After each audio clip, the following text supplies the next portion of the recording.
When my son was in high school, Oh, they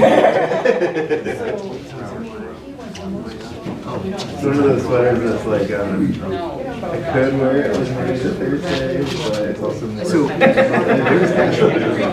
yeah, it's almost better that I don't use it.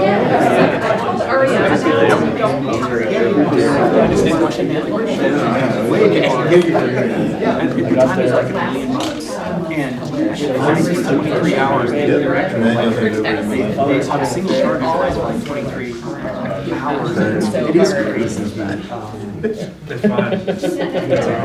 Someone just asked me to cover that shit part. Good morning, everybody. Looks like everybody's gotten a snack and some coffee. Feel free to just help yourself throughout the day for that.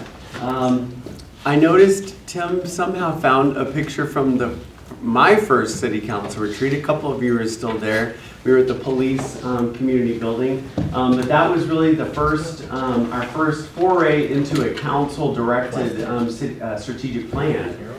At least in the history that we can find of the city, there had been some director-level strategic plans that had been done, but not really council-directed.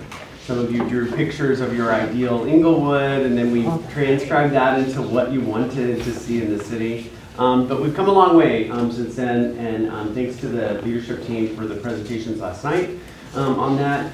Today what we're going to do is just start with a couple of you had asked for some just open-ended time for you to air topics that you want to be looking at throughout the year. Mayor Sierra is going to be leading that discussion, and we're going to be taking notes, particularly directors that that applies to, that you're what you want to talk about.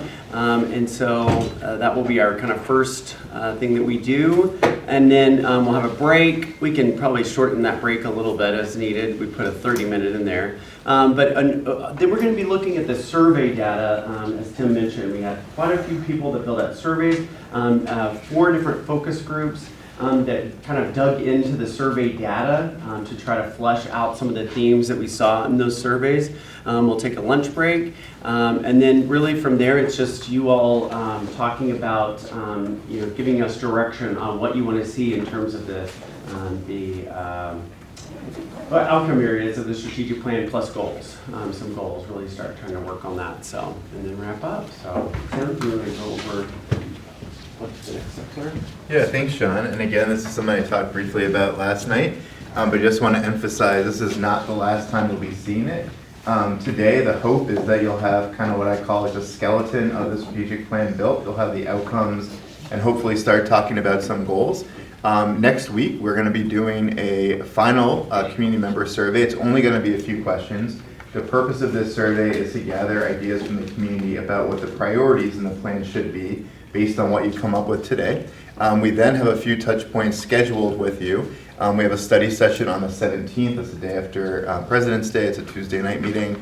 At that meeting, we're going to kind of share what we came up with or what we got from the community. We're going to come back to you with a more formalized plan based on what you do today, some ideas for projects, get your feedback. And then February 27th is an internal deadline. That's when we're going to be finishing working with departments to collect metrics and projects. We'll come back to you on March 9th.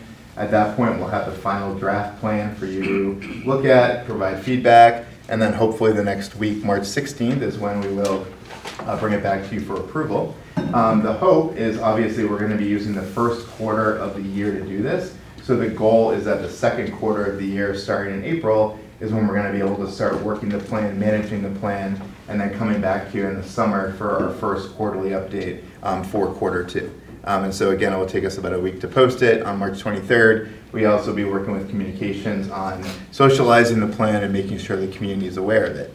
So the objectives of today, as I mentioned, you're going to be going through feedback that Colton and Nick are going to be going over in terms of the focus groups that we did and the community survey.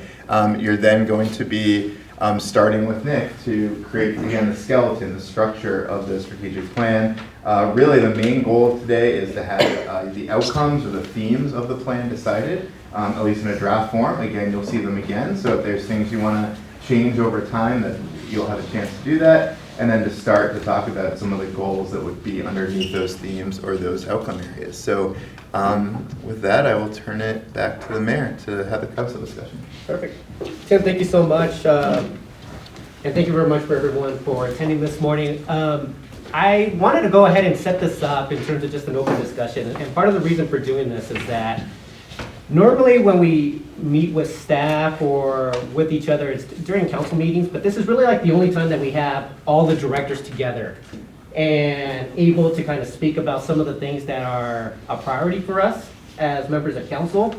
Normally, like, these are things that I sometimes will bring up to Shawn, or maybe I do bring up during a council meeting, but I would like, what I'm looking to get out of this is just the fact that I want the directors to understand where we're coming from as a council.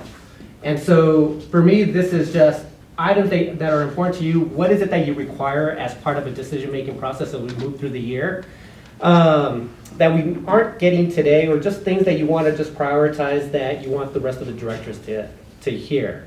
So really, this is what it is that we, potentially just some changes in the, not necessarily in the process, but what we receive as we are looking to make any type of decision moving forward for the city.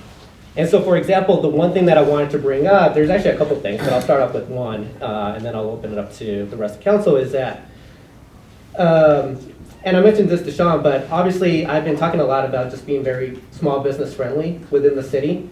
And, sometimes we just come across from, we'll hear from citizens about what that really means. And for example, it's like one of the things that I kept hearing, and we actually heard something similar just during the board and commission interviews 2 weeks back. That was kind of like a surprise to me, but it's not a complete surprise just because I'm not in the weeds on things. But one of the citizens was talking about just the fact that he wants to open a bagel shop in the city of Inglewood. And the way that he stated it made it sound like we were different than other cities around us. Just the way that he stated it, and I don't know for sure if that's the case. Basically what he stated was that, I believe it was a grease trap. It was a grease trap that was required by the city of Inglewood in order for him to put in his bagel shop. And for him, it sounded like it was erroneous cost-wise in order for him to put a grease trap within the city.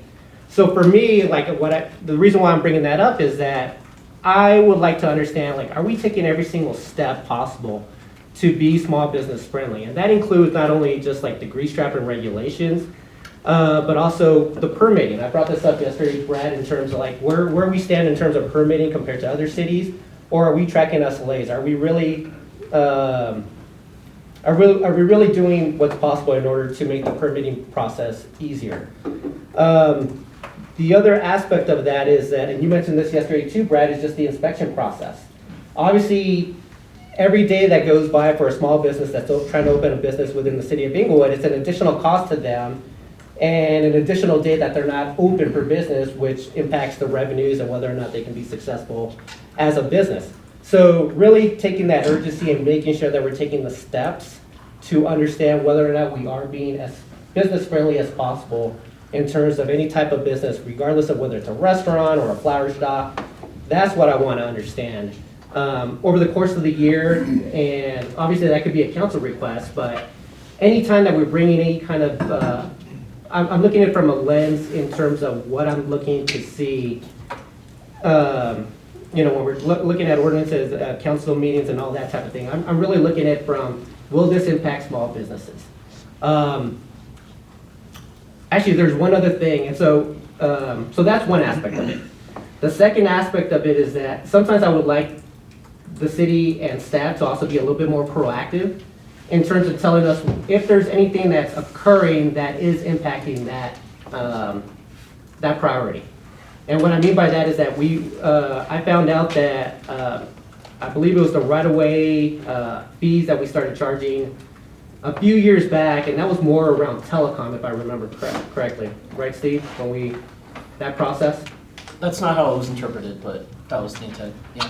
But yes, but it was one aspect of it. But what ended up happening was that those fees were passed along to anybody that was looking to use the right-of-way, which also impacted food trucks. And that wasn't the intent of that decision. And so I would like for us to make an exception for that right-of-way fee as well for food trucks. just because it's just that becomes erroneous for them as well. They won't, they actually won't set up shop in Inglewood just because of that additional fee, which I believe was $50 or $75. I can't remember what it was, but they let me know. But there's things like that where if staff notices, you know what, this is actually impacting food trucks that are coming into the city, or this is impacting a business that wants to do something within the city, I would like to just understand that a little bit better, just to find out where is it that we can make some improvements in order for us to see a more vibrant, different types of business within the city of Inglewood. That's ultimately what I'm looking to understand from that aspect. So, are there any questions from council or from members of staff regarding that? Go ahead, Rita. Actually, I would just like to add to that a little bit. Sure. I had a call, and I did a council request. I'm not sure whether I've gotten the answer to that request. It's about barbershops. And there's a barber shop, and there may be others across the city that is, it's been there ever since I was little. So it's been there a long time. And now they're requiring a backflow device. But it's in a neighborhood, it's not in a business district, and I think I would like some studies. If a barber is not doing hair coloring or adding chemicals or even washing hair, why is it necessary to have a backflow device? Right. So I just think there are things that we're making more difficult for small business owners too. Right. Yeah, that's a good example. Go ahead, Jack. Can I take a step backwards Sure. for a moment here and specify what we consider a small business? Are we just talking about businesses with storefronts, or are we looking at Airbnbs as small businesses? Are developers small businesses? I was looking for, I specifically am looking at, when you talk about developers, that to me is more of a zoning issue, potentially, and I guess that could come into play, but no, I was talking more about storefronts and, you know, is there something that we're doing that's prohibiting some of the vacant spaces on South Broadway from appearing, or even like within the city's area? That's what I was considering in terms of small business. Okay. So yeah, really more storefronts, retail, that type of thing. Great, thank you. And just to expand on that, with that information, I think that, as we all understand, the influences on a small business's success are beyond just the economic incentives, right? It's not just how quickly can we get their doors open, and then once they're open, they're fine. It's also how can we drive people to visit those businesses? How do we influence our citizens to continue shopping in Inglewood and, you know, walking or riding their bikes or whatever it may be to go to the stores that are local to them, instead of getting on Amazon and taking a couple clicks. Agreed. Any other comments from council? Go ahead, Joe. Yeah, I would talk, you mentioned the permitting process and, you know, expanding this to talk about like small scale developers, especially when we're talking about maybe natural acre and affordable housing. I have one person in Inglewood who's trying to build 4 small units on small lots, and has run into a number of barriers that have driven his costs up. And one of the biggest costs is, as the project gets delayed, that's interest every month that he has to pay, you know, maybe $8,000 a month or something like that. He's just paying in interest before he can get this project built. But one of the things he ran into was stormwater detention. And I know stormwater detention is important, but I'd always kind of imagined that being something for apartments, or something where they're, you know, the lot coverage is significantly expanding, that kind of thing. But I've now seen it on single family homes and on these small scale developments where a stormwater pond is taking up a large portion of the lot. Well, that's eating into potential, you know, it's an additional cost for the grading and all of that, but then eating into time that it takes to go back and redesign, and then adding on to that more difficulty in utilizing the lot for the small units. Well, between the delays with permitting and a lot of the comments that he got back, he's now considering maybe I should just scrap the 4 small units that are relatively affordable and build 2 $2 million+ units. And I do think that that's illustrative of a larger problem with affordable housing in general, is the reason we're seeing a lot of those more expensive kinds of developments is they're reliably profitable, and the barriers to building the small units, the cheaper units, are just as high even when the margin isn't quite as much there. So figuring out, okay, is this like, and I'm sure that's in, in ordinance somewhere about the stormwater detention, and we want that in ordinance, but maybe looking at that again and saying, do we need, is this something we can more narrowly apply to larger scale developments, something like that? Because any old single family, property, or even, small multifamily unit does not have stormwater detention in Inglewood. And I think it would make a big difference as if we made sure the apartments do stormwater detention, but maybe maybe not require that, or make the criteria a little less restrictive on that. And I would apply that to any number of, I think what small scale developers are experiencing when they submit their plans, and then this gets passed around to a dozen different people to put the fire, and this, then it comes back with, oh no, that was 20 things I hadn't thought of. And I don't know if there's, I get it, like, you want to have the safety, safety and making sure the property is up to par and everything. But any way we can help them along and reduce barriers where possible, speed the process up to reduce their interest costs. I think it's the same principle as small businesses. If we want small businesses to open in Inglewood, we need to make sure we, make the barriers reasonable. And likewise with small scale housing, make sure those barriers are reasonable as well. I'd like to circle back to empty storefronts. We have very low property taxes here, which incentivizes people purchasing investment properties, but they don't seem to have any incentive to occupy those properties. Some magic in the market makes it equally profitable, if not more profitable, to leave them empty as opposed to leasing them out. And I would like to see us flip the script on that, so that there's either incentive or penalty based on whether or not the unit is rented or leased. Right, yeah, because I know that we discussed that a couple years back, and I think the scope was too big, or maybe we couldn't decide on the scope if I remember correctly. It was something along those lines, I remember, but I would be open to having that discussion. I guess for everyone to know, I didn't realize this, but I have a friend that actually knows the Cooks, or at least the younger son of the Cooks. I think you know him as well, don't you? The younger Cook? The Cooks that own just about every single commercial space on Broadway. John and Steve. Steve Cook. Yeah, so the younger son. So he, apparently he would be open to having a conversation with the city of Inglewood at some point. So the younger one apparently seems to be a little bit more open to just having discussions about, or he was unaware apparently, is basically what I'm understanding. So anyway, but I would be happy to continue that discussion. Can I circle back though, because I don't want to make it seem like we're not doing a good job, because Brad, and I'm sure that you read the article, but when Dana Rodriguez and Working Class opened up in Inglewood, the article that she wrote for, it was titled How to Open a Restaurant in 12 Days, I think was one of the best pieces I've read about how well we're doing as a city in terms of small businesses. I was really proud of that article. I shared it with just about everyone, but it does show that she basically just stated, like, I wish I would have known about Inglewood sooner. I'm not sure why I spent so much time in Denver, but it was a lot of things that she stated about how responsive we were to her needs was something that I felt proud of, and is what I really want to hear more often from small businesses. So I applaud your team for helping her be able to open up within 2 weeks. So.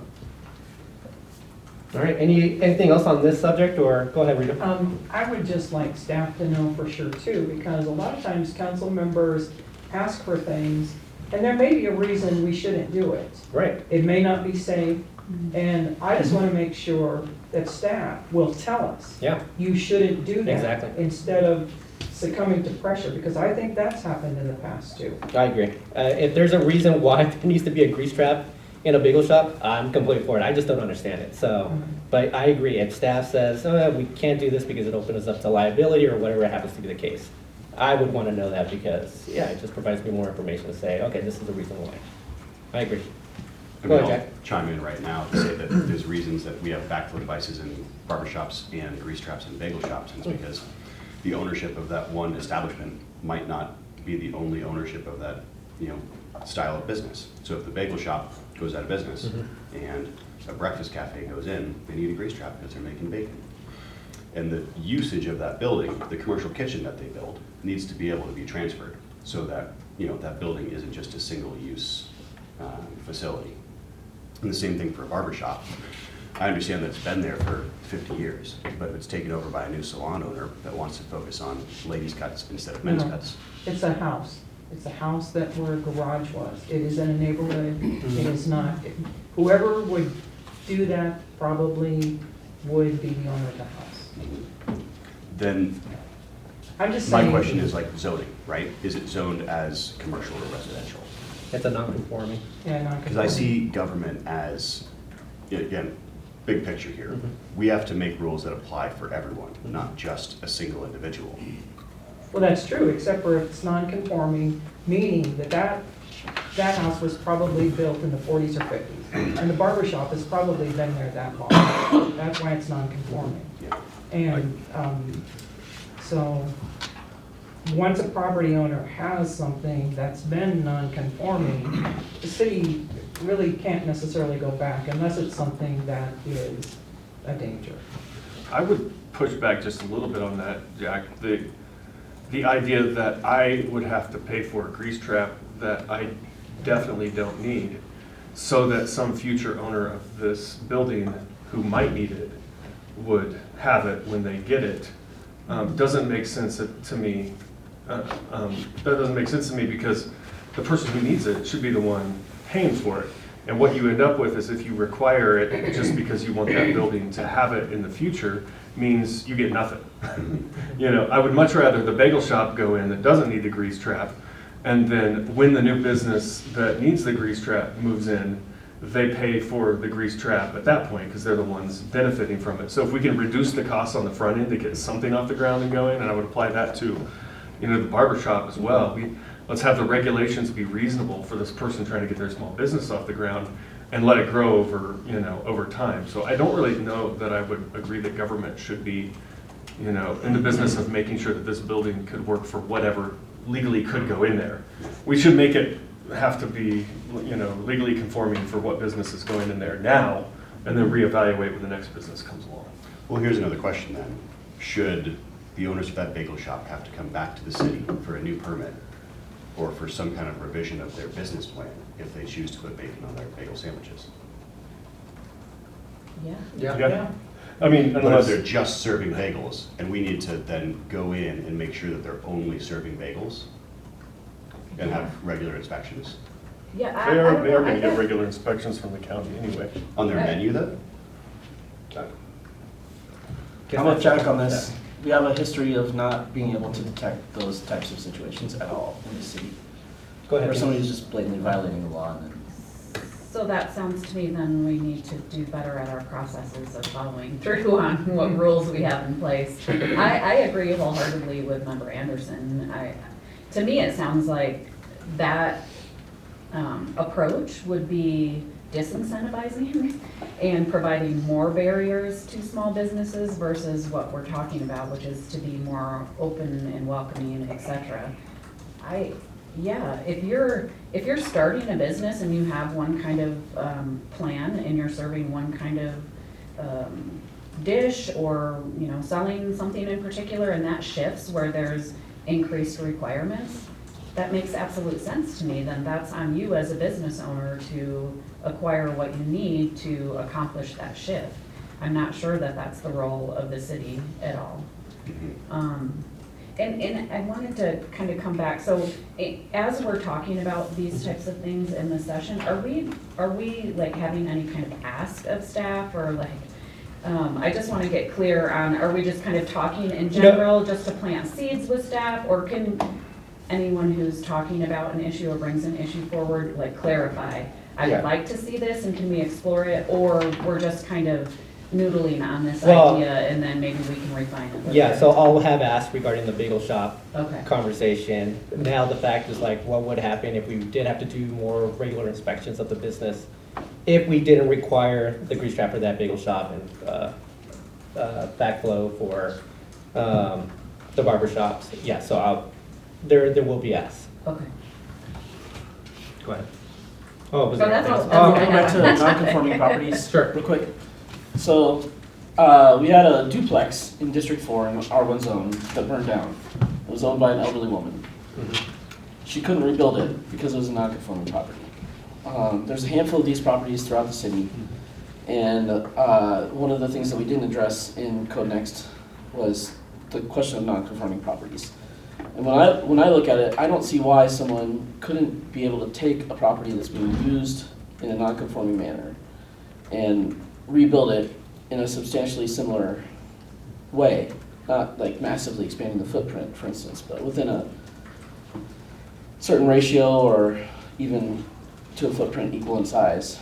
So that we take this old building that was built in the 30s and might not be energy efficient or might have, other problems, and build a modern construction that's, safer and more comfortable for the occupants.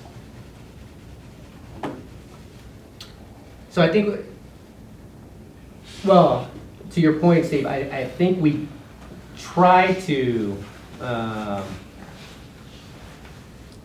during Code Next, we were looking to take into account non-conforming residential properties. But I think we fell short in what we were looking to do. Because yes, in that case, because I believe that too much of the house, because I know about the property that's occurring in District 1 where he's just trying to go up a little bit, but because he's tearing down a wall, he can't do that. He has to basically do an ADU, or he has to build just a single family home instead of having the two duplexes that are non-conforming. Right. So I agree. I would like to understand how we can get there where we're just adding a little bit of the footprint from the existing property, but allow them to basically build a new one, I guess. Well, in the case of my elderly constituent, she's living in this property that she presumably owns free and clear, and she's renting the other side for income, and she doesn't have that option after the property burns down. Right. So she's lost her source of income and her home simultaneously because of city regulation. Right. I agree. Mayor, Yes. we do have a non-conformity study session scheduled. I think it's the latter part of February, very beginning. Okay. That's on the books. Sounds good. Okay. Would that cover the question, because that's not, I think we're primarily talking about the commercial non-conformities, but that type of discussion could certainly be part of the, yeah. All right. Thank you, Brad. All right. Anything else on this subject, or anybody else have something to bring up regarding, And how we promote small business? well, anything else on that aspect of it? Do you want to add to small business as well? How to promote? Is that one of the topics that you wanted to bring up, Jack, or? Yeah, I think so. And I think that it ties into my larger themes of traffic safety, calming, and multimodal transportation. In that as we look at how to promote small business, how to increase economic vitality in Inglewood, my big question is how do we slow down cars enough so that people want to get out of their vehicles and shop? How do we use our land in the most effective ways possible for our businesses to be successful? And one thing that I look at when I think about this is our Broadway corridor as our central economic hub, where everyone parks behind in the parking lots of the shops on Broadway. They get out of their cars and they walk around. But still, all of the buildings are facing away from the natural pedestrian area and facing towards the cars. And I'd love to see us try to make an attempt or try to make a priority of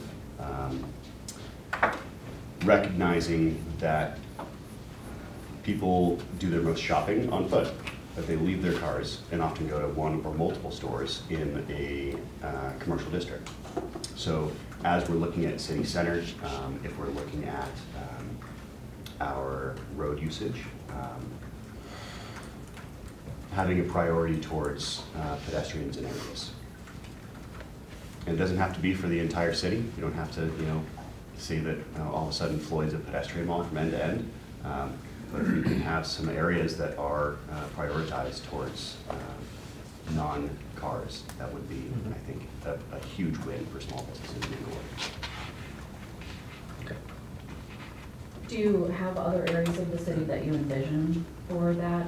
I mean, I think we're kind of working toward that on Mhm. Old Hampton complete streets, Yeah. right? Is that more of situations like that, or kind of trying to attract businesses that would kind of congregate together so that we're creating a space where people would park and get out of their vehicle or walk to from their neighborhoods and have more options of what to engage with? I think yes to all of that. When I talk to the business owners on South Broadway, in the downtown South Broadway, they say that the most effective thing that council has done, that the city's done to help their businesses in the recent years is the crosswalk across the street and the hot lights. Because it's slowed down traffic and it's given people the opportunity to cross the street more easily.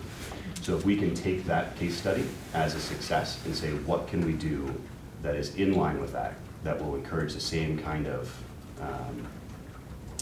shopping culture. It doesn't just have to be in that area. Like you said, complete streets at Old Hampton is a great example of ways that we can encourage that is going to create another kind of commercial district. And as we look at the South Broadway, South Broadway revitalization, looking at what's been successful in other areas and trying to recreate that, not word for word, but take that example as successful. Mm. If you can get me a coffee shop that's walkable back on South Broadway, I'll consider your 10-year win. South Broadway. Yeah. Not that I love going to Starbucks, but it's gone now. And I literally had someone that was staying in an Airbnb nearby to my neighborhood, just walking down the street, ask me, where can I walk to get coffee? And I was like, 7-Eleven. Like, there just really wasn't an option unless you crossed Camden. Now, look at traffic behavior in that area, Mhm. right? Cars are traveling 45 miles an hour frequently. And I know that's not the speed limit, but as we talked about last night, we've touched on drivers behave in the way that they're encouraged to, in the way that the road allows them to.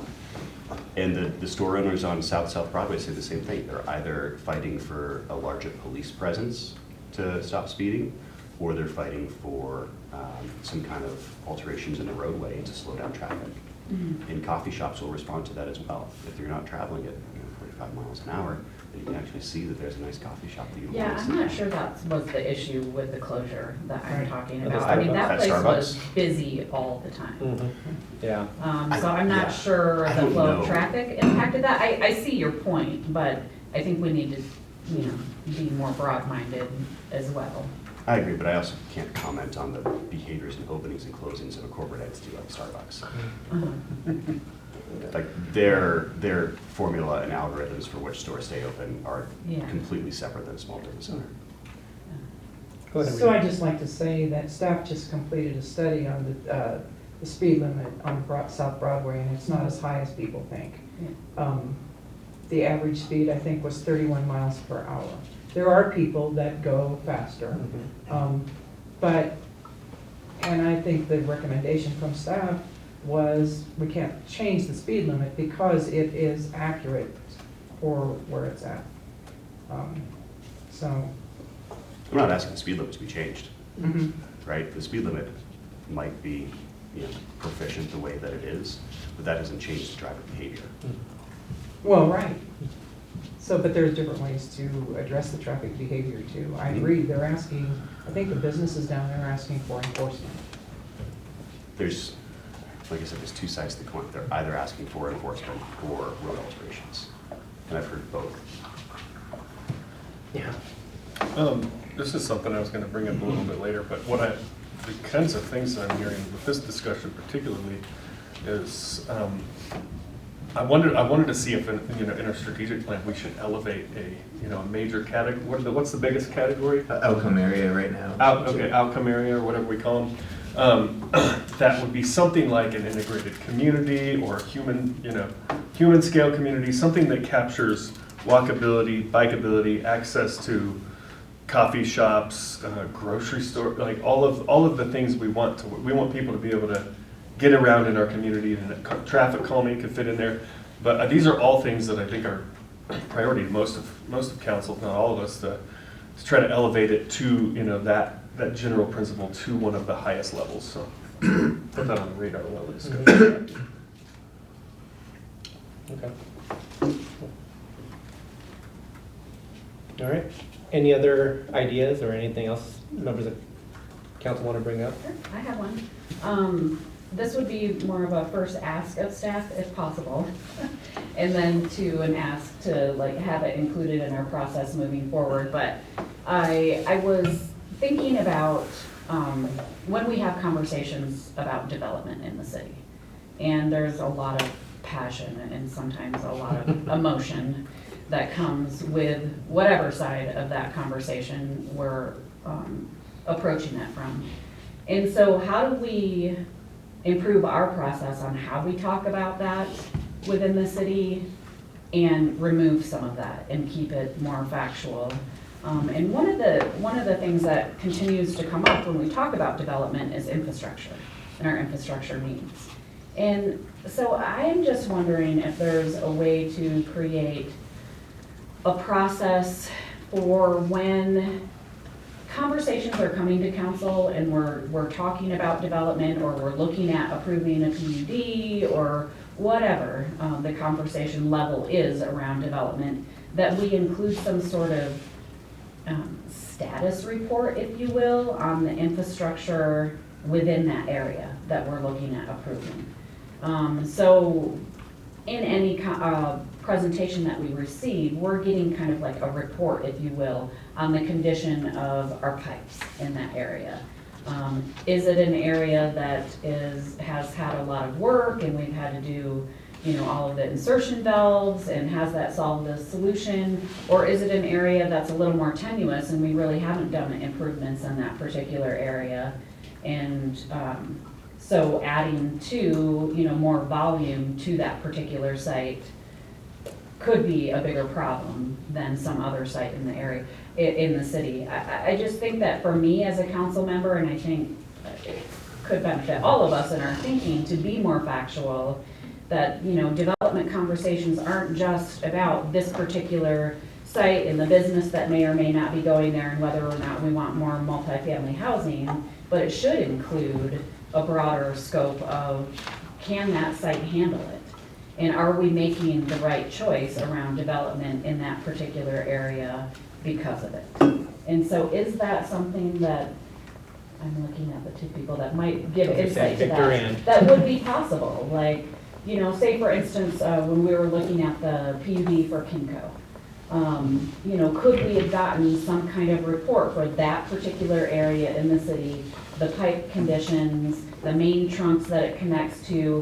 Is it smart that we're adding that much more volume to that particular approval?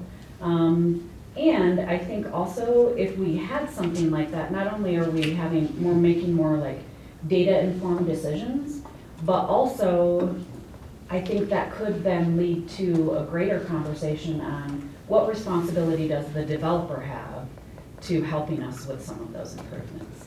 And could there be a policy at some point formulated from us having better discussions, better decision-making around development decisions? So I think there's a lot of this is done. It's just, I think the piece you're adding is reporting it out more simply. So if we take like the sewer system, we always make them analyze their impact on the trunk line and capacity, and it's in a technical report that they submit to us, but we don't necessarily highlight that in a very simple way that just gets the facts out. From a water supply perspective, the water rights portfolio we've generally analyzed it with many different scenarios that say we can support a population up to around 50,000 people. So as more businesses and development comes in, and the question is like, well, can our water systems handle it? From a water supply perspective, we've analyzed it to where it can, but we don't necessarily always report that out. And so I think it's maybe taking that stuff that's just handled in the background and simplistically giving I like the idea of a status update relative to the size of development, the adjacency to the development, the progress on the infrastructure. I think that's easily something that we could start to do, right? We could create a category in the council communication on development applications that would cover that. So specifically. Yeah. Yeah. Okay. Same would go for traffic. They do a detailed analysis, and they may be adding turn lanes here or there. Specific to the development you mentioned, they're actually installing traffic calming north of their site as part of that. But to Peter's point, it's kind of in the gory details of that 1,000-page report, as opposed to kind of being upfront. And we could certainly collaborate and put something in there about the capacity of the roadways, where they're adding, what does that look like from a level of service standpoint, and what capacity is left after they apply their traffic to the network, that kind of thing. Okay. I mean, I obviously assume that all of that analysis is happening behind the scenes, but that, in a layman's world, doesn't come forward to us as council. So then when we're having conversations with our residents who may be very anti-development in that area, we don't have the full information to be able to say, hey, we've looked at it from these different perspectives. Here is kind of the status of all the stuff. So, you know, your argument about infrastructure is or is not correct as far as development in this particular area goes. And then we're less in the emotion of it and less in the, you know, for or against development in the city. The city needs to continue to develop, but how are we doing it smartly? And I think that helps give us a tool to be able to discuss it more intelligently with the public. Yeah, it's a great layer to add on to all this technical work that's in the background that is not easily digestible. So I think it's something we can easily do to summarize it. Yeah. One thing I would want to add to that is we do have a section in the code on development impact fees. However, it's very specific about assessing them for police services, parks and recreation services, and then multimodal transportation improvements. If council wants to look at that for assessing perhaps utility upgrades or things along those lines, that's also something that we can bring to council. Okay. Well, we do Well, we have, do. yeah, we've got in the code that they, like, for instance, right now Craig is having to upsize a 4-inch line to a 12-inch, Yep. something like that. I mean, so anytime a developer comes in, if they don't have the capacity, we can require them in the code to upsize. We can require them in the code to upsize, but if there's going to be, for instance, like an additional strain on water infrastructure, that's more broad, just beyond what they're doing, that impacts the system more Beyond their largely. size. or- Exactly. yeah. So- So that's something we can look into. Yeah, so we made those updates for water and sewer, I think back in 2020. And that's where we added the water resources impact fee that, you know, added a $17,000 fee because every new developer that was connecting on to the system that our forefathers and, you know, previous the founding people in Englewood bought this, you know, created the system, was getting free access to that system that was the rest of the resident system. So we structured it so that there's now buy-in to that work that was done back in the 40s and the 50s to secure a stable, a strong water right. So we have those systems, I think, for those impact fees. I don't know if we have them entirely across the board, Tim. I know you looked at them too. Go ahead. Yeah, council implemented them in 3 different areas. Yeah. So, but it's But we already thing had to impact continually. fees on water taps. And, Yep. yeah, we've had that for a while. But they were low though. They were really low. Yeah. They were really low and non-existent. Yeah. Rita, did you want to go? Yeah, there was one time, just recently, when we were talking about that storage car lot and on Decatur, so there was some pushback from citizens because they wanted more, I mean, it's zoned down there on Decatur, on the east side of Decatur for multi-unit, and they wanted more housing in there.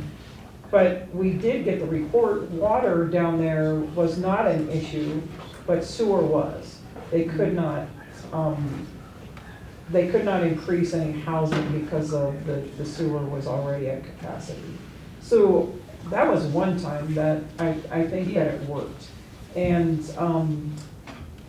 I think another thing along that lines that we might consider is when the Sam's property is totally done, is doing a traffic study down on the Windermere corridor and also the Oxford corridor, because I believe all of those projects got approved during COVID and they didn't add on. what the next project was going to add, because none of them had started yet.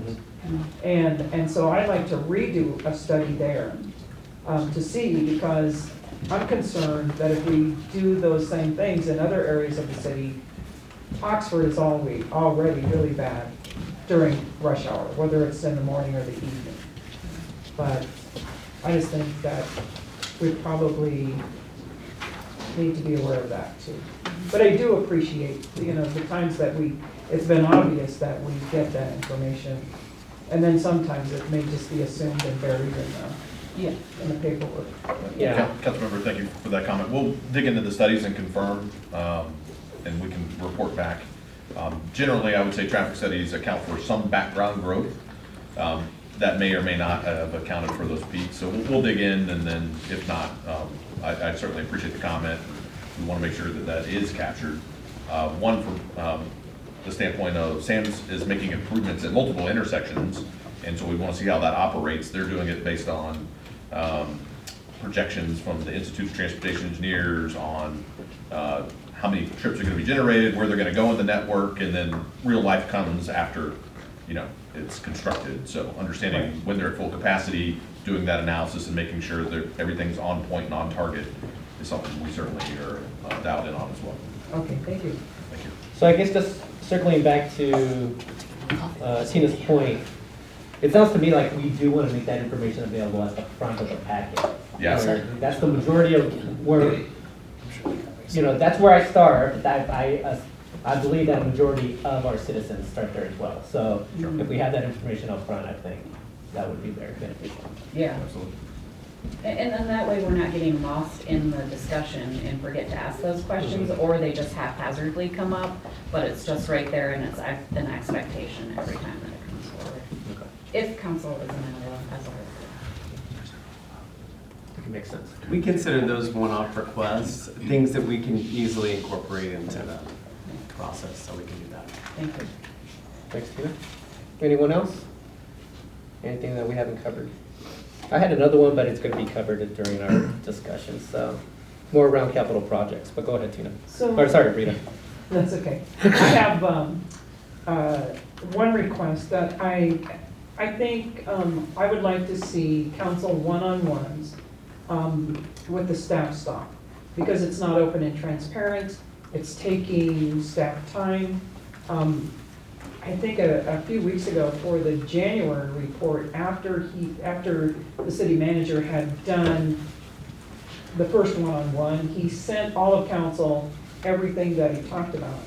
And I suggested to the city manager that would be great if he just emails all of council the one-on-one report for the month, and then during the city manager report, open it up for any questions, and that's when we talk about things that are going on in the city that is more open and transparent the way things are going.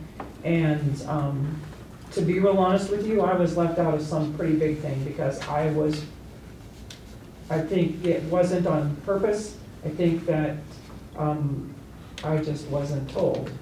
And so I just think that we need to consider that. It would free up the city manager's time from having to meet with all 7 of us also. Plus, it would be more open and transparent. Thank you, Rita. I'm just wondering if there's a better way to clean up that process so we're not being left out. I don't mind your suggestion in terms of just sending that out in advance and using it as part of the city manager's report. The only issue there is sometimes we go late, and so we may not be in the right mindset to ask questions of the report. But I wouldn't mind that. I wouldn't want one-on-ones to completely go away, though. I think it's good for us to have a conversation with the city manager about just things that we're hearing from constituents or those type of things where at least it allows me to kind of bring up more council requests in that aspect of it. And Sean's well aware of this. I really only like getting the really, really important things is what we discussed during the report that he sends out. Like, I only want to know like the I don't get into the weeds, I just want the high level thing. So we just basically cover one or two major things, and then the rest of the time is used for, you know, just conversations I've had or things like that. So I still would like to have the one-on-ones, but I understand where you're coming from in terms of just being left out of, or And it's all, not, not being left out, but members of council getting different information than the others. right. Go ahead. And it's not necessarily even being left out, it's not being open and transparent for the public. Because the bottom line is, a lot of decisions that we make get made in those one-on-ones. And none of you know all the information, but staff does. And so a lot of times we don't have discussions and things get put on consent agenda.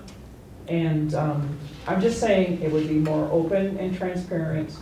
I also think one-on-ones with the city attorney, probably if it is an issue that shouldn't be discussed in public, we can go into executive session. And as far as the timing, then you need to be a little bit more careful about how much stuff we put on the agenda, so we don't go that way. That was another item I wanted to bring up tonight, so.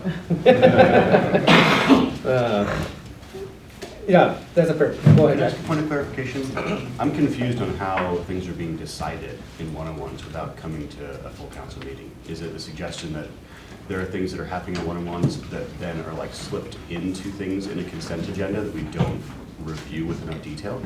When you're talking with someone, and it will come up where you stand on that issue. So, and if that person is talking to 7 people, then they know where all 7 people stand on that issue. I'm just saying it is not open and transparent. And I don't have an issue with that, one person knowing, but all of us don't know at the same time. If we all hear the same information at the same time, then we can discuss it with each other and we can address issues. There have been times we'll vote and I'm so far out in left field because I don't know anything. But the decision has already been made. I see how that works. So I'm just suggesting for the public, I think it would be better to do it that way. I mean, and I'm only one person, so everybody needs to decide. Yeah. I absolutely see how that would be extremely frustrating. Yeah. There's actually, so one thing that's kind of popping in my head right now is, how do we define a one-on-one? Is the other aspect of it to me. Because we right now we have scheduled one-on-ones with the city manager, right? Once a month, once every 2 weeks, whatever it happens to be. But then, if those go away, what constitutes a one-on-one? Just a conversation with the city manager, or it just like it becomes like a gray area, I guess, in a sense. For you, you probably need to have more conversations with the city manager, and you probably will. That's not a problem. It's when all of us are having those conversations, and it probably, my guess would be, because I don't know what the conversations go like with other members, but one council member may focus on something else and spend more time on one topic than another. I just, Yeah.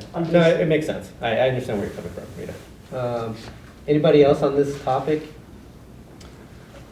Just to play the devil's advocate here, in the law of unintended consequences, if we do away with one-on-ones, like Nathaniel's saying, that could potentially impact any of our abilities to meet with individual directors. I didn't say that.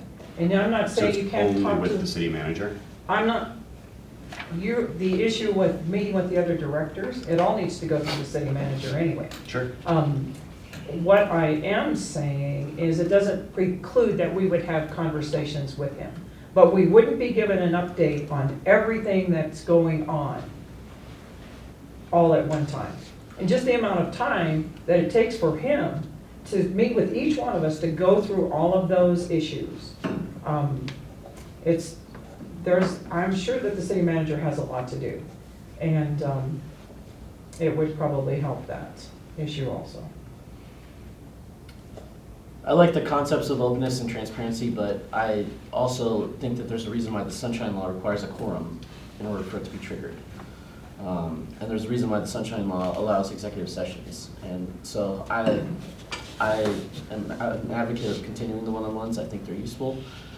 I think there are some times when we may discuss something that's a bit of a hot potato that, you know,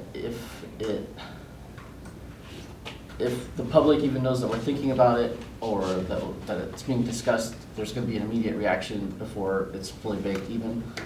I think they're beneficial for a number of reasons, and I would like to continue. And they're fully legally compliant. And I think I would add to that just the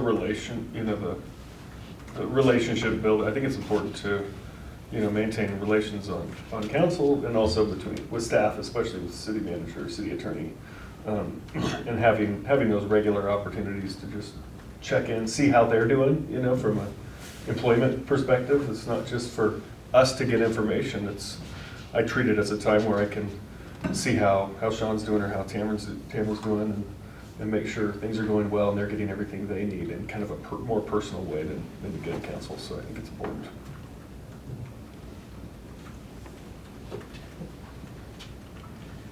All right, last two things. Do we have until 10:15, Tim?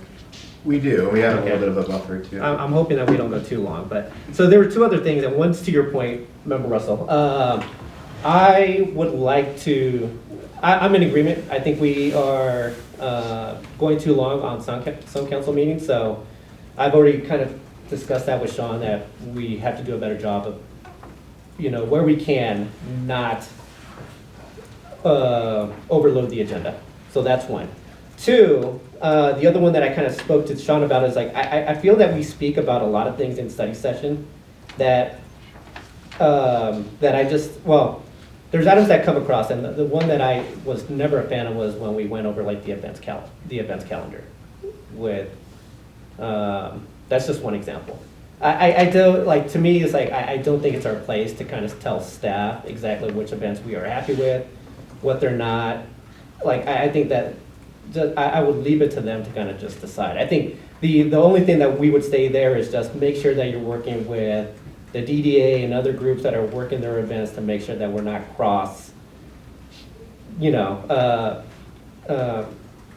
that we're just basically in communication. But to me, I guess the point here is that I would like to lessen the amount of time that we spend on study session items and really be done with study session by like 8 p.m.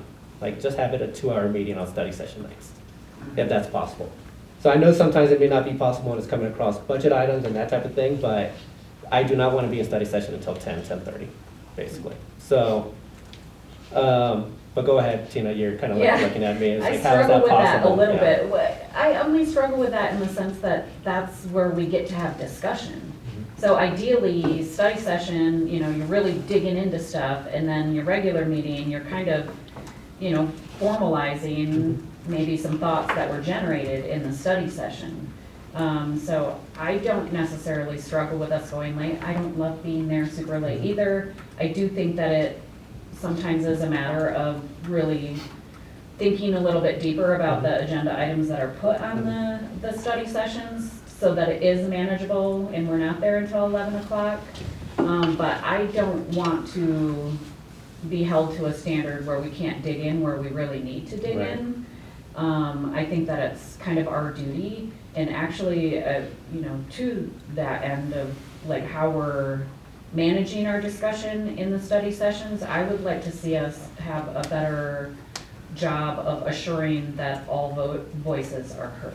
Sometimes we talk about things in study session and we're like kind of coming up with a consensus. Not coming up, okay. But I'm not necessarily sure that I've heard like kind of where everyone stands in the room. And so sometimes I walk away feeling like there's an assumption of a consensus, but I'm not quite sure if we have one or not. Okay. So for me, that's a little more important. I don't want to limit us.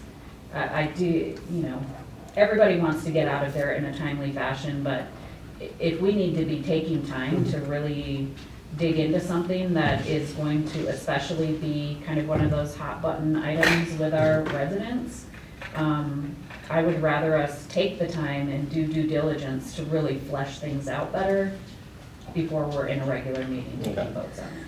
Because when you're taking a vote and you're in the like motion process and the motion's been made and does anyone have comments, I think especially for newer council members, it's sometimes intimidating to like come back in and say, oh, I want to kind of really put these thoughts out there. Like a motion's been made, there's all this pressure to like move the motion along and take the vote instead of really sharing what your thoughts truly might be on something. So I am challenged a little bit. No, that makes sense. Yeah, and we are a council that likes to get a full understanding of the items, and you're right. So that it's good perspective. So maybe it's not the sense that maybe it's just less items on a study session night to make sure that we can flush it out more. Yeah. People. Yeah, like if we're doing land use legislation that came to Yeah, there's no way. There shouldn't be 3 other items There shouldn't be that rushed night. either. Yeah, it there shouldn't should be be rushed. maybe one other, and then or we're just talking about that and we're sectioning it out and just making sure that we have a full conversation. Right. Okay. Go ahead, Ruth. I absolutely agree with that, especially on study sessions. I think that they're very important. One other thing that I would like that kind of falls into this is when we get updates on the strategic plan, those Excel spreadsheets are annoying to me. Because Excel spreadsheets should help staff know what they're getting done. I would like some more personal examples as this is working because this is what we've already done. And a report of what's happening instead of those spreadsheets that may be helpful for staff, but not necessarily for me in communicating with the public. Right. Okay. Go ahead, Jack. To Tina's point on study sessions, I'll be honest, like from my perspective as a new guy, when I heard about study sessions and we were talking about like conceptually what they were, I'd assumed that it was a council meeting that was just a study session, where like 1 or 2 items that we talk about, occupied the majority of our evening or the entire evening. And to learn that it was a study session and then into a regular council meeting, I was slightly confused. It's like, wow, it seems like we're trying to do a lot here. Yeah. So maybe in allowing ourselves to have more time to discuss the items in the study session, it would achieve our goal of having fewer things go to study session. Yeah. That if we're able to dive as deep as we want to and give more time to that, we would say that, oh, there's these things that don't require a half an hour discussion each. The result of that is surprises in a regular meeting, which is never pleasant. So I would not support that idea. Personally, I would prefer longer study sessions and shorter regular meetings. But it's just, the regular meeting is far more stressful for me than the study sessions are. Okay. I think that's what I was trying to advocate for. I apologize if I wasn't. And I've seen that. I've actually watched another city get through a very robust, full agenda in a regular meeting in like 37 minutes. And I think that's due to having the discussion well ahead of time. And whatever needs to be studied in that study session. So you're ready. You've had the conversation fully in front of the public, and you feel confident taking your vote in a shorter amount of time in a regular meeting. I know this is not the majority opinion here, but my preference would be to do fewer study sessions and have more robust discussions. I don't mind things coming forward the first time on a council agenda, and if it gets shot down or gets refined, I think that's an efficient and even a refining process for doing things. If you're if you're doing a study session and you don't have even a draft of what the code might look like worked out, you're just talking about it in general, the discussion tends to go in quite a number of directions. Whereas I think if a draft was already done, we got to see it and we can come and debate and say, no, we don't want to do this, or yes, yes, we want to do this, but not this version. Let's vote it down and we'll have it go back for refinement. I think I prefer that way because I think you get a little more clarity in the moment. But I don't think I don't think anybody's going to agree with me here. So, So one of the reasons I have a little bit of problem with doing it that way is sometimes it'll come up for a vote and council needs more information on that. Whereas if we discuss it first in a study session, we would have the opportunity to get the information before it comes up for a vote. Because there have been times when, well, let's go ahead and vote and we'll get the information. Sometimes we never get the information after we do that. And I just think it's important to discuss certain things ahead of time. On some things, it makes sense to do it that way, but most things, probably we need a study session. That's fair, and I think if identifying those, I think that's maybe where we could save some time. The study session is identifying the things where, no, let's just do, or even have an agenda item that are like, that's like first time seeing these and have there be no expectation that it passes, particularly on those smaller items, but just for efficiency's sake to say this is not a big controversial item, let's just put it on the agenda under the, not consent, but also not quite, expecting it to pass, something that could be tabled, and then we don't have to do a 30 or 45-minute study session on something that's relatively minor or easily gets shot down or something like that, I appreciate that, and I think, unfortunately, Mr. Mayor, not to add to your plate, but I think you could have conversations with individual council members to just kind of get a sense of, is this going to be a sticking point for you or not? Like, get a sense of what items are easier to move toward that efficiency, and then what items really need to have because the main reason that I would push back against how you're proposing it, Joe, is that there are times where I don't know what I don't know. That's fair. And so, something has come up and I'm trying to, obviously I have faith in city staff and I want to rely on that. But I also am finding that there are times where I want to kind of do my own research. And until we've had that beginning conversation to kind of open up my mind to what we're talking about, I don't know whether I want to do that or not. So then, if you're trying to force all of that in a regular meeting where a decision's being made, then we might not be as successful or be making the wisest decisions.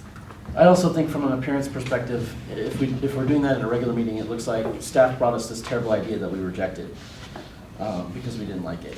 And if we do it in a study session, it's, we had a discussion on it and decided not to push it forward. So I think there's a perspective sometimes with the public that says, staff is pushing all these issues forward. That's why they're on the agenda. And I don't really want to leave members of the public with that impression.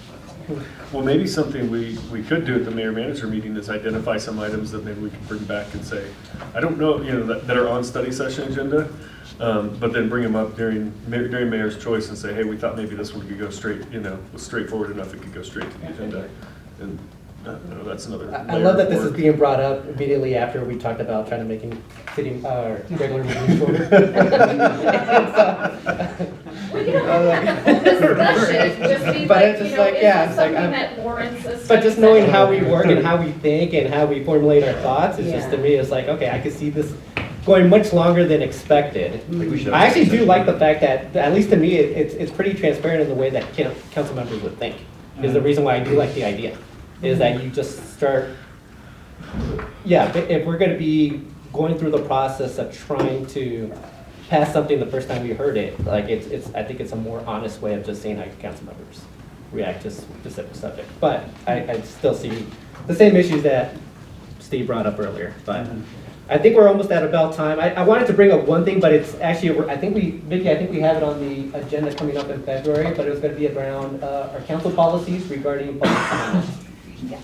I think it's coming up in February, so I'm going to leave it at that. Obviously, it's like, that too is a living document. We probably want to make changes, but there's just things that I would like for us to potentially modify. One member of the public reached out to me and let me know that having the things by Wednesday of the previous meeting or Thursday previous to the meeting before the agenda's been set doesn't make much sense, and I agree. So that would be one thing. Also, I would love for us, and I know that we probably would get pushback on this from a majority of council. I want to give, well, I'm kind of on the fence on it myself. Do away with response to public as well. I actually would support you in that. I think that sometimes it becomes, I think sometimes it furthers the divisive thinking out in the community. I'll just leave it as simple. It's How that it's as, yeah, used. it's that aspect, but I also have heard from people that said that I love the fact that you actually show that you were listening to us, and Yeah. that's the reason why I'm on the fence on it, but I just think, we'll have the discussion out in the open, it's probably not best to kind of like discuss it here. But that meeting is coming up in February, so obviously just, if there's anything that you want to make changes to, like, obviously that would be the time, but those are the two things I thought of. Go ahead. I'd Rita. just like to make a comment. If we stop making comments at all, used to when I first got on council, every council member could weigh in. Yeah, And it was taking too much time, so that's why they assigned it. yeah. If nobody responds to them, they're gonna think That we're not listening. that we're not listening and we don't care. Yeah. It's a waste of their time to come. So, Yeah, I that's, completely agree with Rita. We need Yeah. to have some kind of response. It's very important, and these members of the public give a lot of their time and energy to be there, and it's not an easy thing. yeah, I get it. I would say I watched a year or two ago for some reason, I don't remember what it was. I watched a bunch of different council meetings from cities around us, and we're the only one that I ever saw in probably 10 different cities that does any kind of response to public comment. And I think it's partly for legal reasons, since you end up talking about things that aren't on the agenda. But something that a number of cities do that I think maybe kind of splits the difference is right after public comment, they go into council member's choice, the mayor and council member's choice. And it has two benefits from what I saw, is that stuff that you're talking about late at night that may be important to you, but nobody's watching it anymore, that you want to say during council member's choice, nobody gets to see that anyway. So you can move that stuff forward to while all the public's still there.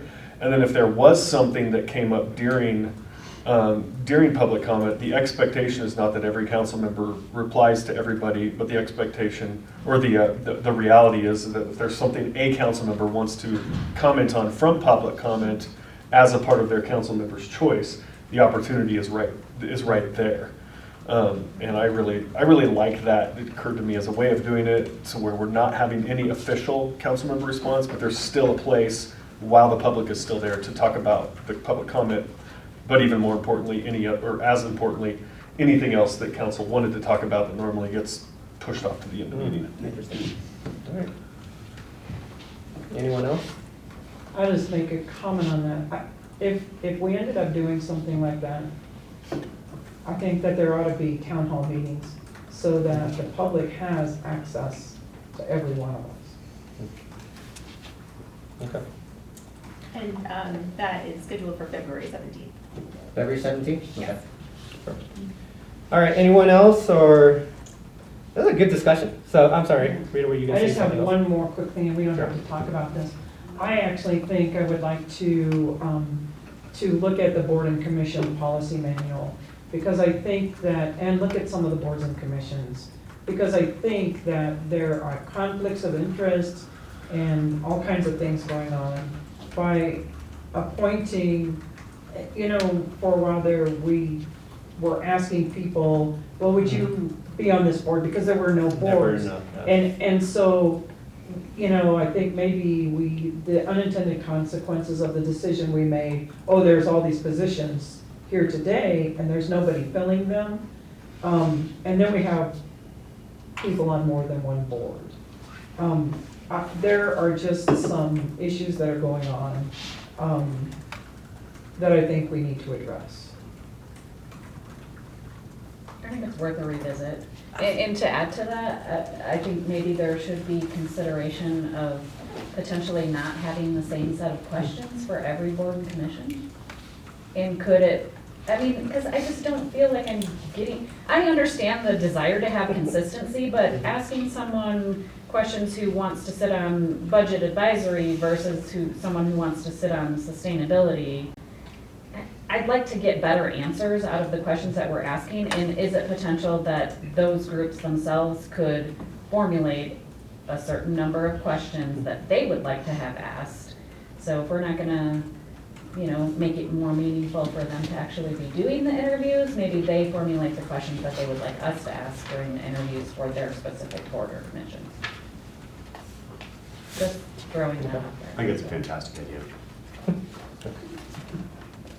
Yeah, I'm just trying to figure out the questions. So I was like, Yeah. what would be the questions? But that- it takes the burden away from us, because we think that we know what we want to hear, but ultimately, what we want is that people that are gonna serve those committees well, and in my opinion, the people that are sitting in those groups having the discussions month after month, know what they need. Yeah.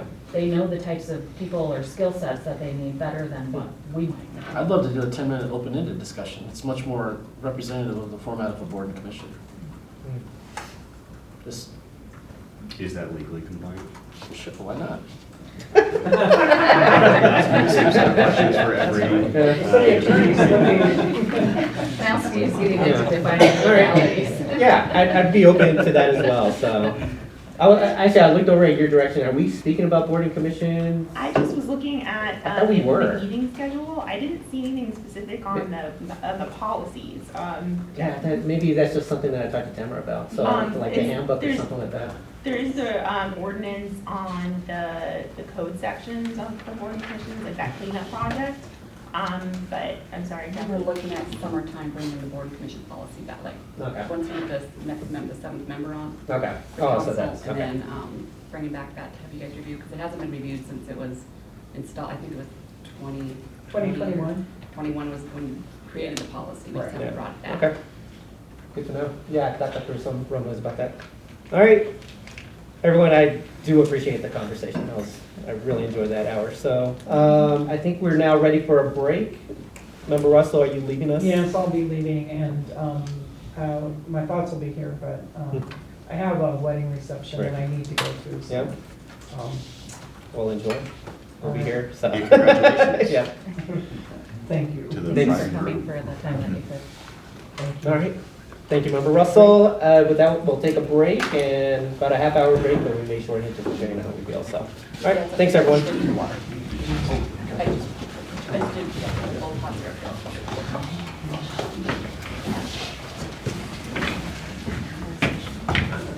Free flow. Rare that. Yeah. We don't do it. We don't do it.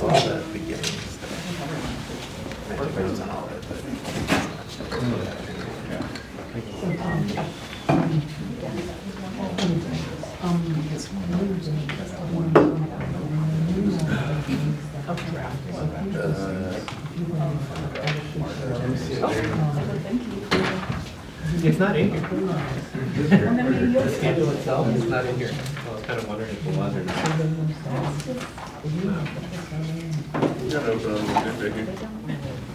It's in that, yeah, it's in that, but it's not. What do you mean? Oh, all right. And I got plenty of feedback. about it, Okay, so. all right, good. I'm assuming that that's similar to. Oh, yes, some of I- the yes, I things did. that you I'll do my best to. Okay. And I didn't get you a list because it wasn't really obviously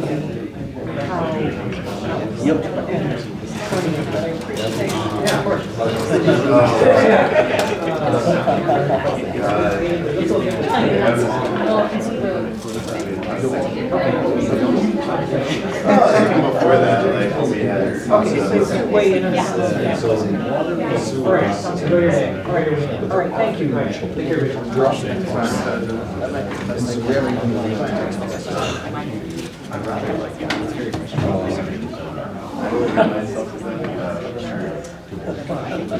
She does a great job.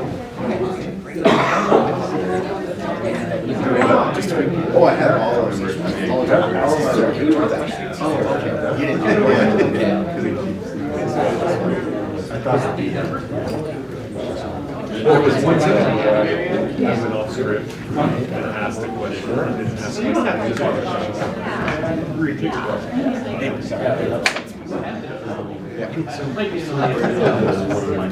I'll leave you be till next week. We're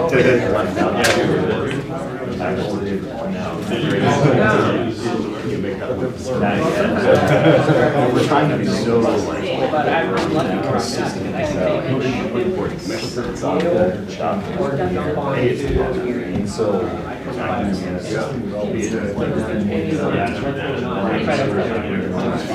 what if we? Can you have backups all the time? Not that room, bigger room.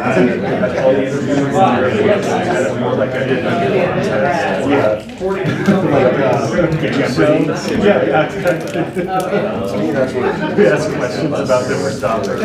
And then they're selected not based on what they want, but on what they know the most about. I still think we get the rings. Forget to really go water and sewer for $500.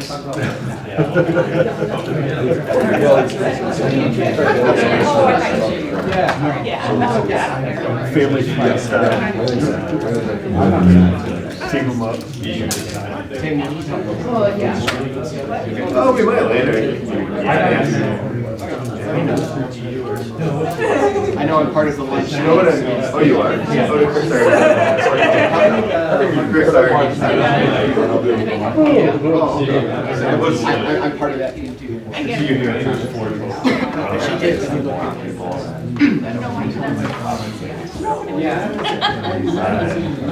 I want to use the police camera a little bit.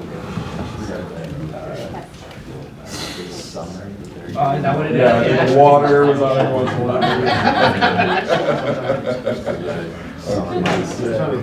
No, those are all I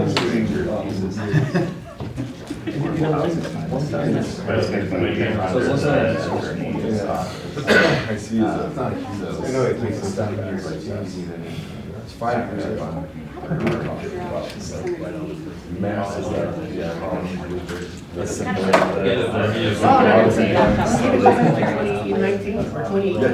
back to 2018. So the issue back in 2018 is like, how are you going to pay for this? And how are you going to start this? So it's a completely different. And now we're talking about these one-off, like, keeping this level of application of code, which is Well, it just seems like, you know, the council was reading. Is this being whatever? Yeah, come on. I don't know. Well, It is, yeah. wasn't that the issue like? Oh, yeah, it's like. Yeah, no, I'm saying that she didn't give me, so I'm assuming she's based on Yeah, so we have the, yeah, around like all the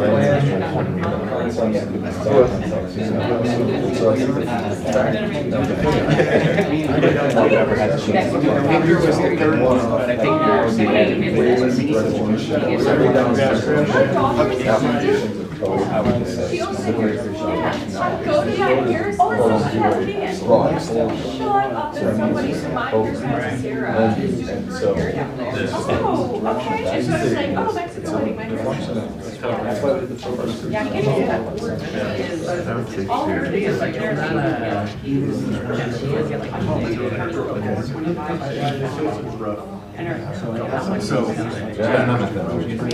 this isn't.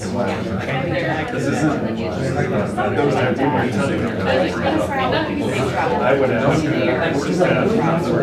If you want to. I would be sure. Because I think what it does is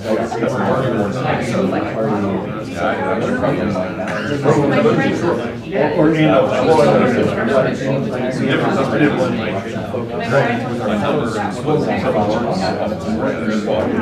in terms of it was really fascinating. I don't think it's showing everything we are. Because there's a lot of stuff that we're going to talk about very often. So we have, yeah, so there, you're supposed to. We don't use it, we just store our water at all. So it's not just we pump out of city, you couldn't do that, fill it up. So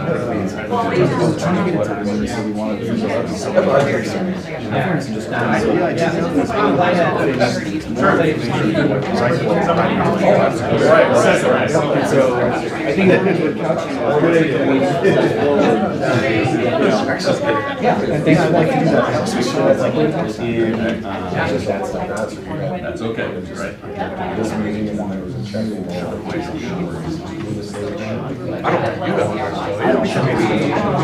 You have put this survey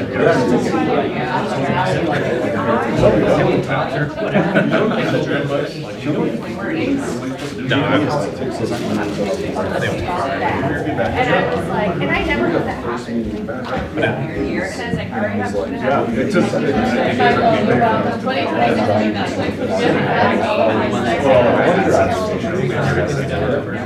Just came off.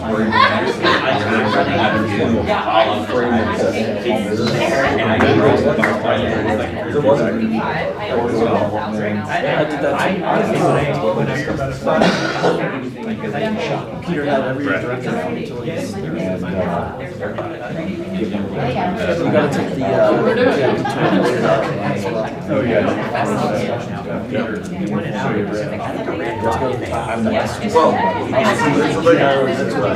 Well, this is like 5 minutes discussion.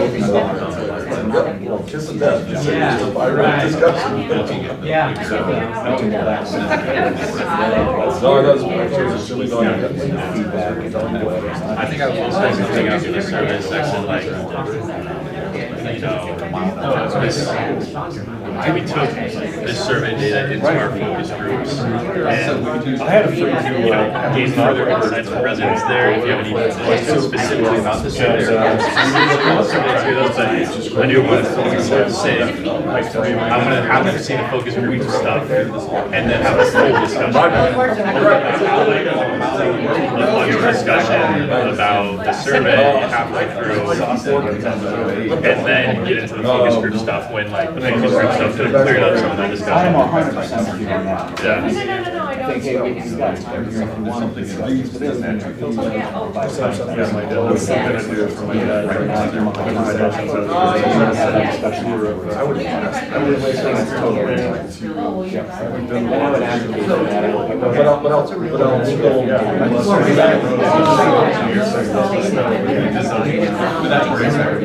Yeah. I'm with you. The time is here. Focus group discussion. I was whenever my dad goes down, we're gonna go to the train. Yeah. I took him on a walk into the city. So I was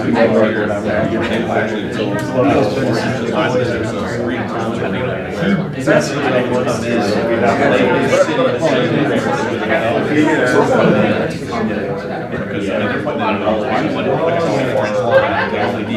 yeah, we were to Georgetown.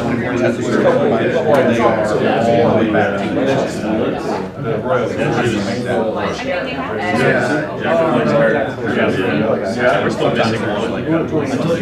Well, it hasn't been filled yet. It has to go to a special election.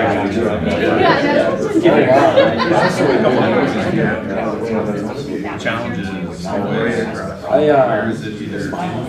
did that.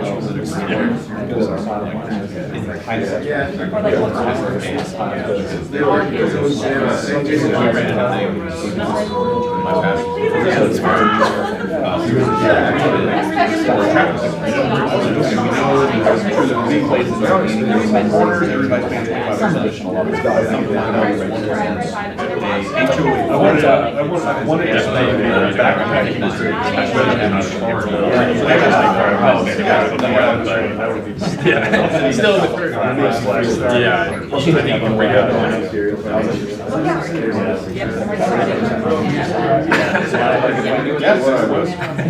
And it's just like,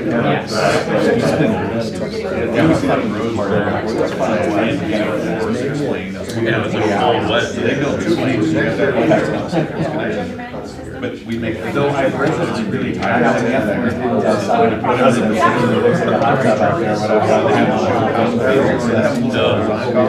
Yeah, we did a smart fire when I first started. They took us through the treatment zone, trained us pack and stinks. Trying to hike work in there all day.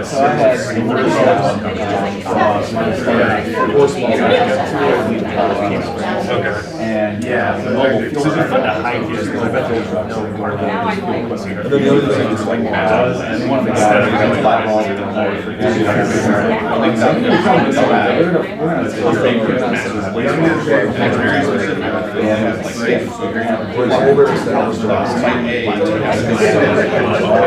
and there was a boat that was so slow to get to the other side. And the coolest piece of equipment on the other side.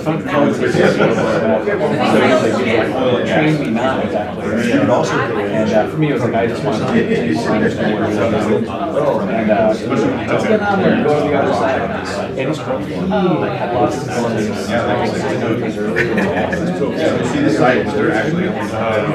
I'm like gagging over there. He's like, I always do this to the new guy. Yeah, there was like the slowest of the boat. I'm like, does this thing not have another screen in there? Yeah. That's We're gonna do that. I don't think you can get that. wow. Yeah, I didn't really understand this either. It's not like, I don't know, we're also separated from wastewater treatment. Like, we know something that happens, raptors here, and then you see it actually happening.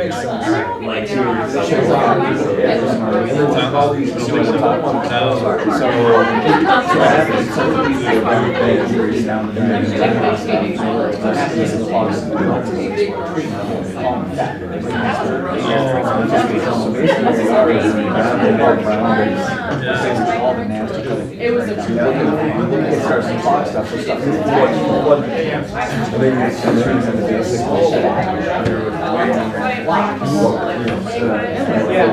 well, that's okay. Probably after the first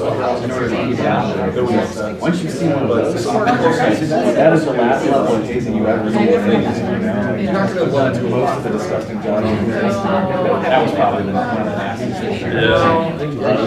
That's good to know that that's what bacon grease can do. I do my best. Sometimes I wonder, like, how is this affecting me by putting this grease down the drain? I never just, my dad's a plumber, so he would kill me. But I'm always wondering, like, why do we have to do this? But that works. Yeah, there was a group I was working with.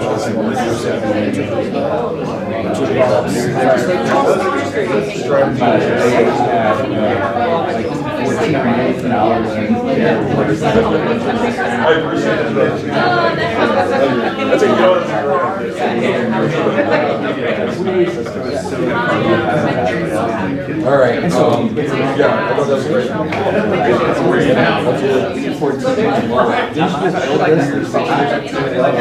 We were getting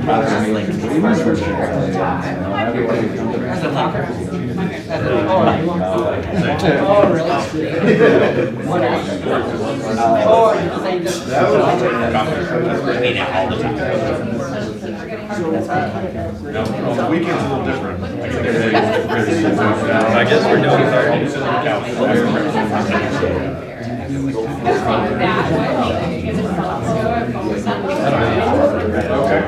Okay, she's like, yeah, he's the only one. Have you ever had,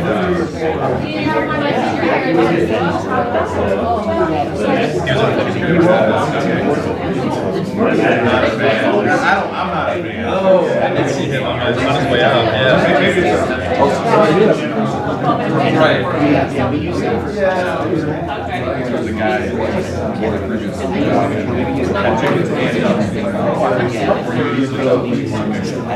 Let me ask you, that's sort of weird for you, yeah. that's my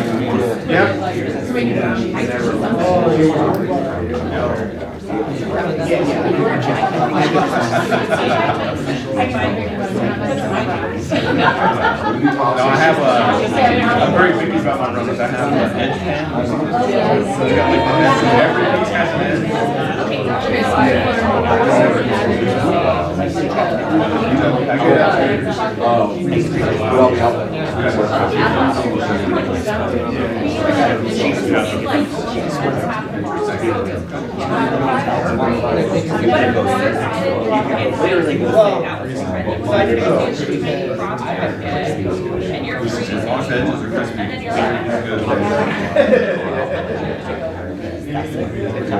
Yeah, actually, Thank you, been anywhere interesting?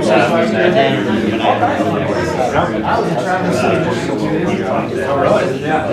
Lost my bag on the way out.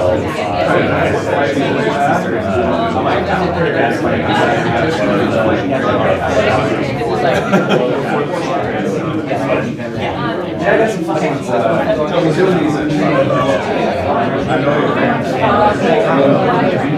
do you want to see them? I came here for something before I got I like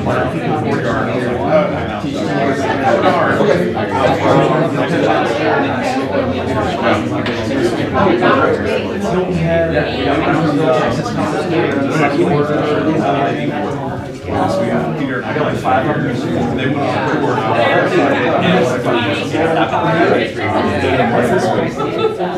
After you it's east of that, I'm going out there to Addison, Texas. Yeah,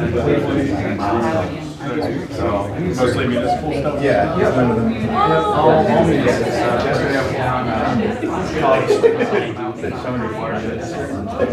summit down there, some folks from Mile High. Talked about that. It was fun. I got we've been there for whatever.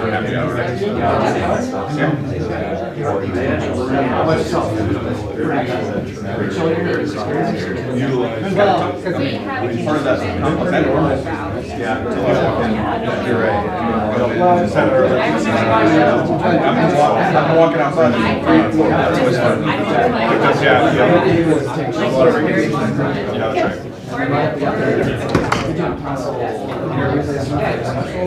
Well, we did council members, we didn't select somebody, so.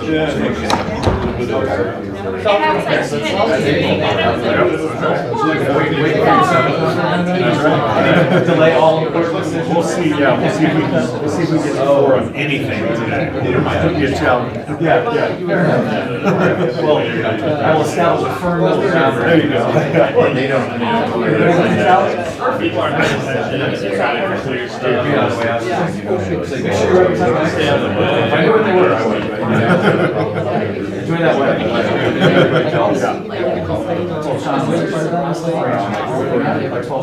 That's right.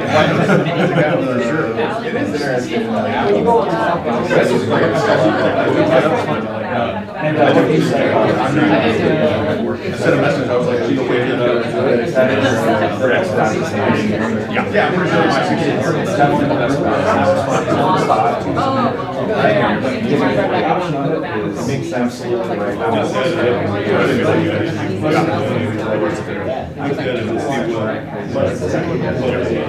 Yeah, that's definitely the way I would like to. Well, when the, I remember what it was when the new Bob's rules came out. There were a number of changes. I was like,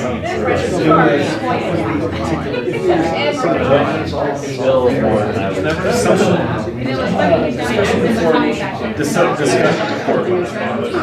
I wanted to see how other cities do that, because Bob doesn't allow you to have a discussion before. I don't like having discussions. I'd rather have questions and then go into discussion.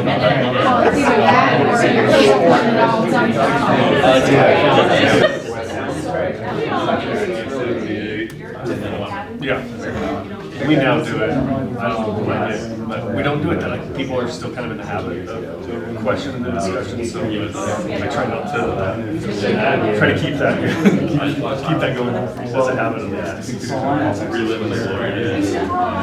You're back every single time. When will I ever be tired of it? I'm sorry for dragging you into that session. Yeah, I know. Thank you very much. I thought we were a public apology. You showed up for one of the focus group sessions and just happened to ask her. It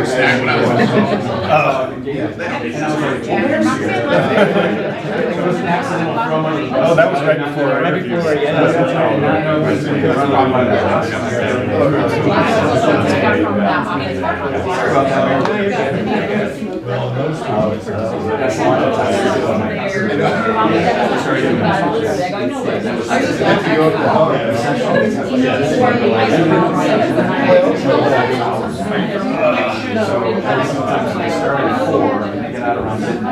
single time.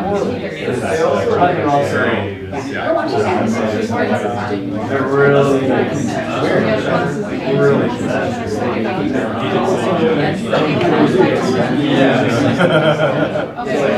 not a single step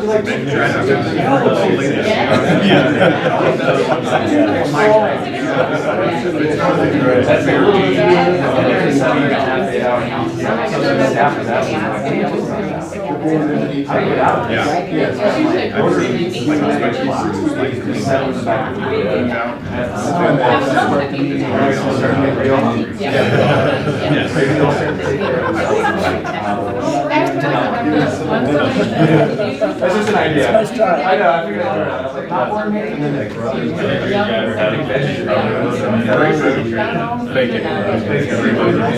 it.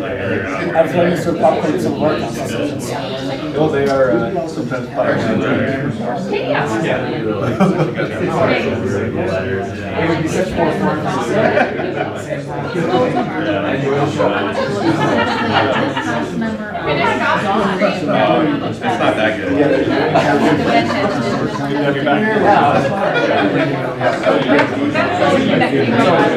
Yeah. That's why I have Harlow. I don't know if most part of the plant doesn't come Well, I told you It's a really good building that keeps all the smell out. So one of my first jobs, I came out to Fleet in Colorado Springs. My first job was fuel skip. And I used to on the wastewater. That was incredible.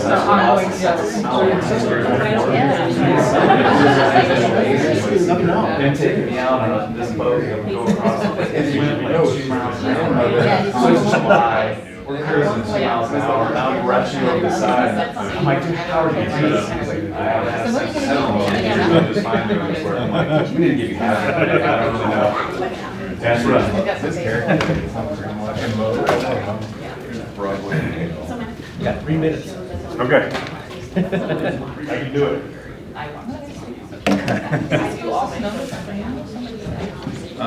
It was gone, it's now tomorrow afternoon. Oh, good. We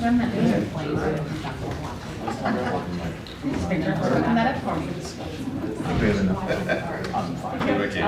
11:05 we'll start sitting while you're talking. Start just distracting. We'll start sitting for one. So like when you're done.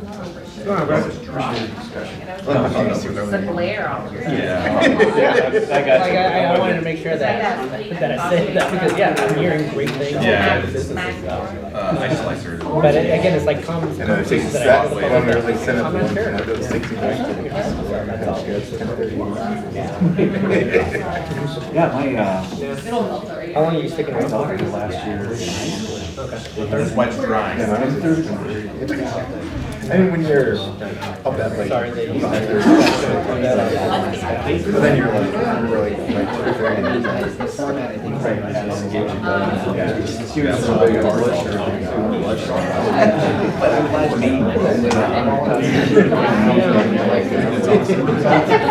Oh, really?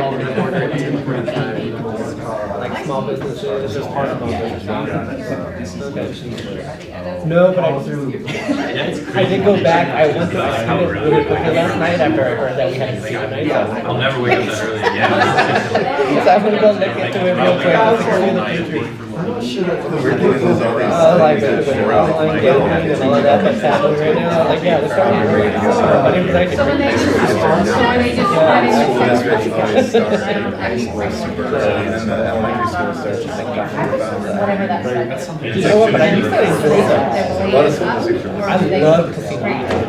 I had that. We gotta get a We had them like really I want to say it was middle school. We had them in middle school, and it was, They're up at 5, wide awake.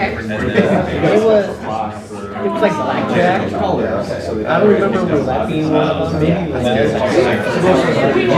was cards, yeah. I didn't know stuff like that. So it was things like that, but we were that's but again, like when you were taking and so like to me, that was just a really cool thing. Yeah, we all got.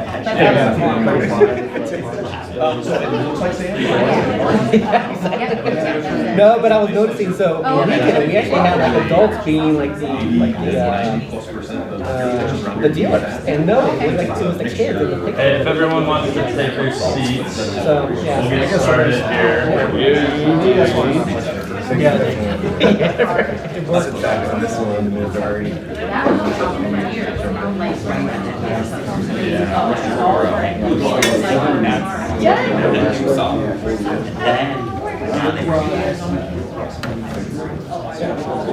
Hey, Colton, you starting this off? Great. I will be starting us off.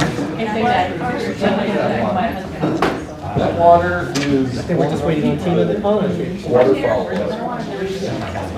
Grabbing a Coors Light?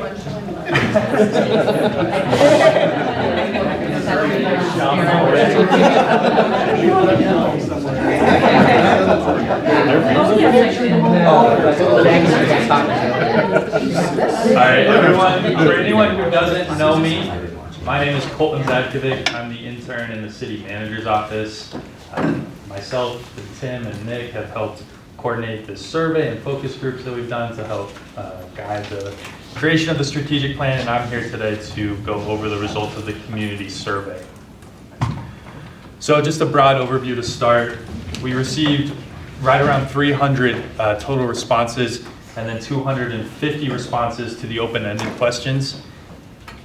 Speaking more in statistical terms now, what this tells us is that we're confident that the numbers from the survey are within a 6% margin of error. Ultimately, what this tells us too is that this is appropriate for municipal strategic planning, especially when the survey results were backed up from what we heard in the focus groups. I'm just going to start going through the questions. But first, I'll go back real quick. For outreach, the survey was spotlighted on the Inglewood Engage page, and then our communications department launched 2 social media campaigns, one at the start and then one a week before the survey closed. Printed copies were also provided in the library. The first question on the survey was to ask residents, what do they most value about being in Inglewood? Through the question, what are Inglewood's 3 greatest assets? The top responses to this were local economy and small businesses, which aligns directly with the conversation that was held in the past hour. 48% of residents listed this as one of the top 3 greatest assets. Neighborhood connections was another one. 39% of residents noted this. Community events and programming had 41% of residents note this is one of the top 3 assets. And then parks, recreation, library, and lifelong learning opportunities had 45% of residents noted. The second question on the survey asked residents, what are the 3 most pressing challenges facing Inglewood? The top ones were housing affordability. 45% of residents noted this. Unhoused population, 55% noted this. Local business retention, 50% noted this. And then infrastructure maintenance, including roads, sidewalks, alleyways, water and sewer, 43% noted this. Apologies, I know these weren't listed in order as I'm reading this now. In the slides, but I didn't want to change it after we put it in the packet. But all in all, these represent what residents value most, these top 4, and then their top concerns are still contained in these top 4 here. We then asked residents, we asked them on a scale of 1 to 5, whether they agree or not, whether it's important that the city provides various functions. And these 4 were the ones that residents most listed as a 5, meaning that they strongly agree that it's important that the city provide these services to the community. Maintain reliable quality infrastructure. This had 66% of residents indicate strongly agree. Maintain a responsive and accountable government. 64% indicated strongly agree. Support economic vitality, especially for small businesses. 62% indicated strongly agree. And then engage residents in meaningful ways was the 4th ranked option, and that had 50% strongly agree.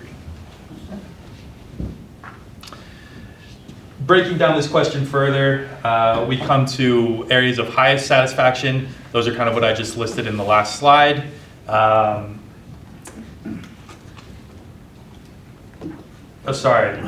Real quick.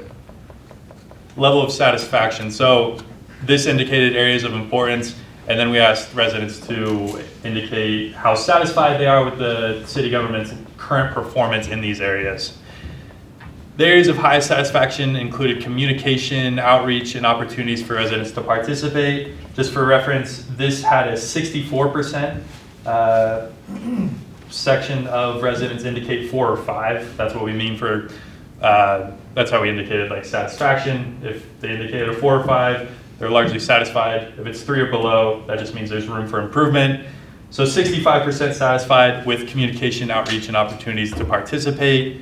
And then we go down to recreational and lifelong learning, quick and effective public safety services, well-maintained water lines and sewer systems. Areas for improvement included mobility and transit options, and traffic flow.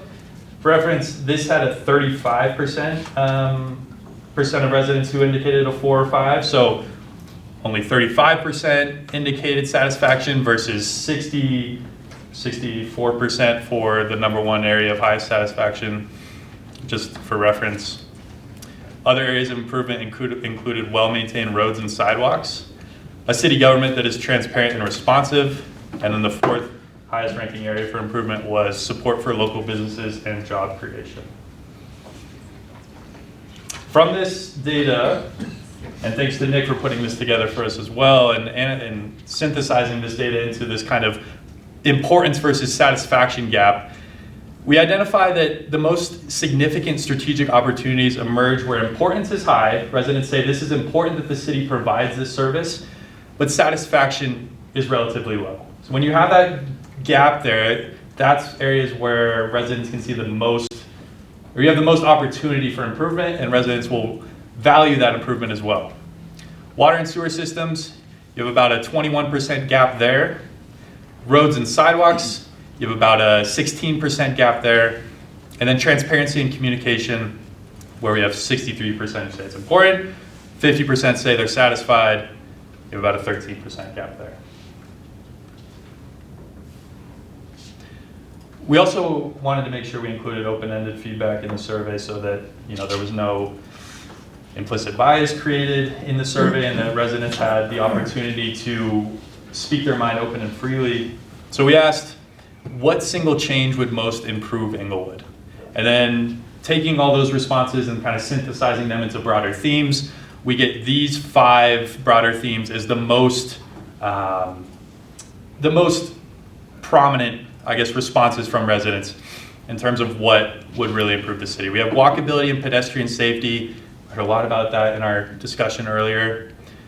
South Broadway and City Center revitalization. This came up a lot in the survey and in the focus groups as a priority for the city. Housing affordability and diversity. Safety and cleanliness. This included addressing homelessness compassionately. And then infrastructure basics and follow through. I think one thing we really heard from residents throughout this process was do the basics well. We want to make sure that projects are completed on time, and that the basics that a city should be providing are prioritized. Another open-ended question we asked residents was to describe their long-term vision for Inglewood. Like, what are 3 words that would describe how you see Inglewood in 10 years? Approximately 250 residents contributed nearly 750 words, the top, and then we kind of grouped those into themes because not every word lined up exactly with others, but community-centered had roughly 120 mentions. Vibrant, we hear a lot about that, vibrant Inglewood, 95 mentions. Walkable, 85 mentions. Safe and affordable had 80 and 70 respectively. I think the key takeaway from this that I wanted to bring out is that there's a clear alignment around the city's desired future, and it's centered around a connected, livable community that remains accessible to all.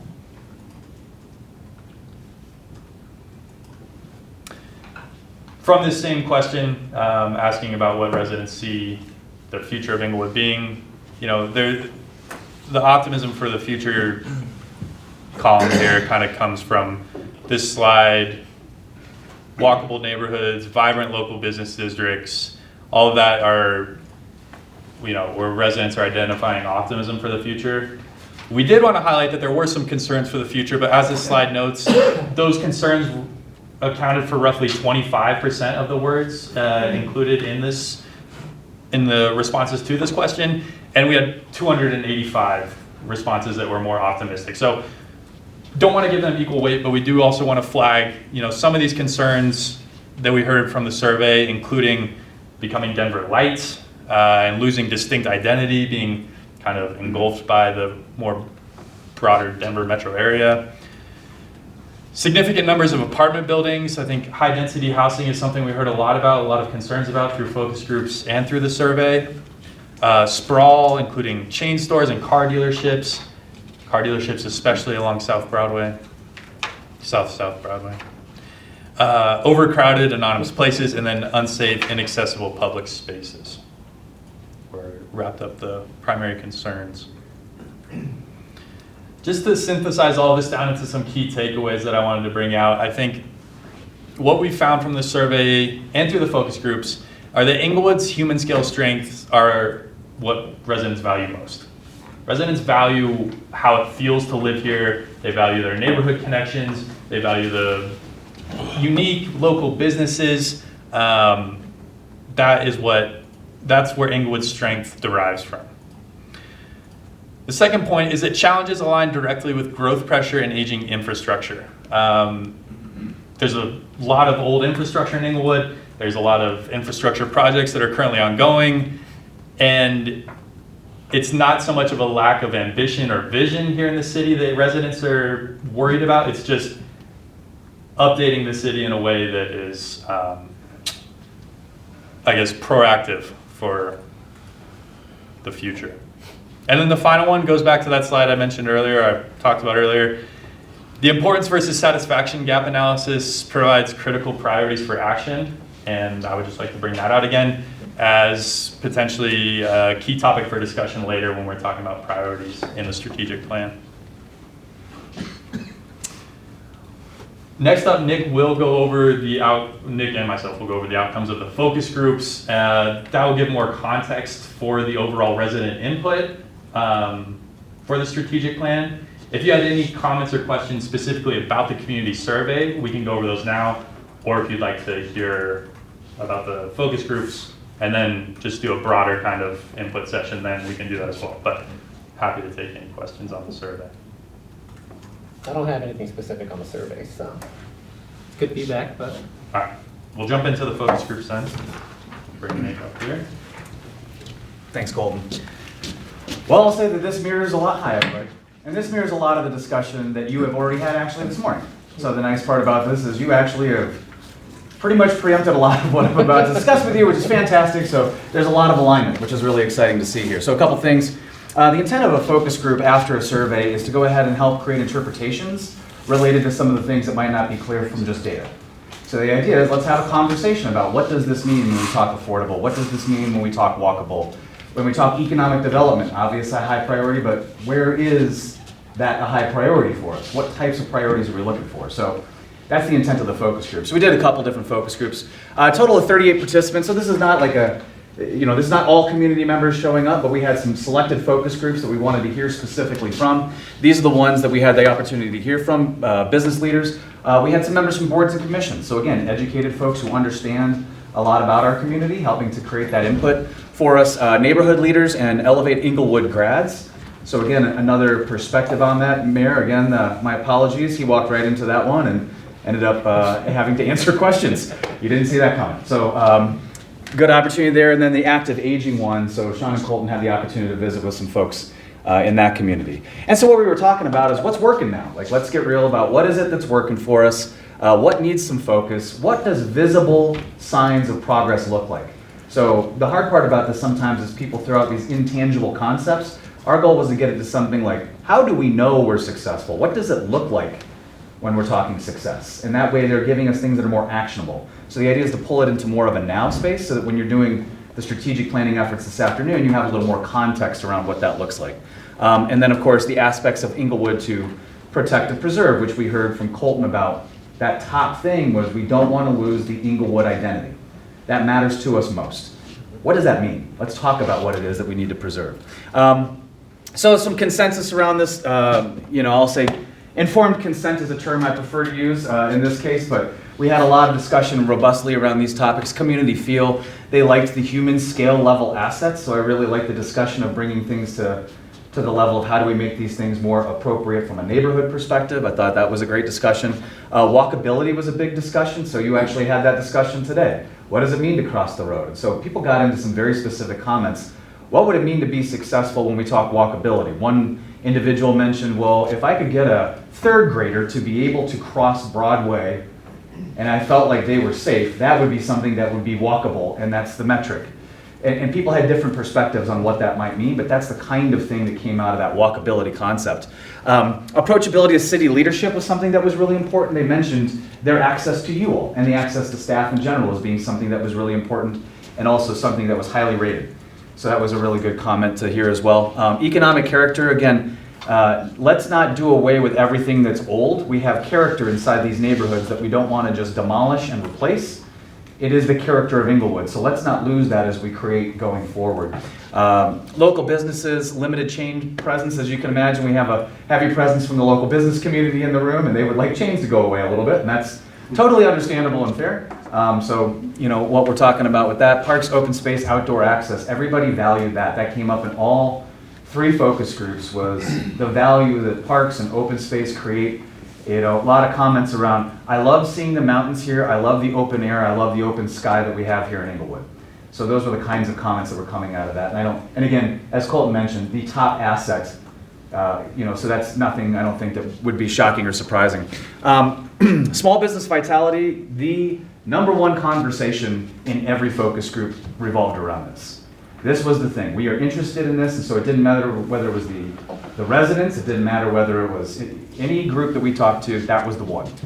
So economic vitality was number one on the list. Slightly different perspectives on that, but I'll say not too far out of alignment with all the focus groups on what economic vitality actually meant in this case.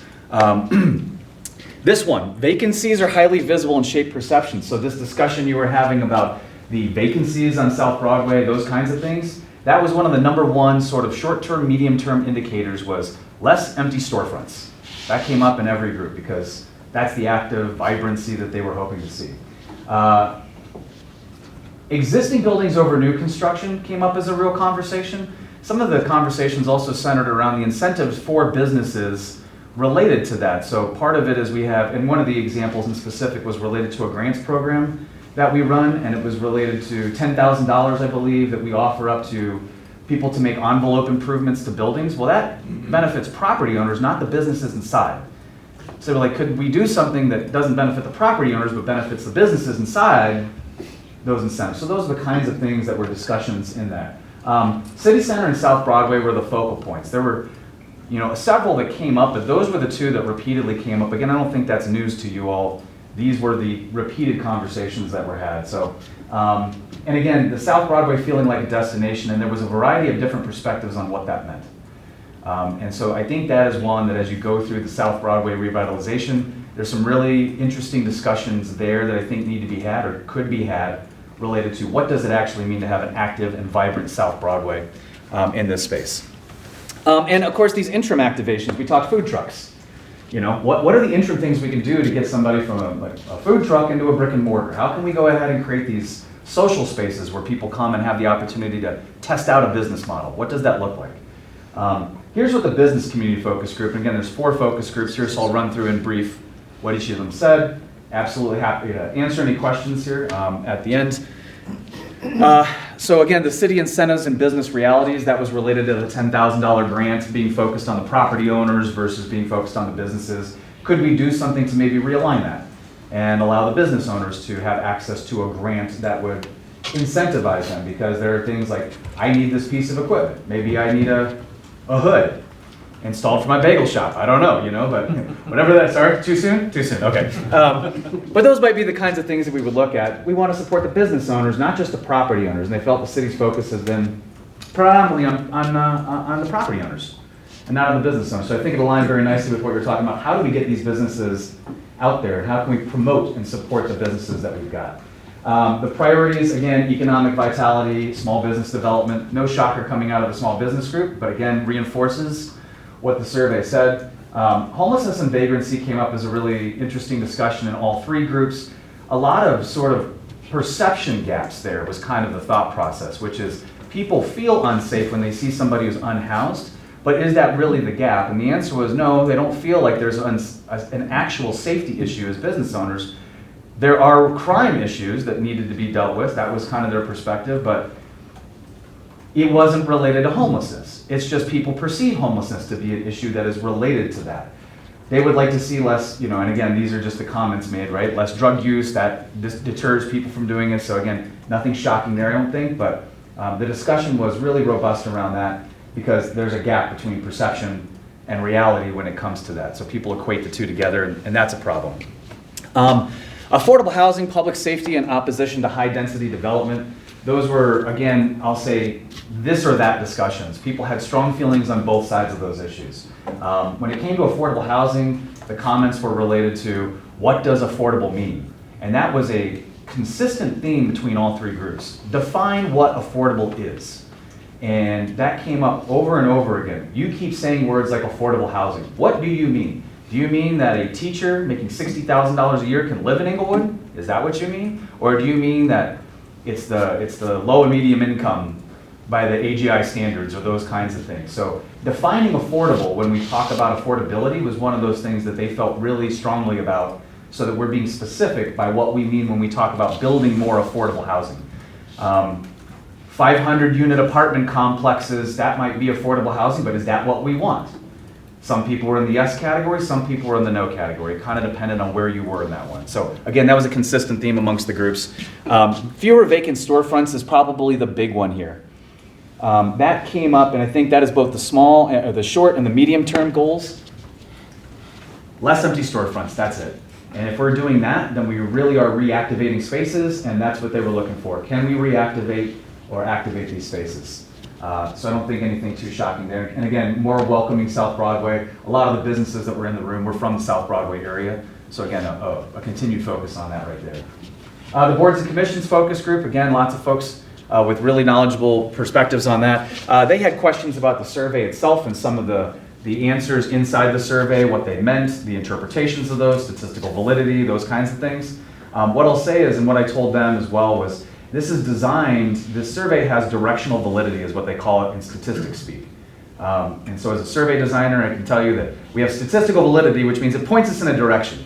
But plus or minus 6% is just enough to point us in a direction, not enough to make tight decision making. We needed to get over 400 responses for something like that, but we can say that this is the general direction that the community would like us to go. The focus groups help hone that in a little bit more.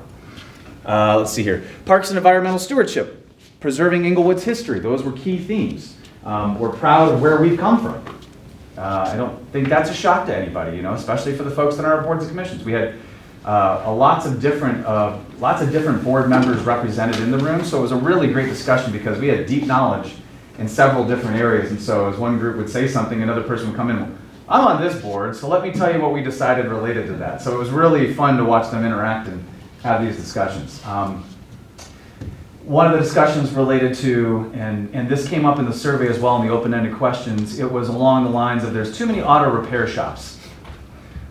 And that came up. There's auto stuff everywhere, and another person was like, well look, it makes sense for auto shops to be there. This is the right space for auto shops.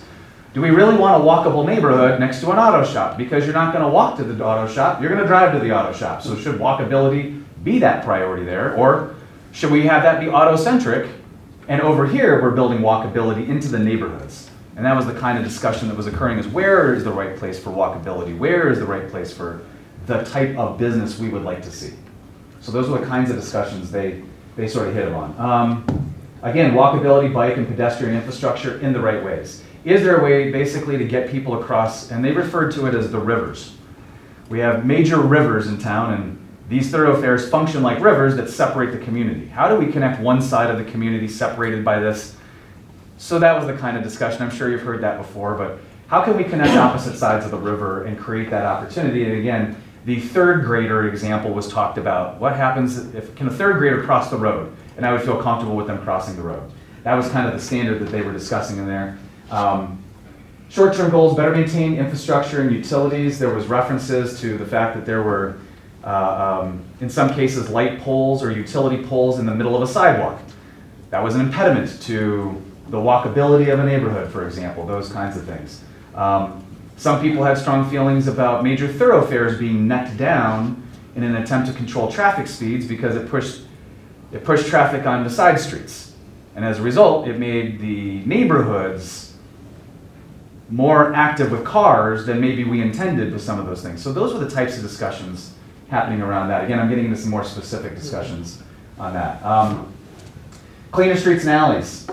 Again, you see reduced retail vacancies. So again, those are discussions there. And again, the midterm goals, define it. And this came back, right? Affordable housing. What do we mean by that? What's the missing middle housing? So they were, again, a more knowledgeable group. So they were getting into more specific discussions of ADUs, duplexes.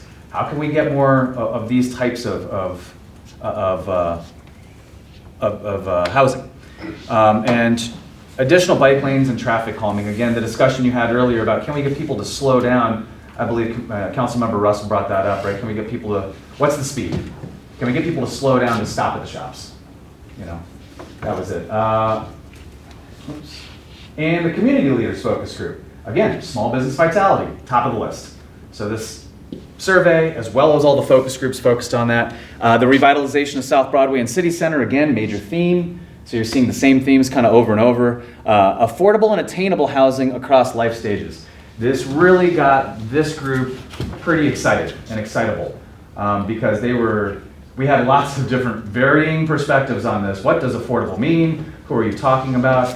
We had one gentleman who was talking about if an apartment complex has 500 units and after 6 months they're not rented, then we should give it to homeless people as a mechanism to do it, in which caused another person to be like, you can't do that, that's individual property rights, right? So really interesting back and forth about what that meant. So there was a lot of discussion, robust discussion around that. And again, across life stages was the other big piece for them.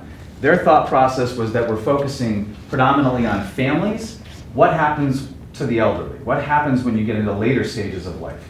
And their perspective was maybe that's not been a focus for the city. We've been focused on younger families, those kinds of things, and maybe elderly isn't somewhere where we've had enough input or someplace where we should have more input.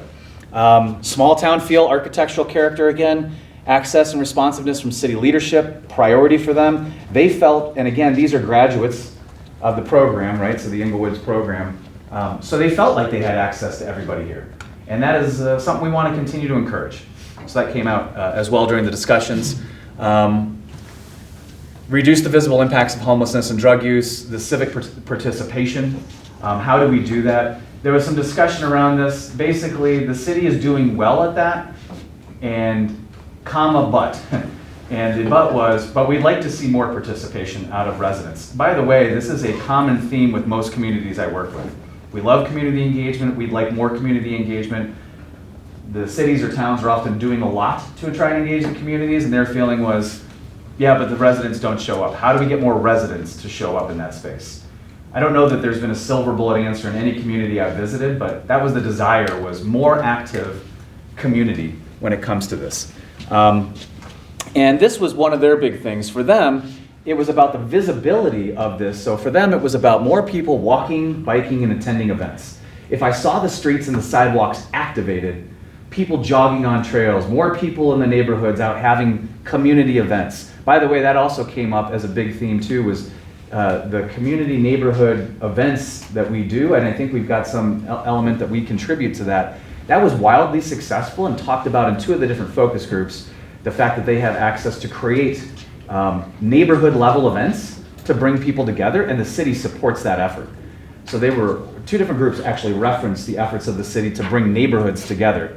And that also led into the conversation of how do you actually do that when you start building 500-person apartment complexes? Is it even possible to create the same sense of community in that or not? And I don't obviously have an answer to that, but, and again, midterm goals, the city center, visibly active, occupied, welcoming, and of course, South Broadway as a destination. So again, those were kind of the big things. I'll bring Colton up here because he had the opportunity to meet with the active aging group. Thanks, Nick. Yeah, so unfortunately there is only one Nick, and we only had one day to coordinate all these focus groups. So Sean and myself went to Mali and hosted a focus group for our active aging population. It was a smaller group, but I think it was still a very robust discussion, and I think we got some perspectives that really helped provide a different perspective than maybe we were hearing from our other 3 focus groups, and that was really valuable. Key themes that emerged from the active aging group were preserve the neighborhoods, just the importance of neighborhoods as a whole, the importance of our historic assets and our houses, but also the importance of our small businesses and our neighborhood connections, all of this sort of neighborhood and character building aspects of a community. Volunteerism came up as well. I think that's a huge thing for the active aging population, is having volunteer opportunities to connect with work that's going on in the city. They really valued that. And then this was a more kind of broad theme, but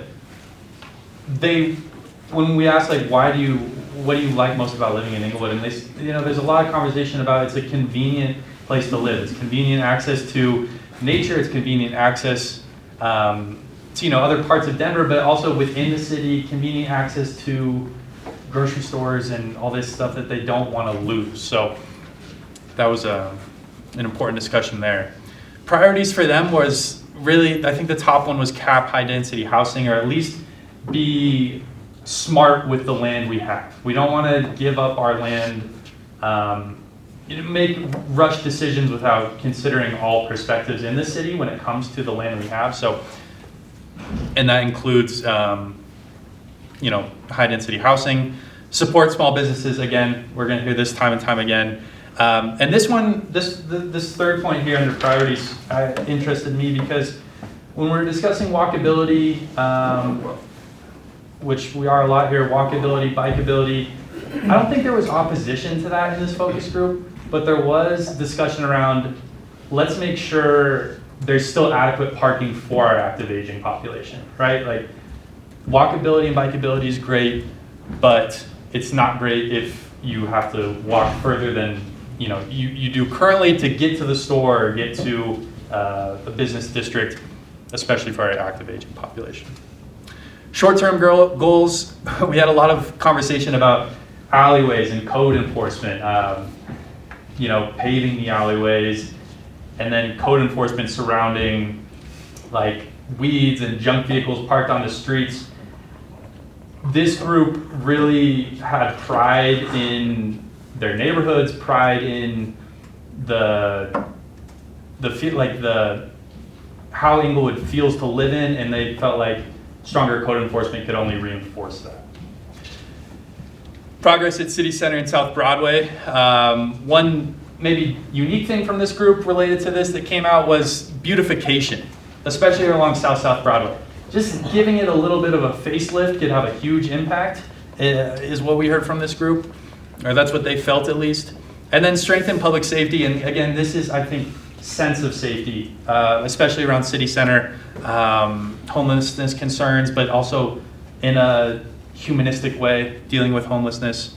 And then traffic enforcement, right? We're having a lot of conversations about perceived speed along Broadway, and how do we create areas that feel safer to our residents.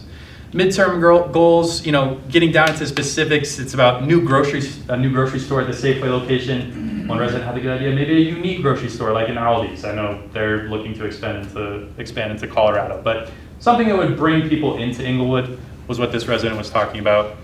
And then one other priority that I put under midterm goals, because it's not something that's going to get fixed overnight, but it's something the city is actively working on, is improving the water taste and quality. And then I forgot under priorities, support small businesses. I wanted to bring up this point that one resident made was, when we talked about temporary activations in the business community focus group, this resident had a similar idea, just providing ways for small businesses to get a foothold in the city through markets. He brought up the idea, or the example of Edgewater Public Market in Lakewood. Something like just ways for small businesses to kind of get people to interact with their business and then get a foothold in the community. So yeah, just want to bring that up as well. But that wraps us up, and I'd love to open the floor for any discussion, questions surrounding resident input. Thanks. Thank you, Colton. Thank you, Nick. Any questions, any comments? I have a question. So I appreciate the fact that we had an active aging focus group. Why were there only 4 people invited to that? Or is that just how many decided to participate? It just seems like demographics that we've received, or at least the most recent ones we have, show that that's a significant population in the city. And so that, I'm not sure that 4 is representative of that voice. Thank you for the question. I completely understand. So I can speak about the outreach we had for this group. Outreach went out through communications to all Malley Center users, and then we had signs posted up at Malley as well. What I heard from the director at Malley, Nancy Baum, was there's maybe a bit of fatigue around this group because they're doing the active aging plan and there's already going to be focus groups around that. So this isn't the only time we're going to hear from this population because we're doing this active aging plan. So there might have been fatigue there. We casted a wide net and unfortunately only brought 4 in. I think we still had robust discussion. I totally understand though it's not representative of the whole population. And sometimes there were opposite opinions being given. Right. Like, oh, we think our code is great, and then another person, no, code's not doing enough. Yeah. So, yeah. More voices would have helped. But that direct outreach was actually from comms, and I think it was an email, wasn't it, to all Malley users. So we really invited a lot of people. Did we do any outreach that was outside of Malley users? I mean, social media. Oh, we did. I mean, we covered all of the bases in terms of outreach for this survey. Absolutely. Thank you. Can you also tell me who the community leaders were in that focus? So that was neighborhood group leaders from the Neighborhood Resources Program, and then Elevate Inglewood alum, which was about, I think for that group, we reached out to about 108 people total. We had 25 RSVP for that, if I recall, and 12 showed up. And that's not atypical from what I've seen from focus groups before. It's tough to have, hey, we've got coffee at 6 o'clock, come talk to us, it's just a tough sell sometimes, so. Yeah. Yeah, no questions for me, just like the consistency, or at least the alignment on where the improvements should be, or what they like, or where they would like the priorities to be across Inglewood. So that was the takeaway for me. I agree. I think anytime you're doing these kinds of things, the survey provides some factual context, and then the focus groups either reinforce that or provide some context that's really out of left field. This was really very aligned amongst all the focus groups, and so that was really encouraging to me that we can make some reasonable conclusions. Economic vitality is top of the list. Small business development, the corridors they were after were the same. So we're seeing a lot of the same priorities and a lot of the same discussions out of all the groups, which says to me that, and again, this was a lot of the discussion you had this morning. So the nice part was there was a lot of alignment from where you all are, and I imagine you felt some of the similar perspective when you saw and read these things. Yeah, and even the active aging, the comment about the parking aspect. They still want a walkable community, but it doesn't mean that we have to deal with parking. It makes complete sense, right? It's like we need to be able to park somewhere instead of, be able to park, but then be able to walk within the actual destination. That makes sense. Was there any specific feedback about the city center redevelopment from that group? Active aging. Sean, I don't know if you remember anything else, but I specifically remember comments about sense of safety and just visible kind of aspects of city center, filming storefronts, also drug use.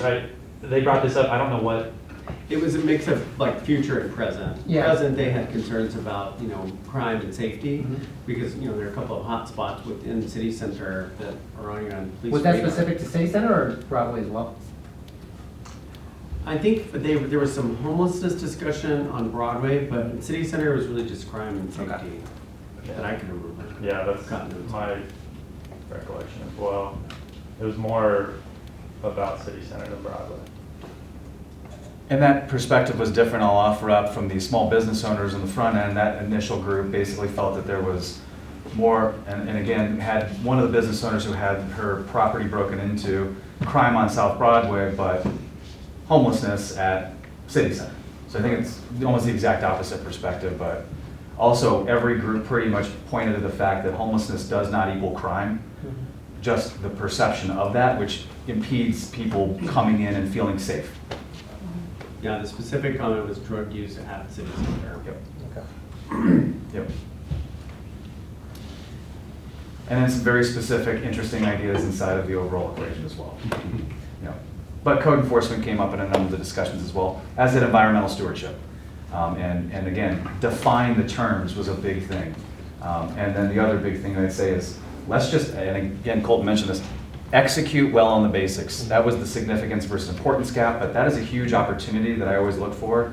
If you have something that's really important, right, and then you have somebody where the satisfaction is somewhat lower, that is a huge opportunity for the council and the staff to be able to score some wins, because, hey, this is really important, and if we start making big progress there, people are going to feel that progress. So that's concerning, but at the same time opportunistic. Yes. One other question, just because of the affordability, did anybody define what was their affordability preference in regards to development? You brought up the $60,000 a year teacher living in Inglewood. Was that the focus, or were they happy with any type of housing, I guess, within the city? It definitely wasn't any type of housing. People seemed to be more reticent when it came to apartment complexes. They were frustrated by that. Okay. They felt like it, and again, I'm paraphrasing many viewpoints, but in general, the comments were related to people's feeling that that is not a sense of community. They're a transient population, if you will, and so they're not committed to the character and identity of Inglewood. And I think there was some, I'll say, characterizations about that. They were interested in the definition of it probably being closer to, is it a young family that can come here and get something? And you were having this discussion about 4 properties versus 2, but that would be something that would be, rentable or that kind of thing. And that also came up with, don't tear down the old homes, those are the most affordable homes.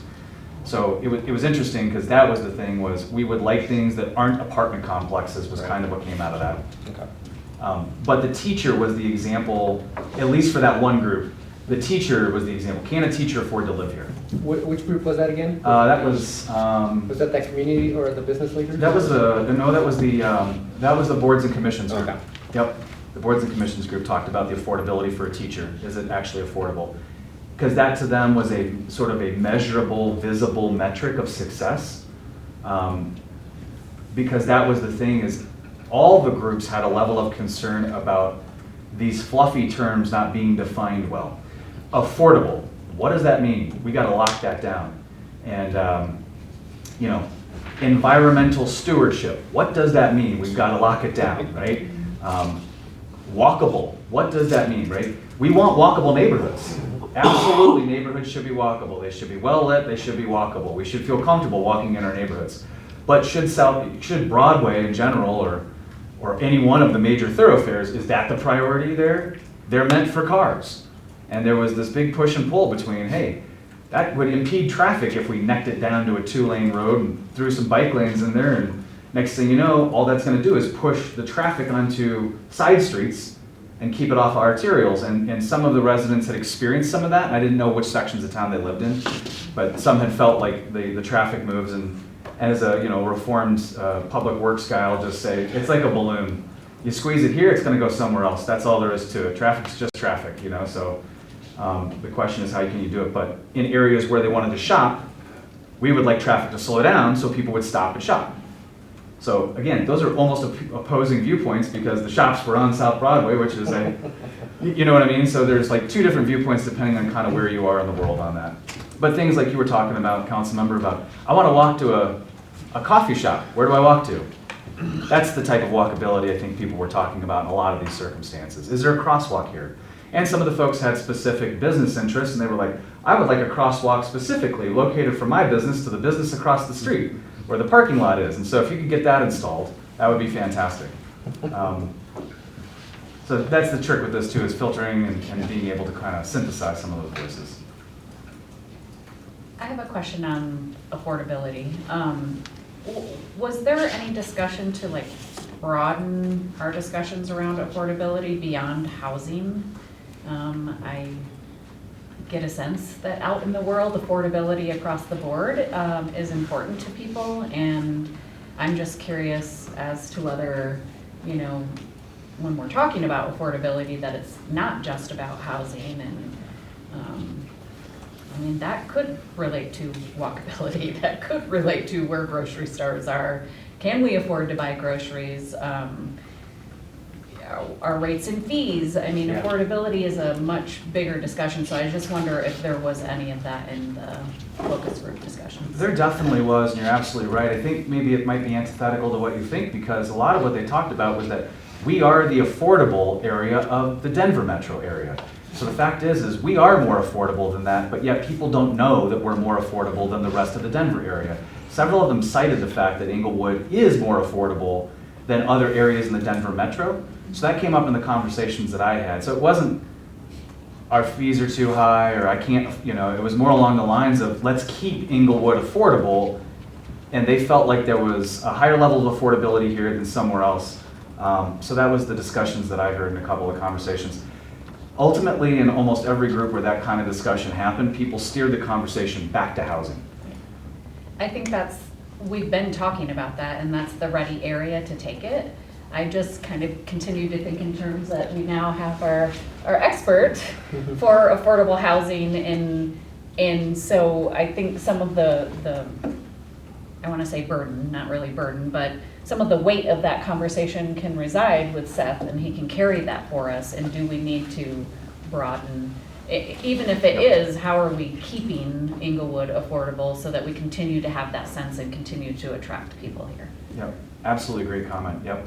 And maybe just to jump in too, I know it seemed like there was a key theme with a lot of the focus groups on what is affordable housing, kind of a gray area on the definition.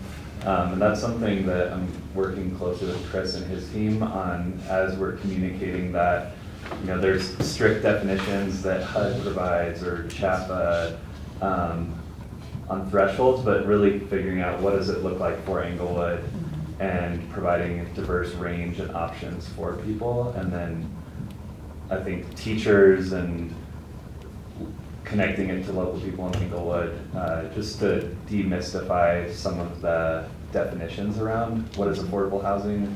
That's a goal and I think a big opportunity for us this next year. So I think a lot of the folks, and being somebody who understands this language, I don't know that everybody was referring to actually affordable housing. They meant it in sort of the larger term affordable. What they were actually after, in my perspective, was attainable housing, which is a different moniker than affordable housing. And that's what they were actually after, because technically apartment complexes start qualifying as the space of this is affordable. But what they were actually after were more things like properties for entry-level families, school. So it's like if you built more affordable housing, I don't know that you'd have the support. So I think the definitional issue there is probably something to just be careful of. And the only thing that I would add is often finding it's helpful to shift from what is affordable housing, shifting the question to whom is this housing affordable for? Exactly. And are they in need of more affordable housing options? So it's a similar line of thinking, but shifting the question is who is this affordable for? Yep. Seems to be helpful. Yep, absolutely, yep. And before we get into it this afternoon, which we will, we'll get into the actual brainstorming and sort of thinking about this.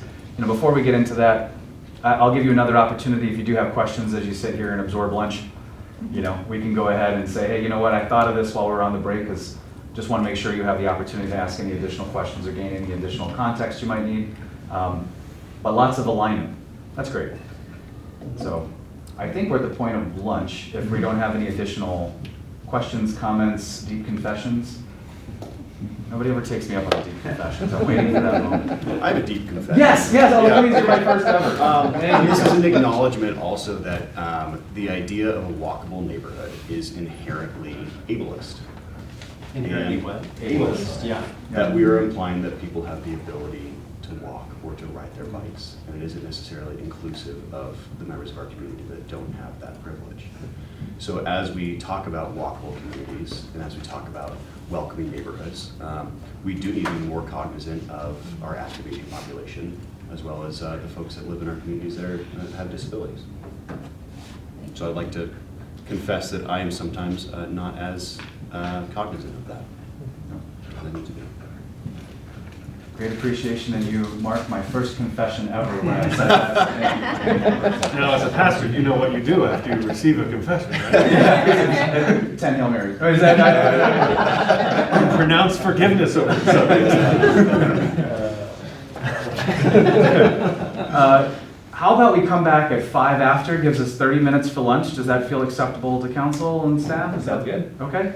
All right, lunch is over there, and 5 after we'll come back and continue this day together. Thanks, everyone. Drinks are in the fridge, and there's some snacks on the right, and there'll be more. We'll put in some more snacks. But it is a verb. Yeah? Or? No? Oh, okay. Oh, okay. We can chat about that later. Very, very poor choice. What's that? It was never part of mine.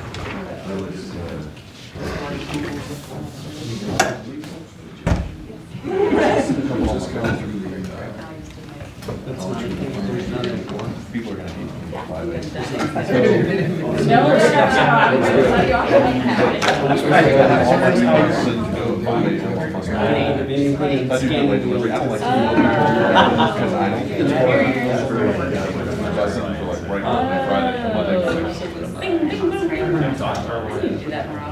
Just leave it on in my office. I think mine it's every month. That should like that. Oh, no. I think it's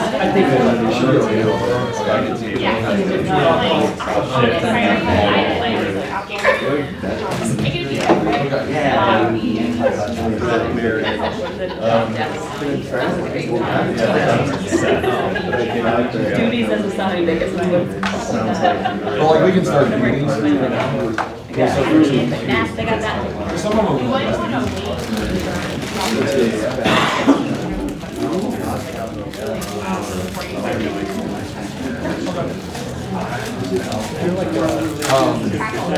Is this something I was gonna say, it's probably gonna be a little dry, so I probably need. There's some hummus. Oh, right there, yeah. If we're about to build those buildings, then should we do should we Yeah. by the, I mean, actually, before we get it done.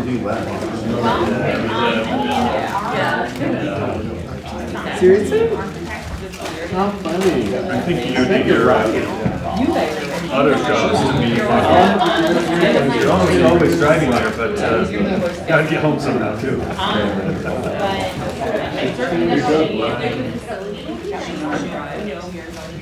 I know. But it's no worries. You did a great job. And the good thing is, I love that you realize this. You're fine. I love that you just go right on.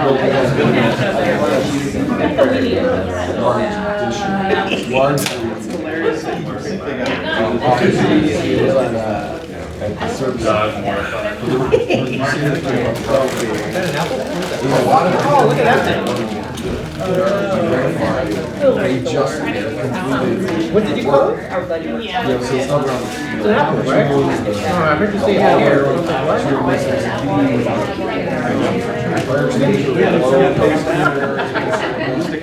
Everything literally And I look want at to that building. All right. So what? No, that was good. I don't expect to do anything more.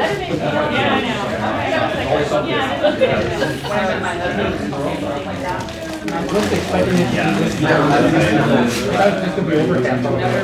No, I don't think they are. They were just broken up. Is it still cold out? Are we doing 80 punch list? Don't worry about it. It's not gonna get much later. For sure, but it's zero fun. Let me talk to them about what that looks like. And this, and now I'm that person's decision. That's good. We can work with this.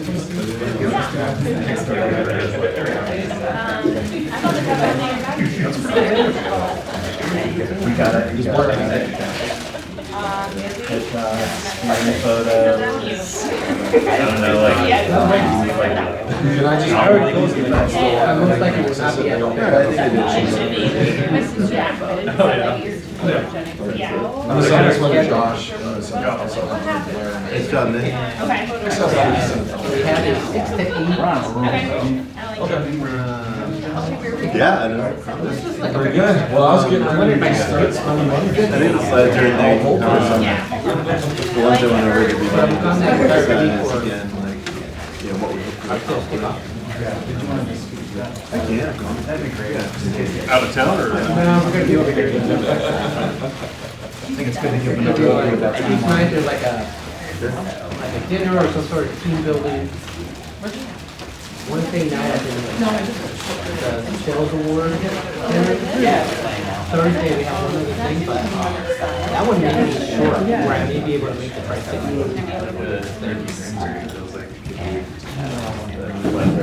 Oh, yeah. That's Yeah, technically, I don't think, I already told Sean, I don't think I'm gonna be able to make it, but it looks like I may be 30 grand based on the schedule. Yeah.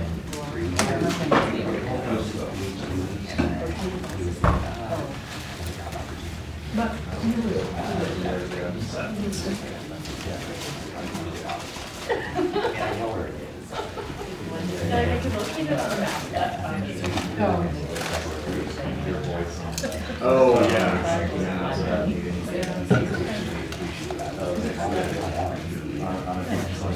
Pretty much. Oh, yeah. Oh, yeah.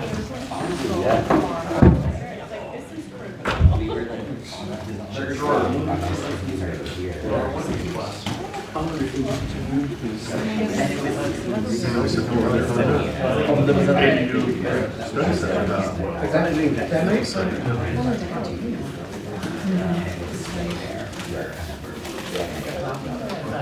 Yeah, a lot of, I mean, it's exciting.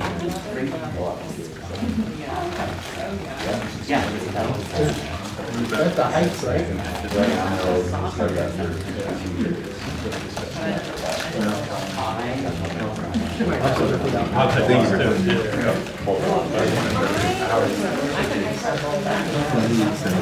Yeah, how you structured it. So, yeah, as we, great question. As we go, I mean, I think I'm gonna try to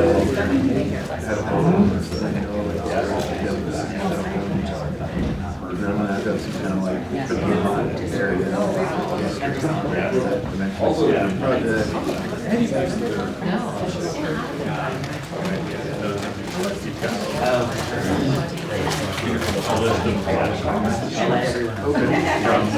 There is a bag all the way up there.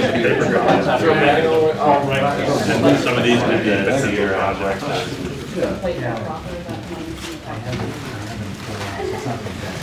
Sure. No, I don't like to use this one.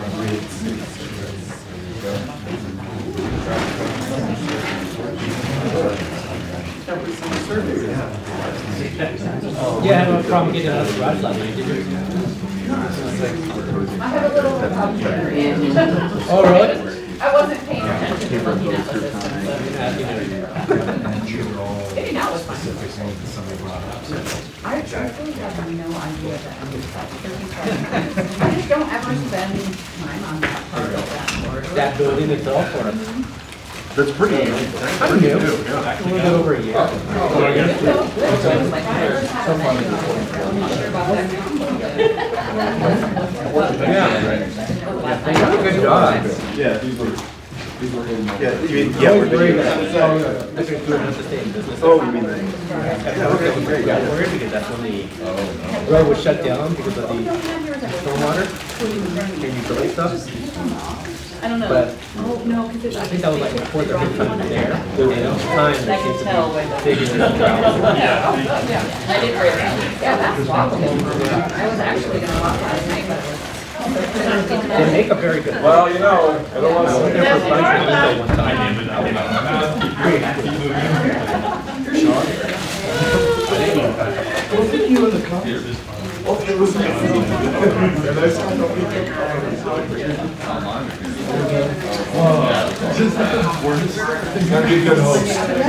Had your cat training go. Oh,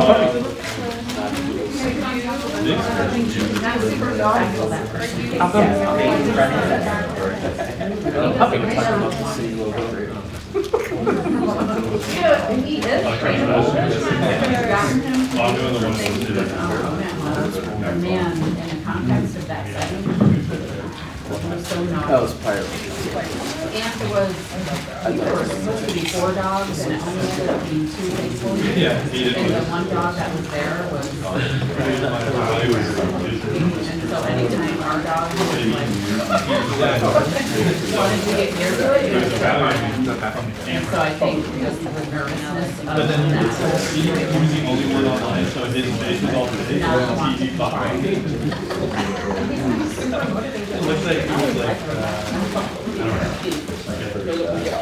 I'm kind of weird.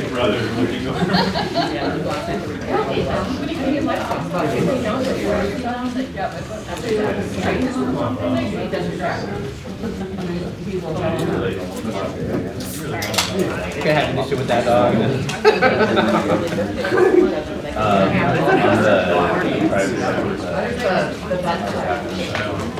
Described it as, oh, what? Good, how are you?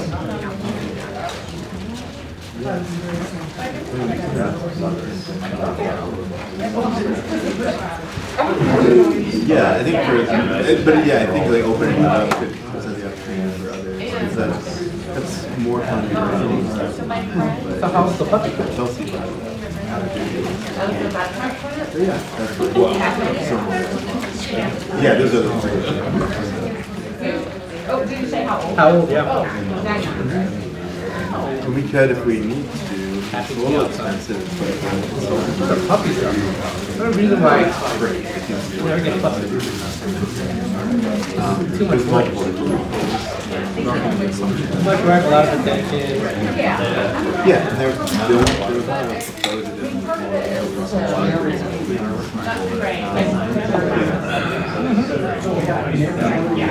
and they're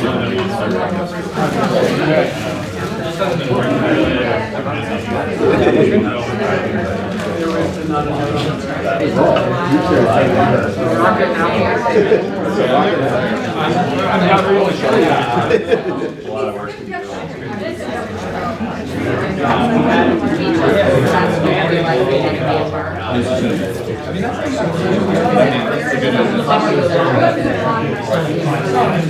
Are you a Bronco fan? Good. He's slowing down, no? He's only able to take one walk a day, and just across the street from back. That's basically it. And it has to be in the morning. If you take her in the evening or afternoon, she just gets slower. And I don't understand why. Not heat related. It just seems like after she eats, she just gets it. She has her energy after she wakes up. I guess you just have to. Yeah. Yeah. So yeah, so the walker, yeah, Nico and I have had a conversation. You weren't there years ago. We talked about getting a second dog. That's actually You know, Nico's like a so maybe he'll have more energy, plan on just not for older dogs, yeah. Older dogs. Probably just more And Mark will clean her. Oh yeah, she's just stuck in a rut.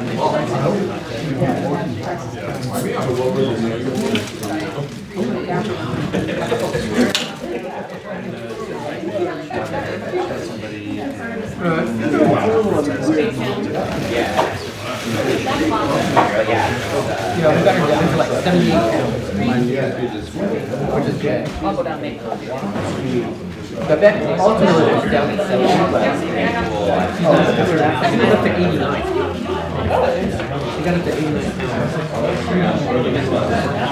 So that affected her today. And getting her down to 78 was a lot better.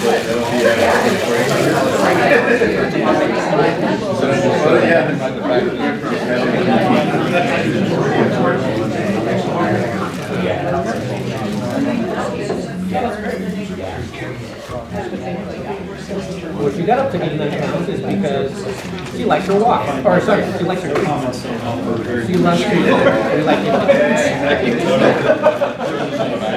So that's on her.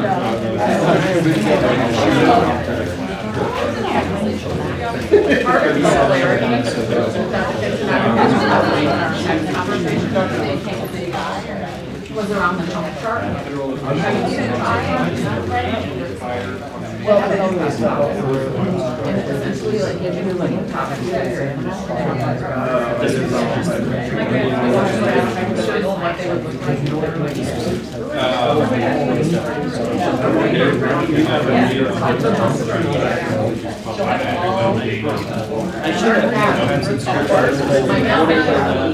I'm a nuanced person. I listen to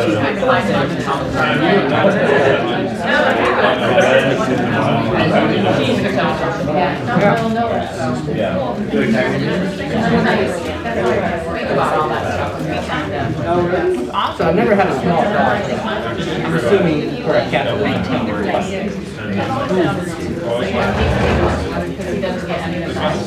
Yeah.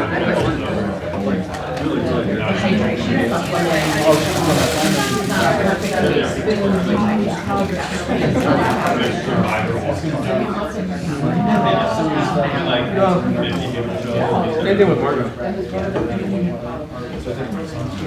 She is constantly, I think that's part of the reason why she's constantly taking them, or not taking them, but she's constantly looking for extra food. She follows me wherever I go, trying to get her job done. And then even around my follow she's like fishing around to kind of like get something extra. So I had to like set up some netting in order for her to have something in the area. But he totally pushes it further and further into it. So they're creative. Chi-Chi will be fine as soon as spring hits.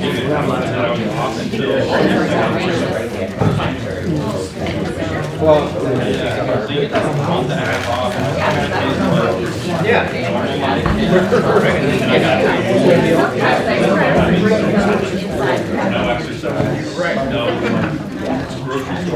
I think we have, I would say, but we do have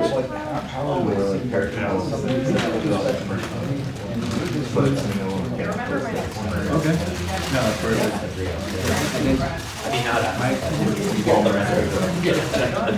Concept exclusion over here.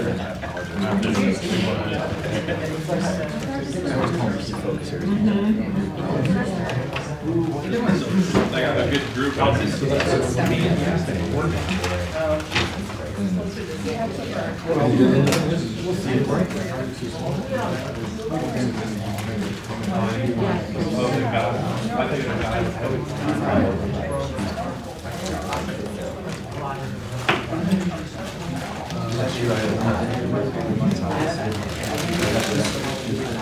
I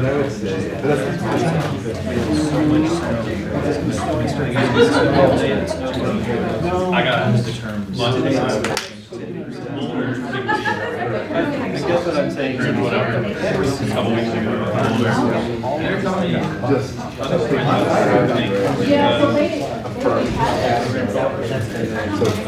Today, for sure.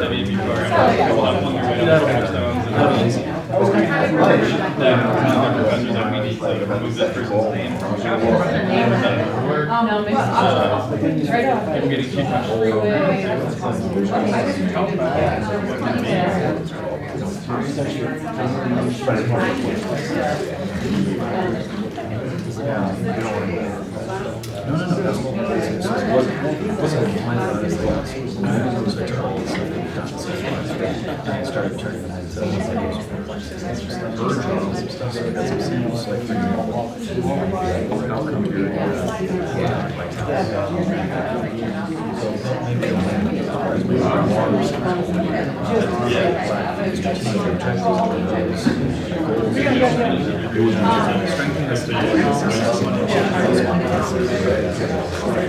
those would be the phrases that we hear more.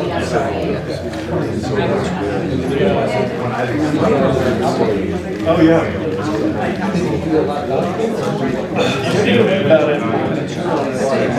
Back in my last couple of days, but I don't have a reason other than to get confirmed by those surveys. A lot of that is scale, walkability, small town here, the same box of like. I agree when you said it earlier, today, I was like, oh, that's like the idea. It wouldn't be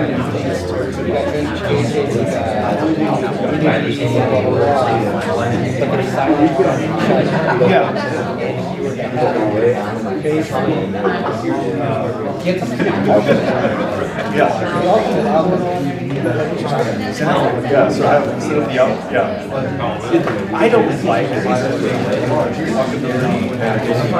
bike trails.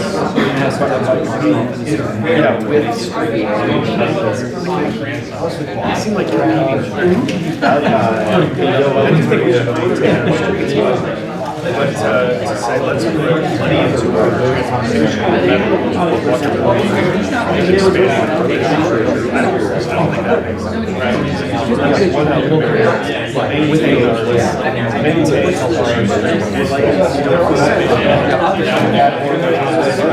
maintaining do that well. Then over here, let's expand. That's like beyond my like some type of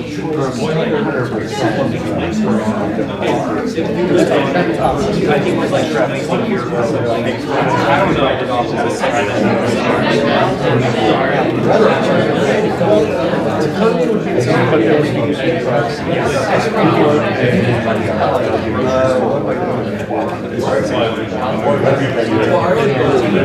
So kind of like 15 miles in and stuff, but also the house of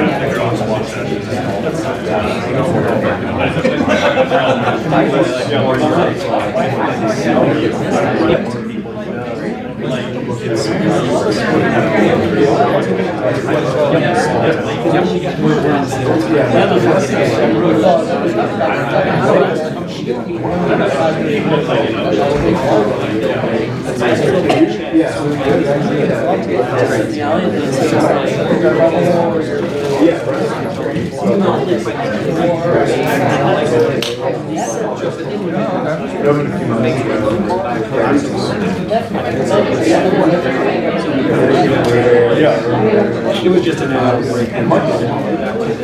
Let's get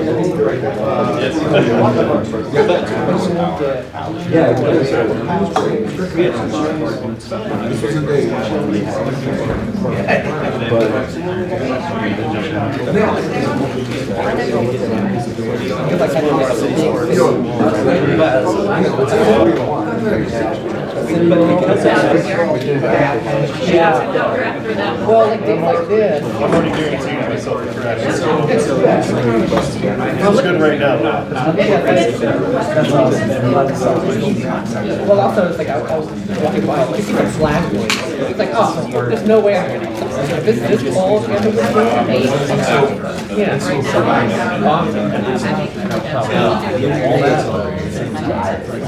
Oh, yeah.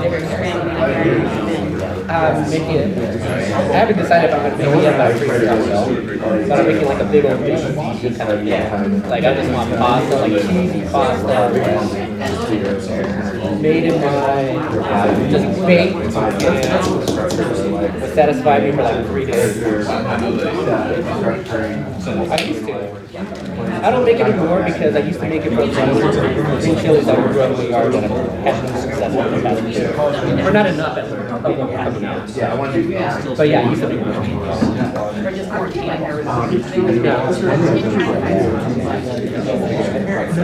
It's been a couple years. Or after now, especially. I think like I could make it still. It's kind of like making it based on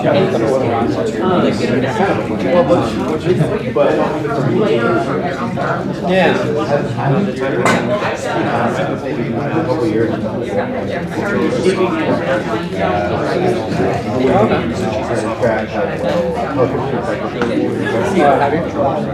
Yeah.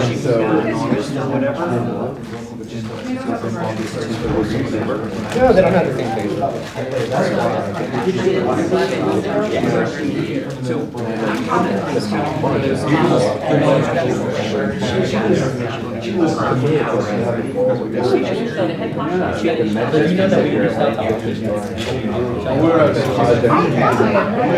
So Sean beat me to it because I heard they reached out the same way as the properties.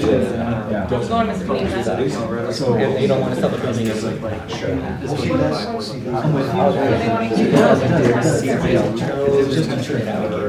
So right now, it sounds like a quick trip. It's that big old gas station.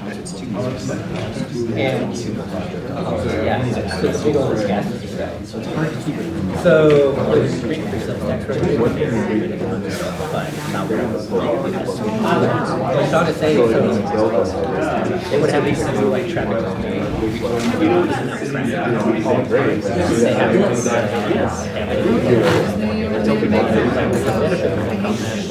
They haven't signed anything, so they haven't brought anything in, but it would take a few years to get that. And several of them called out.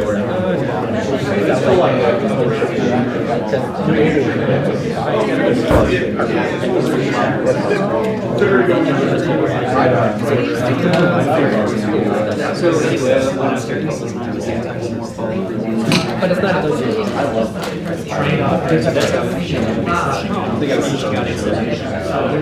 Yeah, I do think it's much like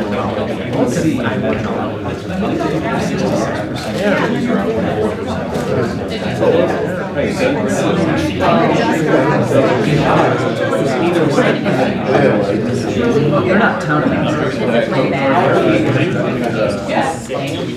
Like just up, no, so we have to,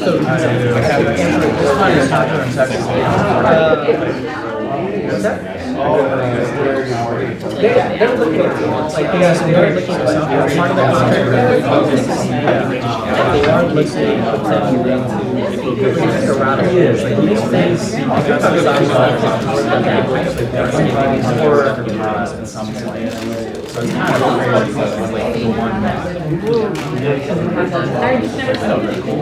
I know. Oh, okay. reasons for it to be. And that's true. Oh, is it? Okay. This is almost, yeah, South yeah, oh no, I mean, it's crazy. So this is, still, these ages. Let's test our What do we call it? That one's too big. But you're talking about South Academy. Oh, you're talking about South. Oh, we should have birds. Yeah, route down, so back up. Right. We're good at that.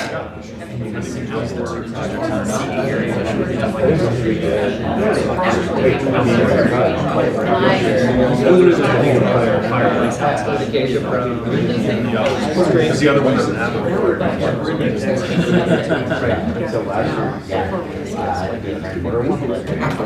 You got it. I like the idea. Yeah, I like the idea that it doesn't. I like the idea that it doesn't have to be like part of the running route. It should just be some start to the point.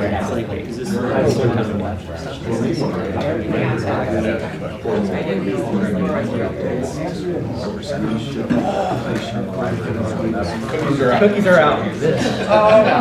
Oh, just like this. Already on it. Spot, right? Roll back. There we go. I just love how we're really on top. It's also like highly visual. Yeah, we did start. That's why It was cool. First quarter, we do have that. And we also have. We're all over the place. These are the days of our people laughing. Like we have one person on the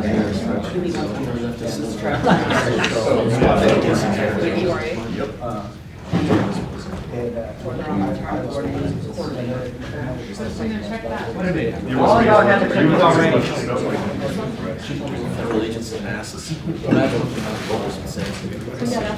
It's a shoot, but that's what it's saying. Yeah, that works. I can give you.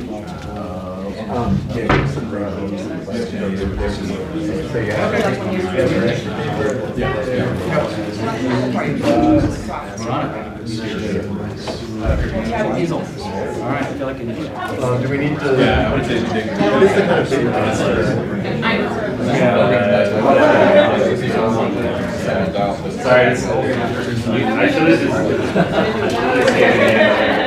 Well, there's a 2-minute warning here, okay? Is that alright? 2-minute warning? Yeah. I just get say something tomorrow, you know what I mean? Like the media, I was watching something recently, switching it down. And it was still just. It wasn't even.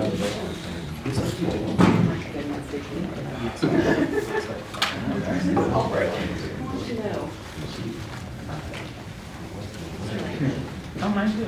Oh. Bacon squeeze butter. And later action.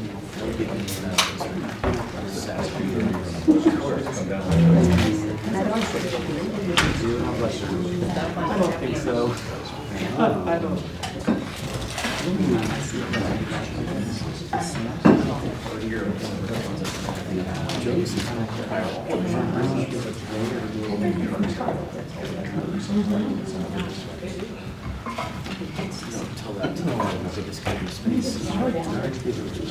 Are we passing out white paper or anything?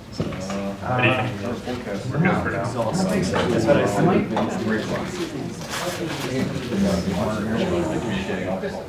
What is Littleton over there? Anybody know? Do they even have one? They have them on a Friday night.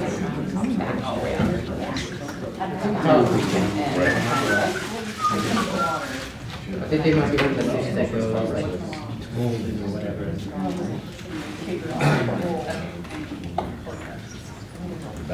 Are they still kind of the fuzzies on each other at some sets? Does it still seem like how about with that Littleton City Council? There's still some things down. Because they're working through They're pretty contentious right now. well, they're working through the cap. the location or whatever. I love how people, they elect leaders who philosophically disagree with them. That's hilarious. Like, yes, Seems to be the basic mode of operation. Either way, in cities. I love how that brings us about here. We did it, we wanted to give them a tribute to talent. Let's not do it. Let's figure it out. Okay, can I just encapsulate it real quick? Yeah. Oh, yeah. You're right. Now in hindsight, everyone's. I don't know why I find it so hilarious, but I do. Are we memeing? Well, ours actually got I love a good meme. something. I said, are we memeing? I love a good No. meme. I was telling him how at the vet, my vet had a chomp chart on how to look at your animals and how ruined they are. I think it's hilarious. Yeah. Where are you on this? Yeah. It was terrible. And then now they. Yeah, we're good. Okay.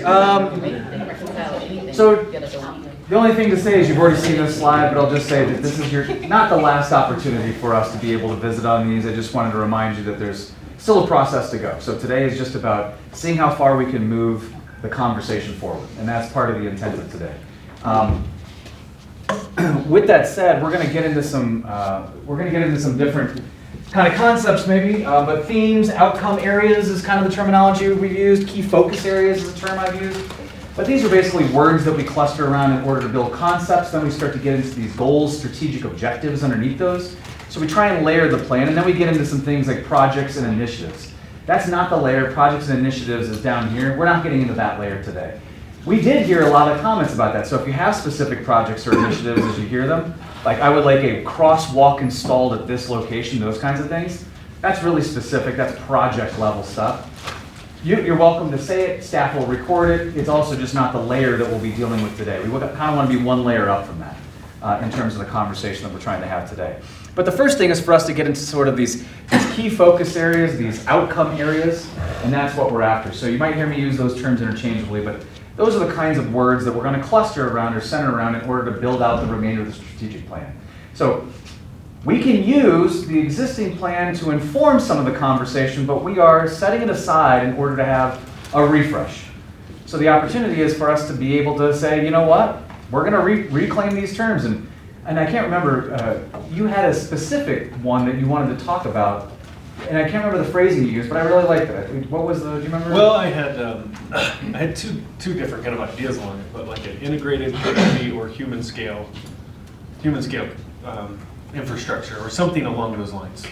Love it. That's the kind of thing we would want to cluster around as we think about this. So what I did was I took all of the survey information, all of the information from the focus groups, and sort of just created some 20 keywords or terms. So these are some things that we might think about clustering around, but these are the types of things. So for example, we might have something, and I'm not driving any direction, but mobility and connectivity. Those might be two things that we would cluster together as terms, and then we would start to build things under mobility and connectivity.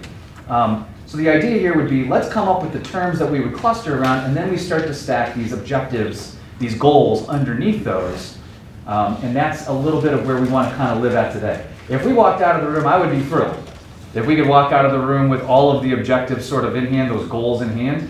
That is not a requirement for today, because again, we have more opportunities to be able to come back from staff, kind of round out some of those discussions that we've had. So just know that this is the type of level. I definitely want to get to the place where we have outcome areas, a good sense of those outcome areas. I know we're missing one of our council members, but I would really like to have a strong sense out of this group that's here.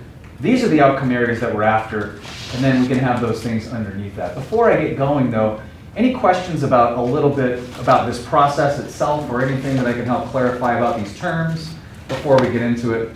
And again, these are just sort of common themes that came out of the discussions, the surveys, the rest of that. I guess I'll ask something, Nick. Sure. Are we concerned with what was asked to generate these ideas? And what I mean by that, did we not ask questions that would have generated different keywords or different terms? I'm sorry, I didn't understand. Try it again for me. So I guess what I'm trying to say, we asked specific questions within the survey and within the focus groups. Yes, sir. Right? And so that led us to these 20 keywords and terms. My question is, since we were directing we were directing both the focus groups and our constituents towards a certain area, are we concerned that it left out certain keywords or terms? Absolutely, and you're 100% correct. Which, thank you for leading me into the next point, which is why the first step in this process is to add the words that are missing. So part of this is going to be what other keywords that are not reflected here, because again, you're absolutely right. We could pick all different kinds of terms and we could do that. We use the open-ended questions. If you'll recall, there were open-ended questions in the survey itself that also the community members were asked, give me 3 words that would help describe the future of the community you wish to see. So it was sort of that future-leaning visioning stuff. And again, lots of keywords came out of the public. That also helped to create some of these keywords. But this is not an exhaustive list. The idea now is to take this and just give you a baseline. These are the words that came out of an analysis related to that. However, there's words that are not up here that should be up here from your perspective. I'm going to add those over here. And we're going to make sure that any word that needs to be added to this list is the ultimate list that we will be, and I never use the term voting, creating preferences behind. And Nick, if I can just add to Yes. the mayor's question. So as I mentioned previously, we're going to be going back out with a second survey. And so we're going to be having the outcomes you come up with today. We're going to ask community members to prioritize them, but then we're also going to have a question that's open-ended that's basically what was forgotten. You know, is there anything else we're missing? And so that data will be brought to you on February 17th for your additional consideration if there were things that we somehow missed along the way. Sounds good. So my goal with this is, I just wanted you to start with some terms. What I find is when it's sort of open-ended, we maybe get a little scattershot, but we know that these are on some level a priority. They raised that way. So the question is, which of these terms do you like? Any terms you like, I'm going to add over here. So this is not the representative final list of anything. This is just a starter kit, if you will, for terms to choose from, and then to add in any additional terms that are not reflected here that you feel are important or that should be. The process we're going to go through after that is I'm going to give you, and again, not voting, preference dots, so that you can come and indicate preferences related to these terms that we could cluster around.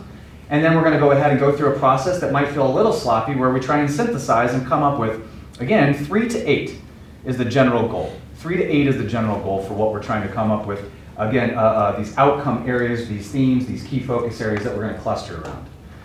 My hope is that by the time we get to those, we've got a pretty clear sense of, hey, economic vitality and revitalization. That might be a key focus here. That might be an outcome area that we have.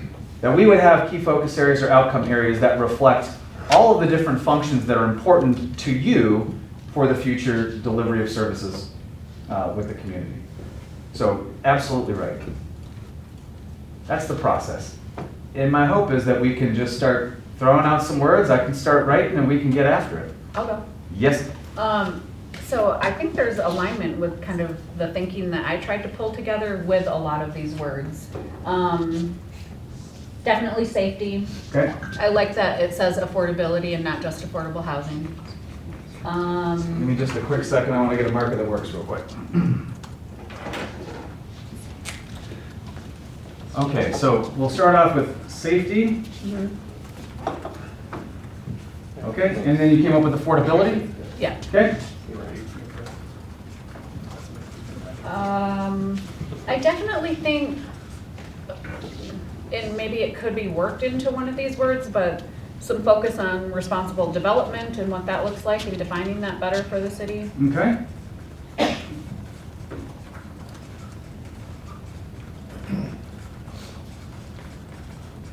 Okay. And fiscal responsibility / transparency. I'm going to leave those separate if that's okay. Fiscal responsibility, transparency, okay?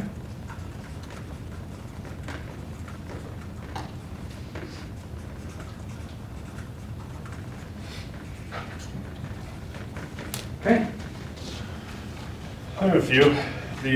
I really like walkability, mobility, and small business as things I want to highlight, and things I think were really common in focus groups and survey. There's one concept that's not represented on here, and I don't know the word for it, but what I'm after is, if you said, does Inglewood have enough coffee shops? We got, we got Corvus coming in, we have Mango Tree, we have Kaladi, we have working class, and we have Nixon's. That's a lot of coffee shops. They're all north of 285, like Councilman Brang was saying.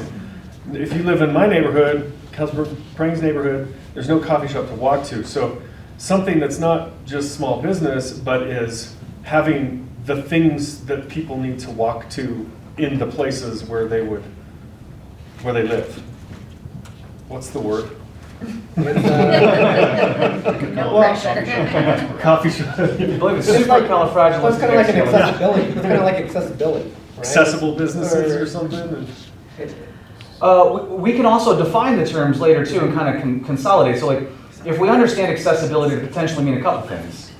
Let's start with accessibility as maybe that term, because I feel like that's a, Balance of offerings. Balance of offerings, that's pretty good. what'd you say? Balance of offerings. Balance of offerings. Related to small businesses. Okay. There's one more, by the way, one more coffee shop coming in. Oh, really? Is it north of 285, right? What's that? The new one, right? The new lavender or something or other? No. And you had mentioned one more. You mentioned walkability, mobility. There was one more that you had Well, said. small business is the thing we saw a lot in the, Okay, small business. thriving small businesses or something. Okay.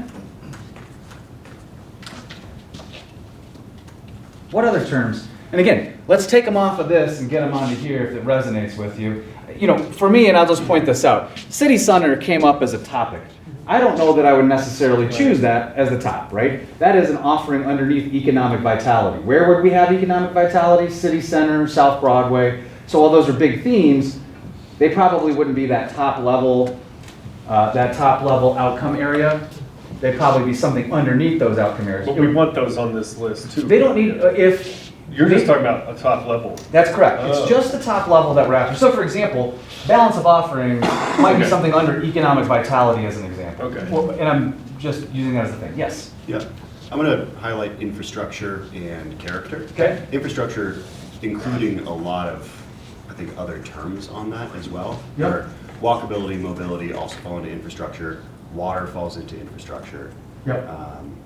As well as, our roadways and kind of transportation plan falls into infrastructure. Absolutely. So is infrastructure, what was the other one? Character. Character. Thank you. And that's both the character of our existing neighborhoods as well as how to create new character as we look at development. Perfect. And that's that layer down from this, which is perfect. That's exactly what we're after. Yep. Absolutely. What other terms might we want to cluster around? I like community and trust myself. Community and trust? Trust. Trust. Yeah. Those are the only two that I don't already see up there that, Have a substantially yeah, different. they hit for me. Trust and community. What else? Well, I was gonna add safety to the ones that Joe was talking to. He talked, what, was it small business, walkability? Walkability, mobility, safety goes along with that to me. It's at the top. Absolutely. Oh, you already have it at the top, yeah. Nope. In fact, we highlighted it with Tina- a special yeah, blue Tina underneath. called it out, yeah. It's got ground effects on it. What else? I want housing balance to be clustered along with affordability and some other things like that. Okay. Perhaps. Let's. I'm going to put it up here just so we've got it captured, just in case. Housing affordability. Housing balance. Housing balance. Thank you. I like that balance framing. Yeah, I think that's what I heard when I heard responsible development. When it could be that term balance also maybe plays into this balance of offerings, like balance right here. Is that- yeah. Housing in the right places and all that, for sure. Yep. Different types. Do we have activation up there? We do not. Activation. Okay.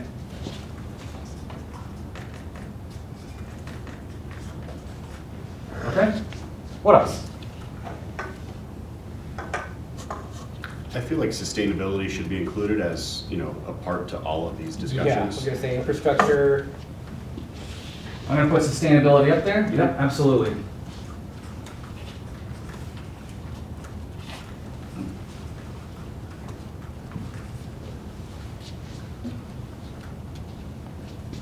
But I also mean sustainability just to clarify here, not just in environmental sustainability, but the sustainability of our growth, our fiscal sustainability, making sure that we have viable long-term plans. Yep. Thanks for clarifying that. So we understand intent behind it, which is really important. So that's definitely the conversations we're having, is intent behind the terms too. But sustainability could be fiscal sustainability, these other, and again, environmental sustainability, the ongoing of offerings, those kinds of things. 100%. So, yes. What else? Well, I do think if we don't have economic vitality, I think that should be a clustering term. Okay.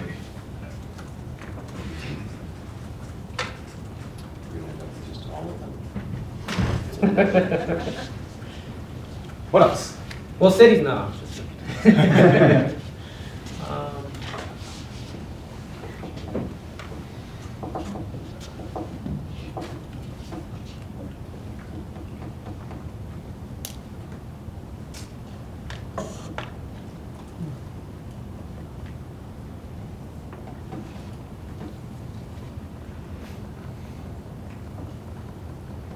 If we've got a moment of pause here, I want you to continue to think about it. I'd like to get a gut check from staff if that would be okay too. Is there anything that we're critically missing that's not up here that we've just had an oversight moment on? And I just want to gut check, like, hey, you haven't, like we were doing economic vitality, hey, you forgot economic vitality up there. Is there anything from a staff perspective maybe that we just have missed in this equation that's fundamentally? I was just on the discussion about the balance of offerings was the word proximity kept coming into my head. It's the proximity of the offering so that people can get to it. Okay. It's almost. Is that an understanding of the term, or is that an additional term that should be up here? No, well, as Joe was talking about it, that was the word that kept popping into my head was proximity. Okay. I don't know if that's right, but that's what I was hearing. That's a good term. All right. You got a second. You made it us. All right, there we go. Proximity is up here. There we go. Not supposed to propose it. Robert's rules of. I'm just kidding. The only thing and we did this with the first two iterations of the first 2 years of the strategic plan, forgot a term that encompassed, our parks and recreation offerings. So maybe community, if we could have council kind of describe what community means on that list, maybe that's where that could go. But we kind of left it all out the first 2 years. So. Great. That's exactly what I was asking for, Sean. Thank you for that. So, is it okay that we represent or understand parks and recreation as inside of community, or is that something that needs to be reflected separately up here? I don't think it needs to be separately. I kind of fit it in with sustainability as well. I actually fit it in with balance of offerings. I was going to put it with infrastructure. Okay, we'll disagree next later. Okay, we'll get it. Okay, but let's recognize that we need to make sure, and again, part of this too, as we go through this process, and this is an important part too that I usually caution folks about, is it is traditionally important for us to be able to make sure that the roles and departments and offerings that we have are reflected somewhere in the plan. So we do need to make sure Parks and Recreation are in here as offerings somewhere in the plan. They just might be under, again, maybe different places to different folks. And I think it's happened in the past that departments like police, for example, have been congruous to the safety section, but it doesn't have to be that way. A department could be represented in 4 or 5 different areas. Mm-hmm. Probably should be. Thank you. Yeah, exactly. Chief's like, yes, I agree. Let's put it everywhere. Still have a job, Chief. New budget request. What else? Are these going to each individually be a sheet of paper for dots? No, what we're going to do is we're going to use the dots to kind of get us down to some keywords that we're most focused on. Then what we're going to do is we're going to work on clustering the terms under these concepts so that we have. So for example, let's say economic vitality is there. Small business isn't getting the vote, but we recognize that small business is going to be under economic vitality. So we're kind of gut checking to make sure that we've got bigger terms. So like if economic vitality is more representative of the intent of council for that future vision, then we would say, okay, but small business fits underneath economic vitality, and a balance of business offerings fits under economic vitality. That might be the way that we go. So the idea is to find the terms that most resonate with you, and then once we have those terms, to make sure that we're sort of capturing key concepts underneath there, and then we build around those with specific actionable phrases. So it might be something like, you know, let me see here, on small business, promote, market, and support the development of small business incentives. Might be a statement underneath economic vitality, for example. I just want to make sure that we're capturing the things that are key concepts to you, so that when we come back to them, we're saying, okay, you know what, we did get as many of these concepts reflected in the new language of the plan. Yep. So are we after identifying and naming the outcome areas? That's correct. We're after these outcome areas, these big things. So for example, it would be, and again, I'm just going to come back to this one because this kind of seems to be a theme. Economic vitality might be a key focus area, an outcome area that we're after. Underneath there, then we're going to come up with what is it that we would do that would let us know that we're being successful in that area.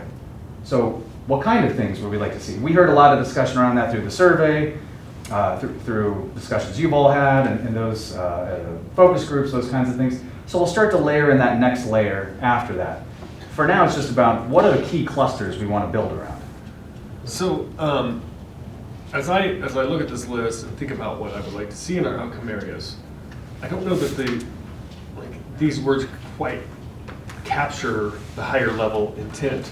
So for example, maybe infrastructure would be a great one. Sure. But the challenge with infrastructure is we have a variety of different types of infrastructure. Yes. And the word as a semantic domain, you can nicely cluster things under it. But as a driving force, like I would, for example, I think we should keep our streets well paved. Street maintenance would be a category of thing that we should do that would fit nicely under infrastructure. But traffic calming, similar, category, but there's no maintenance. We're building something from scratch. It's a transformative thing, and it relates to all these other concepts, like even proximity, balance of offerings, right? Where I would want to cluster it over, I would want to cluster the traffic calming over here with this, and let street maintenance stay over here under infrastructure in its kind of maintenance mode. But I would like at least one outcome area that pulls together things that normally maybe wouldn't go together if you were just thinking in terms of semantic domains, but have a transformative impact if we focus on that area for the community. Does that make sense? And are we going to get there with this method? Yes, and would be my offering to you. I appreciate what you're saying. I think that one, you're also reflecting comments heard from the different groups as well, which is to say all of these have interplay together, right? We do this better, it creates this opportunity, so let's recognize that there's absolute interplay between all these areas. The challenge becomes, where does something fit, not whether something fits. And where something fits is, to a degree, less important than whether something fits. So for example, to your example of, well, I'd like to talk about multimodal or traffic calming or those kinds of things.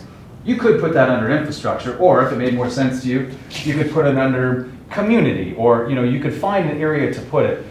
The semantical concepts are to get us to cluster around themes that make the most sense, because our audience for the first part of this is external. Then it becomes in sort of an increasingly internal audience, because, for example, staff is going to come back with projects and initiatives underneath those things that are going to say, here's how we're going to go about what you want us to get accomplished. So I'll say the devil's in the details on the next layer, but that's the layer that we got to get down to. I think what I'm getting at is what we're kind of doing is starting with the lower level pieces and kind of building up to cluster things together and identify these higher level points. There's a part of me that would almost rather say, how do we want to, what do we want to be the driving concepts behind moving our city forward? Let's start there, and now let's go grab this list of things and put them underneath those in the appropriate, like kind of a slightly the inverse of what we're doing. And I don't take offense to this method, but also to think that maybe there would be some ideas that would that we should consider as higher level ideas that would more easily come out of a top-down approach. Help me understand that a little bit more. I'd like to understand where you're So, coming from. well, back to my human scale integrated community infrastructure. If we were gonna just take that as a big picture concept and say, now what all do we want to go under that? I would put under it, Traffic calming. yeah, traffic calming, balance of offerings, walkability, mobility, proximity, and those kind of things. But I don't think that those inherently go together. Other than it's a big goal for our city. To pull those things together to say this is a transformative outcome area. That what we're driving towards in that example is that we're driving towards this. We want to drive towards this. Yeah, we're driving towards this, and then we're going to start putting the projects underneath it that kind of gets us there. And under traffic calming, these are going to be the specific areas that we're going to focus on first. Mobility, same thing. Like we'll start doing it that way. I kind of agree with that, but I see where he's getting at. I'm thinking that my worry there is that we leave something out that we need to be doing day after day after day that allows us to have this big picture. Well, I do think we should have an infrastructure maintenance outcome area. Like that's something that the city has to do, and we have to do it well. But it's different than things that are going to genuinely transform how people get around and where they go within the community. I think your point is well taken and valid, and I would offer up stylistically, I do it a little differently. And I hear what you're saying with that. My thought process would be that these sort of transform, as we talk through what would be transformative, so like, and again, you've got this very specific phrasing for give it to me one more time. I think it's a human scale community or something like Human that. scale I don't even know what it is. Right, but I love that because what you're doing is you're describing the nature of the community you're trying to build. So to me, the way that I would do it, and again, it's maybe stylistic difference, Okay. right? But I would say community might be the term that I would cluster around. Human scale community, balance of offerings, those kinds of things. Ensure there is an equitable balance of offerings in different geographic regions of the community. Underneath there would also be ensure that neighborhoods are walkable, so you could cluster under the concept of community those terminologies that actually create that transformation, as opposed to having, because the challenge too is what Mary was referring to, which is those day-to-day tasks get lost in the transformational nature of it. And if staff can't see and the community can't see where the basics are being taken care of, which was one of the things they said in the survey, which was a concern for them, was we want you to take action on the basics and do the basics incredibly well.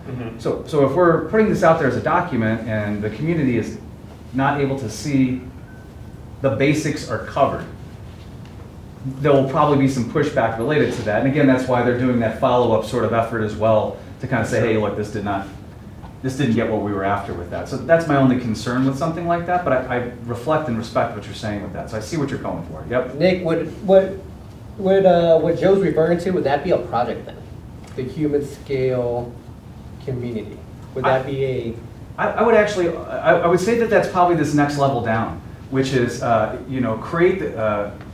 create an enhanced human scale community. Underneath those would be projects that actually accomplish that goal. Okay. So it would be increased lighting in alleyways and residential neighborhoods as appropriate or whatever, to create that outcome.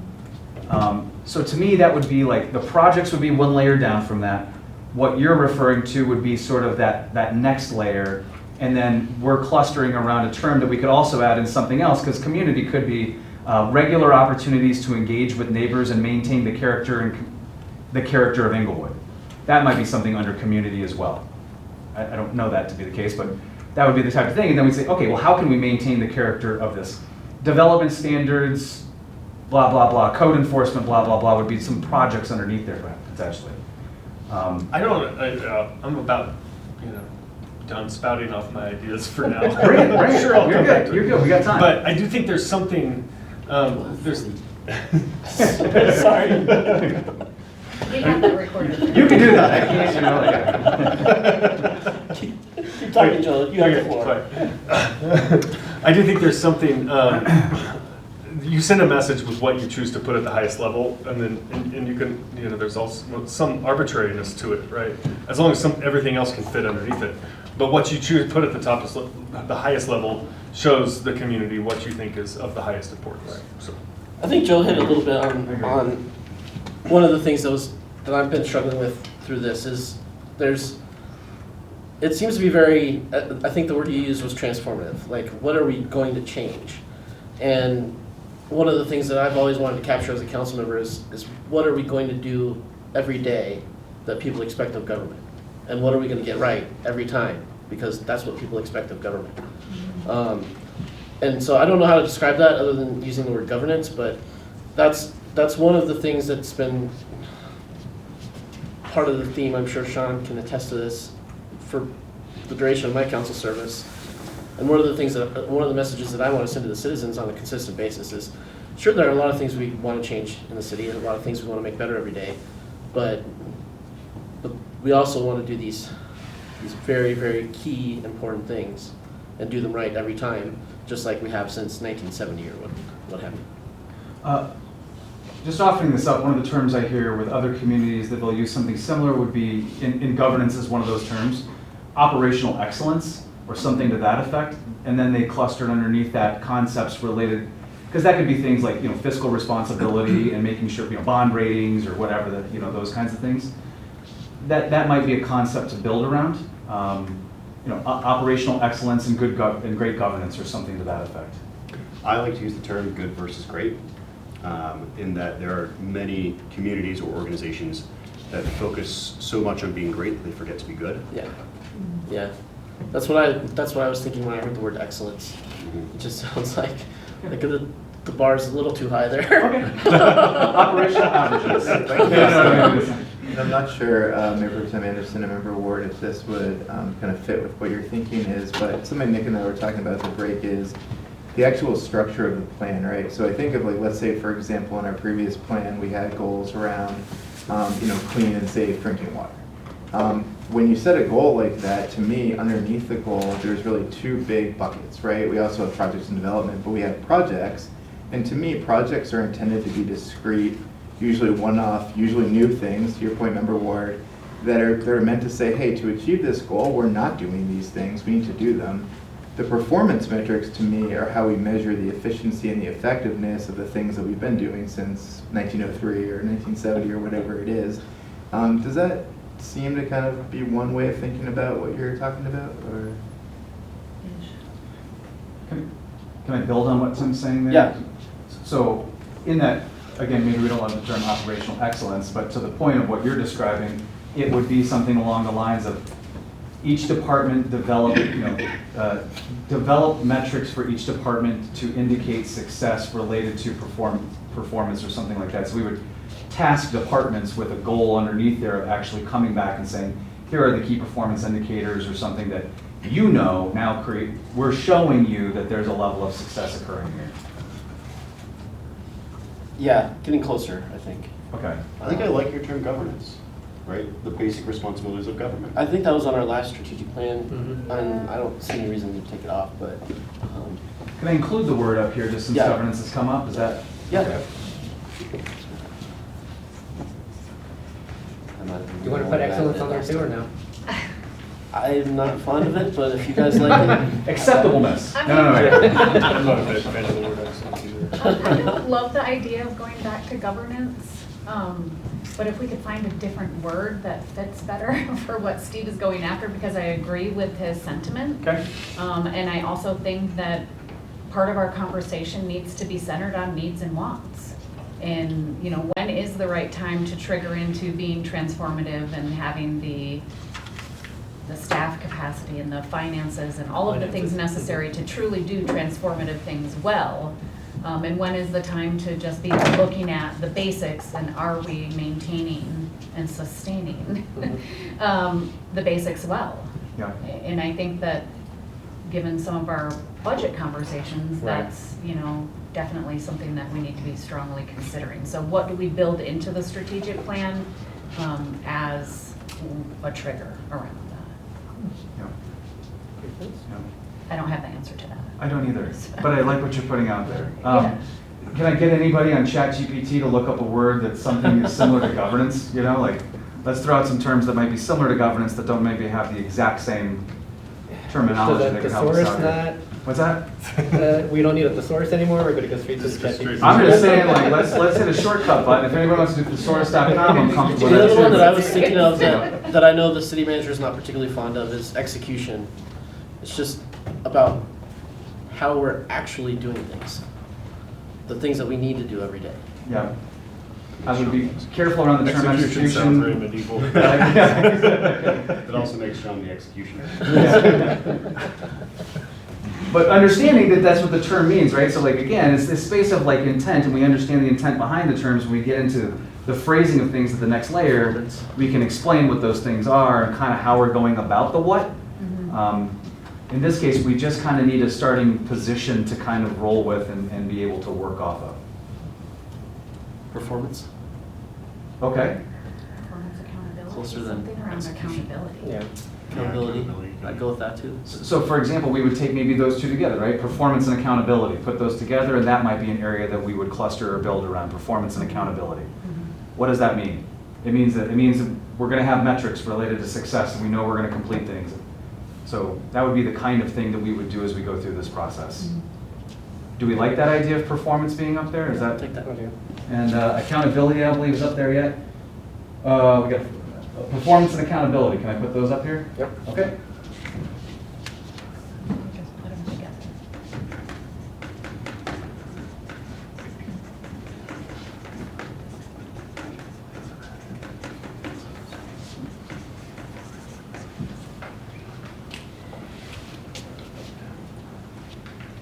Besides tyranny and oppression, which are some of the Let's we're gonna have the most interesting things. Tyranny, oppression, and execution. That's what- Vicky just mentioned public service delivery. Yeah. Okay. Encapsulate that. Wow. What do you think? Public service delivery? We're liking it? I was wrong about ChatGPT. Leave it to the lawyer. This is Google. There you go. Fair enough. Public service delivery. I like it. I like Okay. that a lot.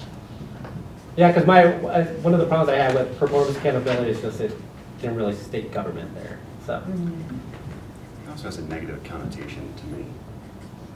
It's like that's something that HR would say is on here. You're on a Cross it out. Well, we're executing things, so you know, like Yeah, it's, that's a, right. it's a harsh crowd, you know. Oppression, like we're building on some- Jiminy is another. Yeah. I like that. Are we on to the next one, or are we?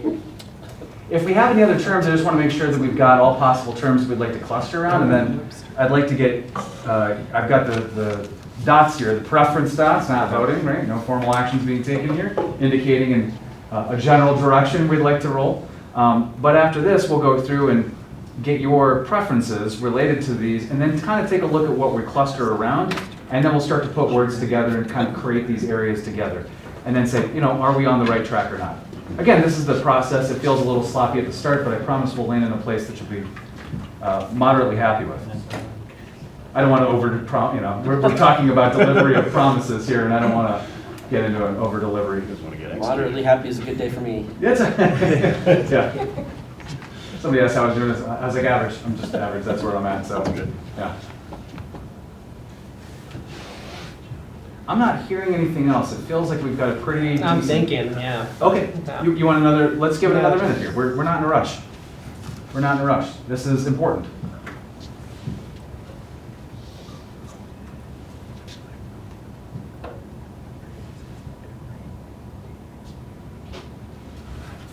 No, I think the major things are captured. I just want to offer up maybe one more term that might capture some of what you're talking about with governance, maybe stewardship. I don't know if that means something different or if that's in the same vein as what you were talking about or not, but. I feel like that's a little too buzzwordy for me. Okay. Yeah. Okay. Denied. I like the concept. Denied. I like the Executed. concept. Yes. I mean, I have one voice, but Yeah, I no. mean, we have lots and lots of buzzwords, and as we saw from all of the feedback from the focus groups, what does that mean? Yep.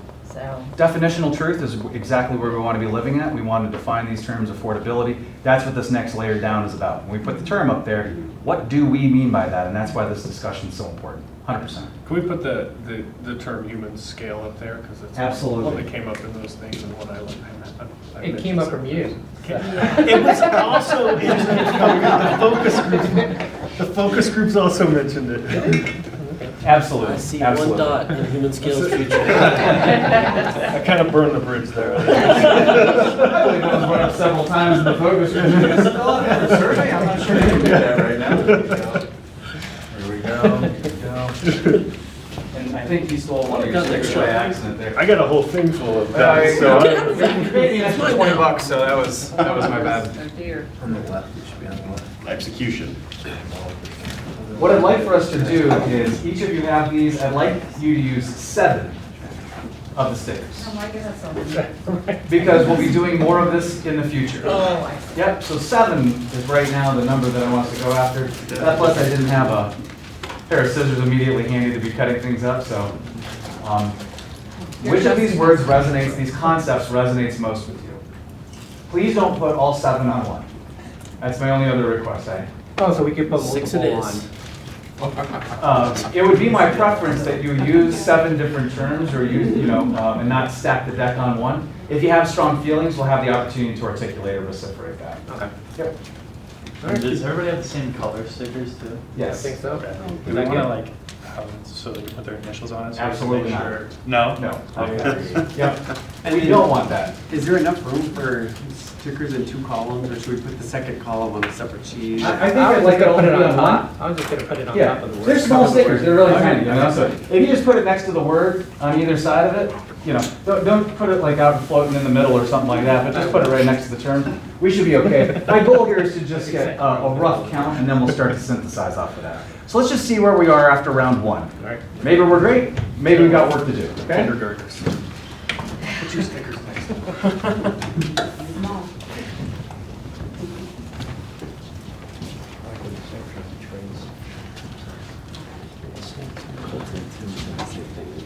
Jack's getting the big picture before he Yeah.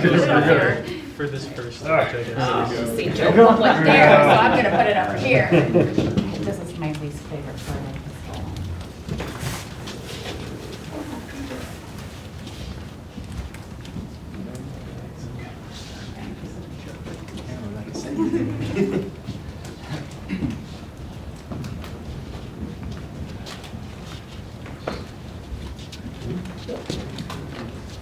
Here's a store giver. I try and keep it easy. More people do their homework. I think one day skinny, I don't know, 5 days.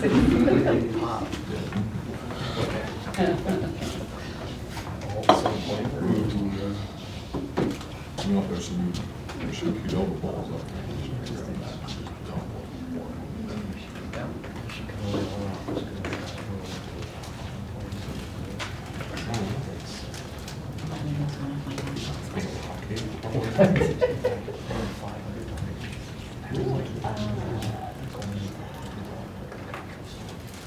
Oh, you want all right?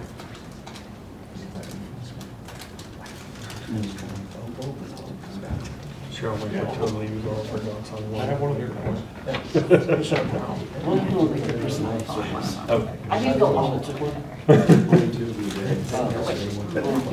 Am I not entitled to the results? You are, but it takes a while. We haven't even. Oh, okay. We have to send them off. I don't know. Insights. I think I got bingo. I think I got bingo. I have to talk with Stephanie, she's doing it. Okay. I got one. I don't remember what all I've done. So I can reach out to her contact and see. Joe, you only had 7. I think only 2 people. 17. Okay, I'll reach out. Gonna do some quick math. I'm just very slowly putting them all by human scale. He just moved mine is what he did. He's just going by and removing yours right after. I still have my 7.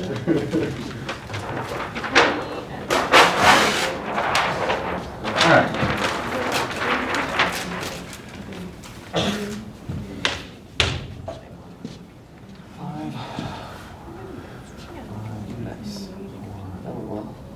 Okay, so our top preferred or top dotted areas, basically, safety, Number 1, tied with public service delivery, also is number 1.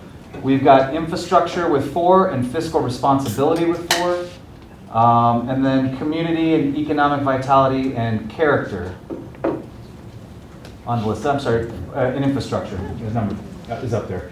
So you can kind of get a sense of where we've got sort of preferences around some of the language here, but this is round 1. So talk to me about what you see with this. The intent is to cluster around concepts that then we can build off of. What is it you see here in terms of this? Let's start with the ones that we have maybe a lot of support for in general. How about safety? Obviously, it just goes without saying, right? Community needs to feel safe, right? Yep. So does safety feel like a word, let's call it, makes it to the next round here in terms of this? Safety's up here? Yep. And again, we can fill in additional terms with this if we need to describe more of what safety is all about. Well, let's start with that, okay? Is this where we should, I have a thought or two from Please. Rita that she passed on, is this? Oh, yes, go ahead, please. Okay.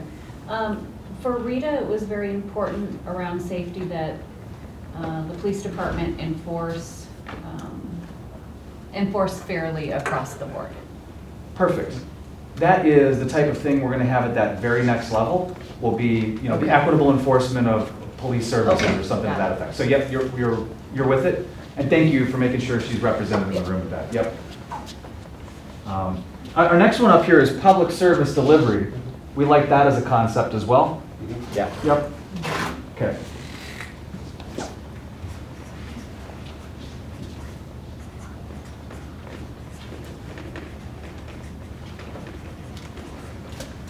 Okay.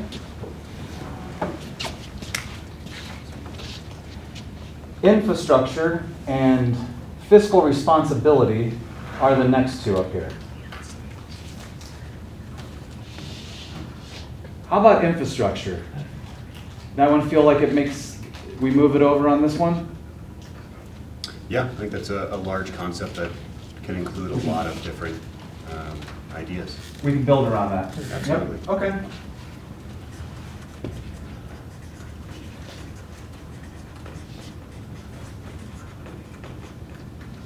Okay. How about the space of fiscal responsibility? As much as I like that specifically called out like that, I almost feel like that could very much fit under public service delivery very nicely. I think you're bringing up an interesting point. Fiscal responsibility and public service delivery. There certainly are ways to make sure under public service delivery that we would talk about what it means to be fiscally responsible as part of the delivery of service to the public. That's entirely possible. But again, it did get, so let's have some discussion around it. I love it. That's the type of thing we want to do, right? Because we got some things like, for example, trust. Does trust belong under public service delivery? And we're making sure that there's this element of trust under public service delivery. Or does it fall under community? Or, you know, so again, we're finding these clustering terms. So, yes. I would say that things like fiscal responsibility and trust should be baked into all of the projects in the categories that we're putting out. So we can't have safety that's not fiscally responsible. We shouldn't be doing infrastructure that's not fiscally responsible. I don't want to water it down that much. Sure. I agree with what you're saying, absolutely, but I think that it needs to be called out more specifically and strongly. Okay. And again, I could see it fitting maybe elsewhere, but just being a strong component of, but I don't think that we go so far as to say, well, it affects everything, so. And then suddenly we're like taking our eye off of like having a laser focus on that. Does that make sense? Absolutely. Do you think that it should be its own category? I actually kind of like it under public service delivery, the more that I said those words out loud now, because of how Steve defined it, that should be the excellence that we're striving for in our day-to-day delivery and governance of the city. So I kind of like it there. Yeah, that makes I'm almost out there. sense. I'm willing to let that one go. Fiscal responsibility. So you would say that fiscal responsibility could be under public service, Yes. so you would agree with that concept? Yeah, I think it fits. I think I can see what you're saying, that instead of it being under everything, that would be too diluted. If it's under one thing specifically, it has accountability. It drives everything, Yeah. I hear you. Are we okay with trying that out here and just seeing how it feels for a minute? Let's move on to the Okay. next one. Then I'm going to put fiscal responsibility under here. One thing I just wanted to surface too is, as I'm sure you all know, we have organizational values for the city that are meant to kind of be, you know, with our mission and vision statements up here that influence everything else. And so like one of them, for example, is Foundation of Trust. Years ago, a place I did this, the governance section, we actually took the values and those became basically goal buckets underneath the what we call governance. But this is one idea to think about. But yeah, we really also want to, you know, get council direction too about whether like our values, and maybe this is a question for you too, Nick, about like whether those are infused throughout or whether they're kind of up here, or what that structure looks like. In the way that I typically would do it, I look at values as internal drivers of behavior, whereas I look at strategic plan as sort of an outward focused document that helps to signal to the community what the priorities of the council would look like. They're not mutually exclusive, but I'm with you on that too, Tim. Like, I don't think there's any reason that we shouldn't have, that should be a value here, but I also think it should be expressly stated in the plan, especially given that this execution, we want staff to execute on the things and do the basics very well. That feels very much in alignment with something that should be stated in the plan in some way to me. But I'm with you on those values. That's exactly where we should be. Trust should be an internal value for us. We're building that trust with the community, 100%. I also think it's worth us stating building trust with the community is important to us through fiscal responsibility and through public service delivery and accountability. Because again, that came up. How are you accountable? What is it that's, how are you demonstrating accountability to the public? And that's the things they wanted to know. So back to what are the metrics driving some of the behaviors? How do I know you're doing what you said you were going to do? Those were conversations and things that came up. So we just want to make sure those are, I think, outwardly reflected. So given the fact that we put fiscal responsibility here, let's see here. We've got, so we've got infrastructure up there. We're there on that. And then we've got, what's up next? Community, character, and economic vitality with 3. So community, character, and economic vitality with 3. Anybody want to move one of those directly over or combine? Community myself. Yeah. Community by itself? Yeah. Okay, we're feeling okay about that? Community's coming over. And again, we can keep working on this here. Community. I also like economic vitality. And economic vitality coming over too. Feeling okay about that? Okay. You're actually the third. I saw Tina. Yeah, so. I still go with the head I'm nod. trying to vigorously nod my head so you can catch it out of your forever. So community and economic vitality, moving those over directly. And then the other one became character. Does that fit under something else, or is that its own category? Where does that fit into the human scale? I don't know. I think character and community kind of go hand in hand. Yeah. We have a bit of a reputation for being a quirky place, and I think that's what I see when I see character. Okay. I think of character as more of a design character. Yeah, that's what I was thinking too. That was my initial thought. Rather than a description of the inhabitants. Yeah, that's funny. But maybe there's a way to have it play for both, because if we're talking about it under the header of community and character is part of it, it could be the design standards that we build to.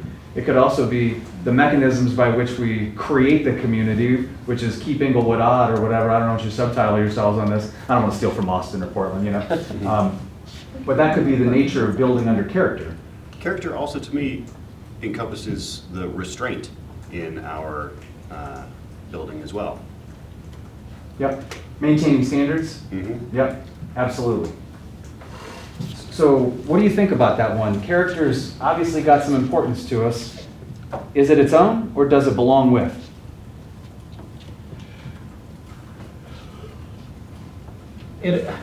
I wouldn't put it as its own. Okay. You would or wouldn't? I would not. Yeah, I don't. I would If like I to see said- it on its own. Character? Mm-hmm. Okay. I'm not sure the number of projects that would go under character though. I'm thinking of it that way. That's a valuable point. What about community character? Specifically, what are the action items? Oh, sorry, what was that, Jack? What are the action items that could be put into character? And just to clarify, the next phase that we get into, what we may discover as we get into it is, hey, there's one or two things that come under character, and we're really not thinking of a whole bunch more. So that might not be the space where it's like, okay, wait a second, we only can come up with two that fit neatly under character. But if we combine it, maybe there's something that makes more sense to us because character doesn't have enough by itself to kind of be its own standalone section. And we might discover that during the next phase of this. Steve, with what he just said, what if it was, or could be, I think, community character? Does that deflect from what you're trying to get at for community? Yeah, I mean, I think it captures a lot. They always seemed not entirely synonymous, but maybe inseparable or symbiotic in a way. So I think they fit together more than they fit separately. Yeah. I think if we combined it like that, then you can get at some of the sub-layers that you'd like to see in it with the design versus what does it feel like to be? What is the character of Inglewood when we're walking down the street? We could build nicely under a combined title like that. The neighborhood parties that people, find value, that's community character, So it could be things like design standards all the way to that, all the way to the human scale neighborhoods and I'm butchering it. I'm so sorry. I keep butchering that. Human scale. I like community and character together. Do you like it as community character or community and character? Community character would Community be character. better. Okay. Community character, okay? I concur. Okay. We're going to work that. We have informed consent. I'll continue with it. We have informed All right. consent. Community character is what we'll go with.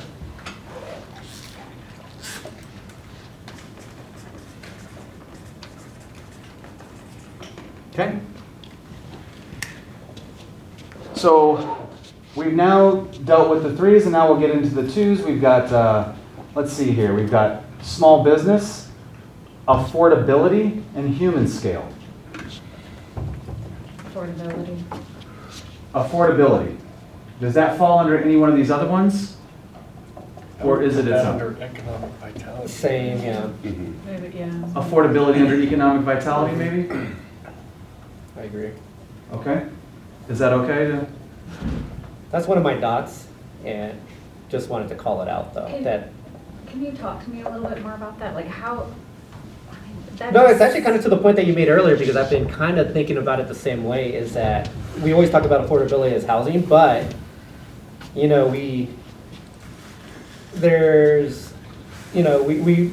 it's just the fees and every aspect of living in the city is something that we had to take into consideration. I actually thought about having a town hall about just what our fees are, what our infrastructure are, what we may be thinking about in the next 5 years type of thing, in order so people can prepare for that. But I think all of that just goes under, I wanted to call it out just because I think that is of importance, but to me, it does feel like it needs to be under this economic vitality.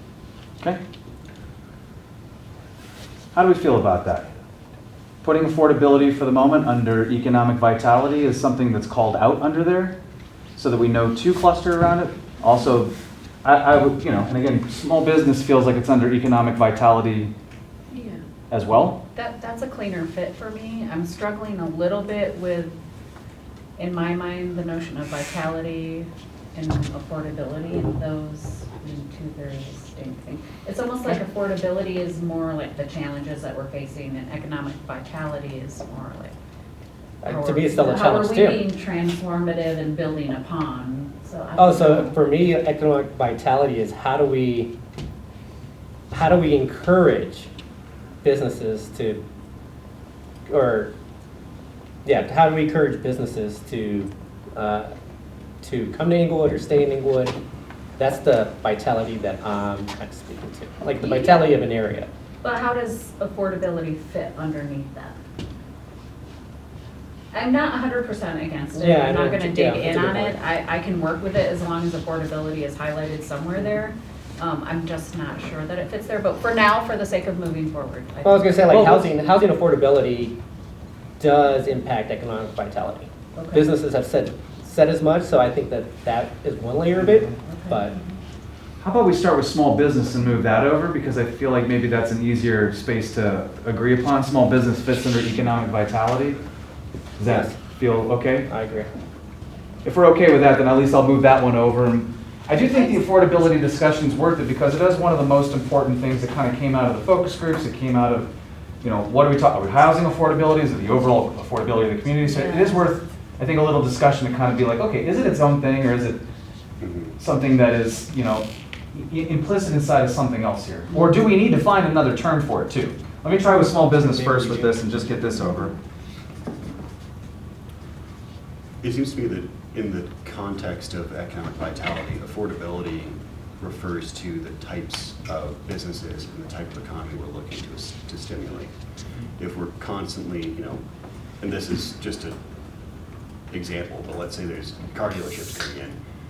Do we want all BMWs or do we want some Toyotas in there too? It's like, are we only building and encouraging new businesses that are premium products versus products that might be more suitable to our community that is a little more diverse and working class?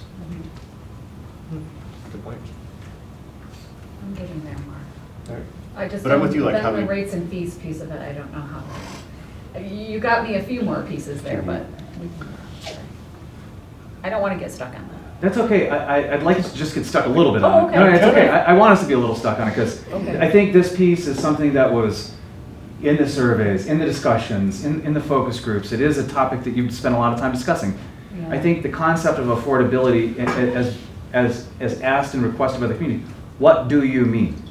And that's what's being requested of us is to help clarify, what do we mean by that when we say it? Is it just housing? Is it the affordability of all different aspects of the community? Does it, so where we focus our efforts on this concept of affordability, I think is very relevant to where it fits in the structure of this. And it could be that we're able to define that under economic vitality. It could be that it's its own area and we sit here and wrestle with it for a moment.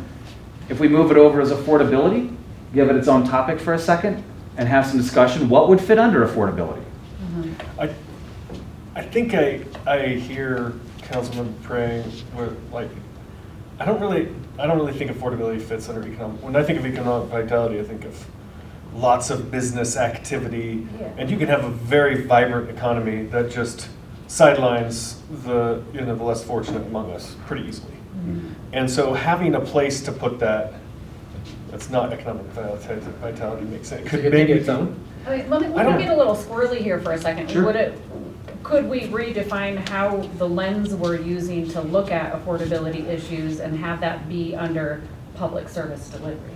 Because that's our expectation, that we want to do an excellent job day to day of making sure that we have affordability as a lens in what we're doing day to day. Yeah. I don't So know. kind of like fiscal responsibility, affordability, that's going specific to the fees, right?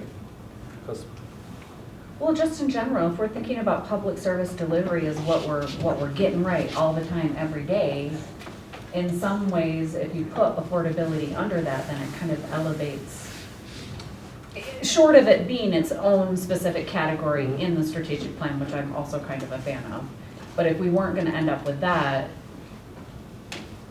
elevating the significance of it and not having the confusion between how people define vitality versus affordability, and just wanting to make sure that Yeah, that probably makes the most sense. the to put culture under- of our community is a mix of affluence, a mix of different types of people, et cetera. And so should that be at the core of our public service delivery day? Yeah. I think that's too much of a stretch for me personally. Is it? I would leave it under economic vitality. I think it's Why? I think when you're talking about affordability, it's directly related to the economy. Whether a wealthy person can afford it or a poor person can afford it, it's still directly related to the economy. So affordability is subjective based on any number of factors, including how miserly you are and what your income is. But it just fits better under economic vitality. The other thing is, I don't necessarily think that affordability is something that the government directly controls, and to the extent that it does, I'm not certain that it should. So that's where my differentiation there is. When I look at public service delivery, I'm looking at the things that everyone who lives here has agreed are important. The basics. What happens when you turn your faucet on? What happens when you call 911? Those types of things, as opposed to just like, how does it feel to live here, or, you know, whether or not I could pay for my gas or electricity. So, I'm wondering if we need another category, just because I think there's economic vitality. You got economic activity, public service delivery. What I think of as things the government actually does, and the government doesn't have a lot of control over affordability. But there are a number of things on here that where we want to serve. We want the broader, you know, I don't even know what the word is. Inglewood. We want Inglewood to serve the citizens. So we want things to be affordable. We want our streets to be walkable. We want the sidewalks to be wide enough to put a stroller. You know, like I'm wondering if there's a category of things that are like non-government deliverables that we want to incentivize or encourage. You know, outside of, and that would include affordable housing, affordable groceries, and walkable public transportation. All these things that maybe we don't have direct control over, but we want to encourage in some way. That's like a human scale community. I don't know. Can I try a term? Most dry, Joe. Go ahead. What about livability? Livability? What about livability? Because I think that gives you the ability to tack on things that might be not direct governmental controlled items. Yeah. Because we don't control affordability on the grand scale. There's elements and levers we can pull, but livability might be the overarching concept of the community's ability to, I'm just putting it out there. Yeah, no, it's still giving me heartburn. I would not want affordability to be its own outcome. Getting the seven us to agree what that means, I think would be hard enough. It's one of the things that members of the community want us to define. I just find us having a hard time defining what that's gonna look like. Okay. And us agreeing to it. I would put livability up there. As its own Livability separate- kind of, yeah, As its own separate, you yeah. kind of have livability kind of like in the same bucket. how is that different from community character?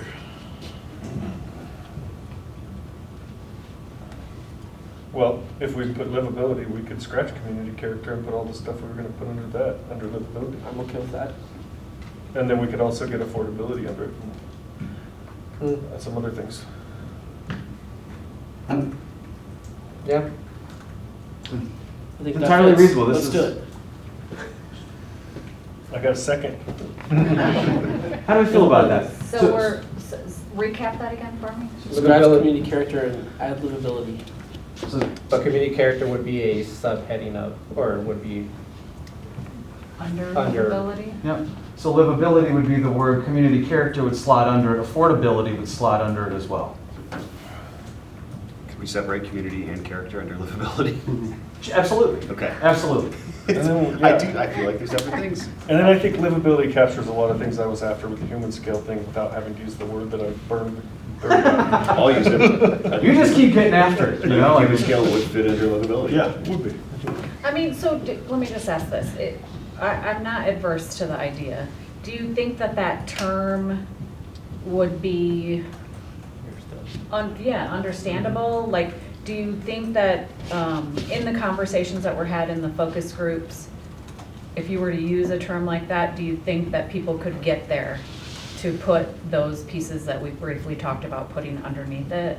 I think that could definitely fit do. in people's thinking. I believe that was the intent behind several of the different comments that were made without going through an exercise like this. I think if I had tried that in the room, I think we would have gotten some words like this. I want livable neighborhoods. I want to be able to, I think a lot of these terms, right? I want infrastructure that makes it walkable. I want well-lit streets, right?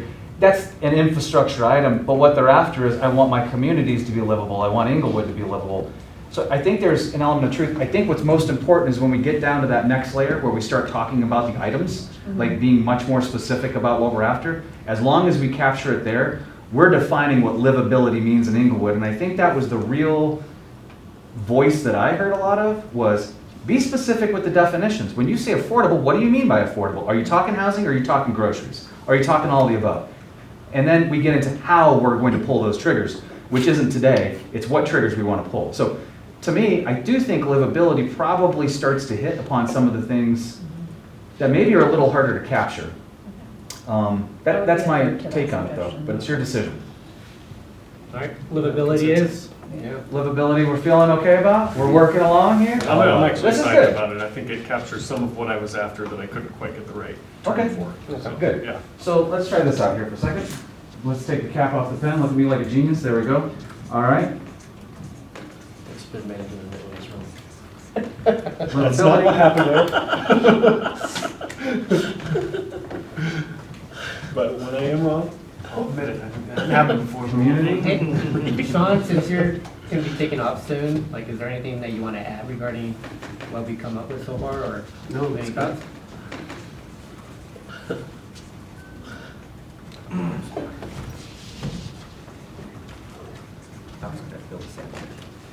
So how does this feel or look?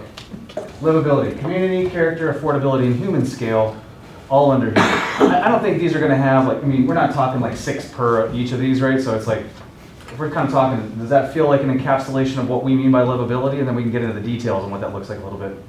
Okay. I like that. Okay. And so now, at this point, the goal is always to come up with 3 to 8 of these. And we're at 5 of what we're after so far. The ones that we have not tackled yet on this list, basically of priorities, trust, which I assume falls under public service delivery. Does that feel okay? Okay.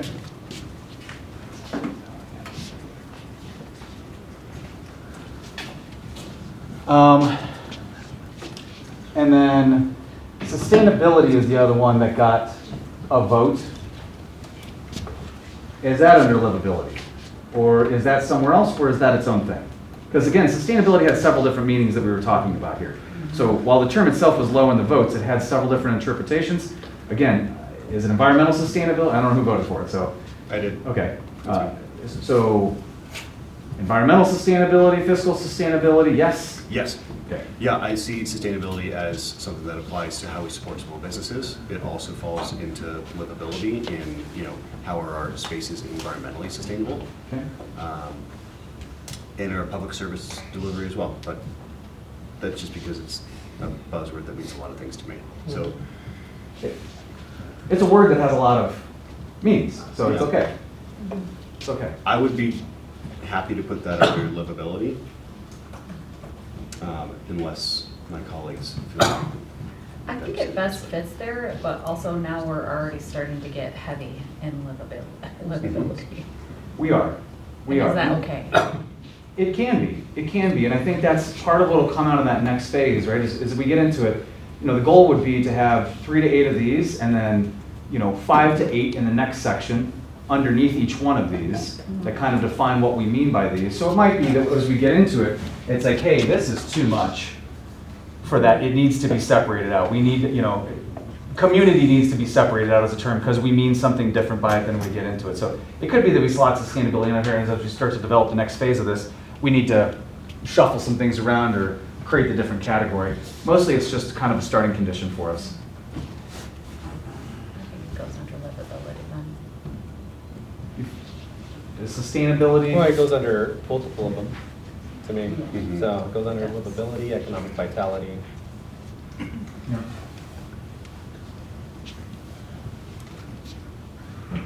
And it's not required that we slot the word somewhere necessarily in this moment. We can come back to that, recognizing that that's part of it. That's fair. Because it might be that fiscal response or fiscal sustainability fits under the public service delivery portion of it. Environmental sustainability fits under the livability portion of it.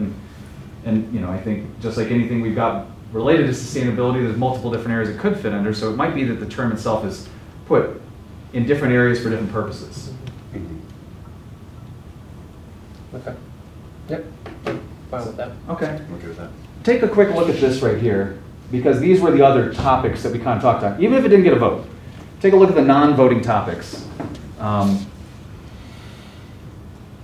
Anything up there that we're missing as we kind of go over to this next section of this?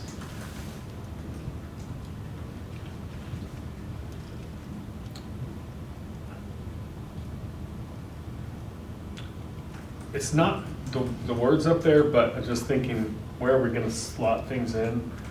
I think of, thinking of events and parks.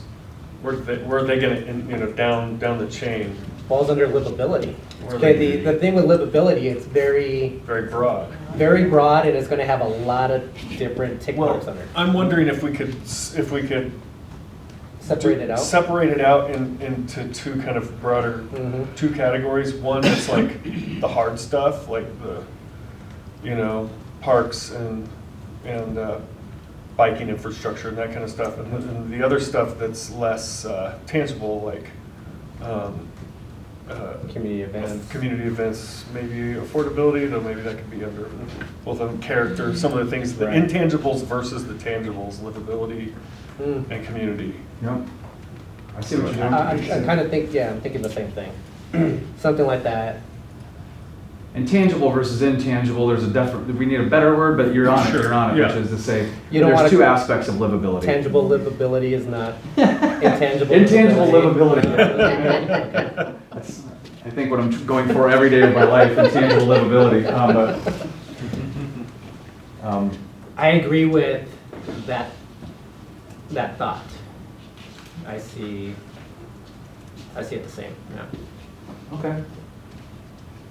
So how about we do this for a minute?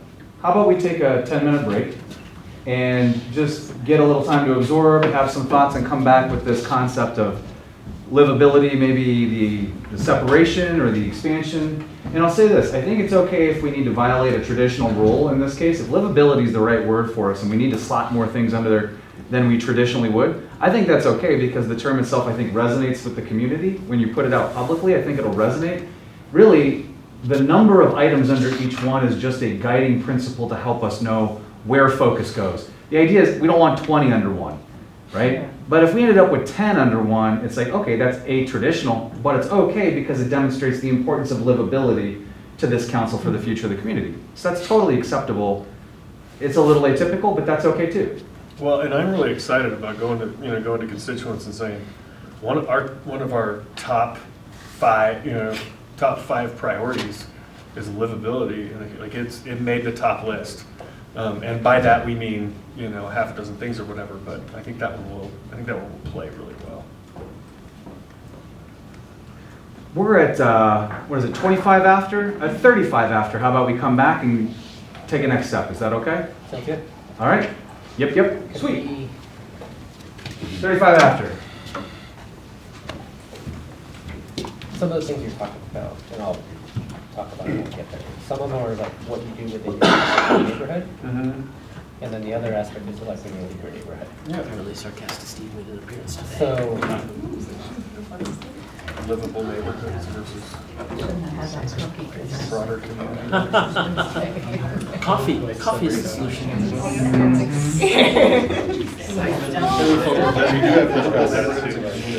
Yes, fresh hot coffee, and it's in a thermos, so it doesn't like. It's not Waffle House cooked down coffee. It's good. Victor, It's in the red. I'm sorry. Nobody's gonna Waffle House. Just so you know, I'm being there's Waffle Houses everywhere. I grew up on Waffle House. That's what they were going to decide midnight to 4 a.m. Usually 11. Don't worry. I promise to go ahead and go through some of the statements. And then we're going to go through and since we have enough council members for it. With your neighborhood businesses. Well, that goes to the next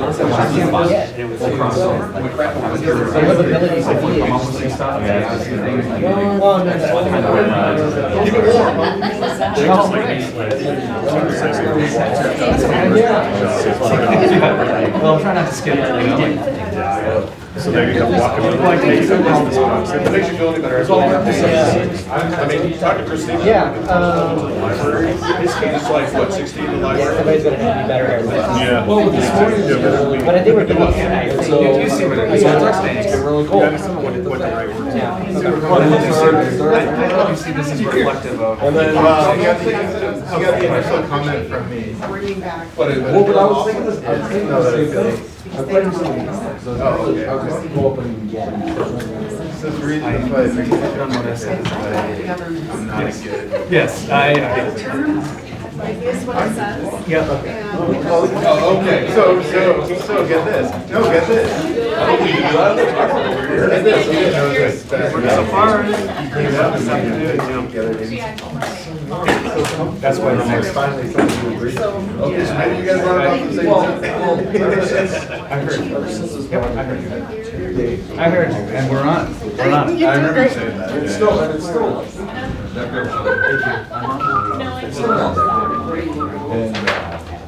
And so when I walked into the conference room, there was more content. It is. No,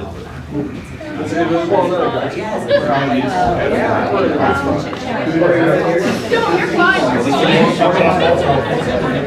Just a layer on it. I feel like I'm one layer. Well, understand what governance is. It's not flat.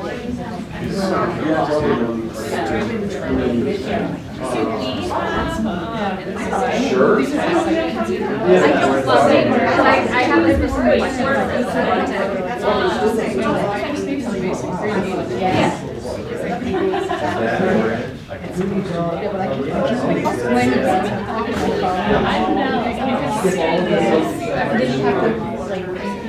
well, hopefully we'll do a better job of defining some. Dave, sorry, I have you. Have you looked at trying to go to any of the Croatia soccer games or anything on the World Cup? So,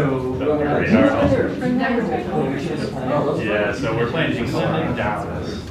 And then we play, I think, Toronto and Philadelphia. No, we're good. I didn't say anything to it. Brought spares. Those are going to be you advertise too far. People forget. Forget about it. Yeah. This one you guys see where my grandpa's from. Okay. So I think they're outside soccer. As soon as you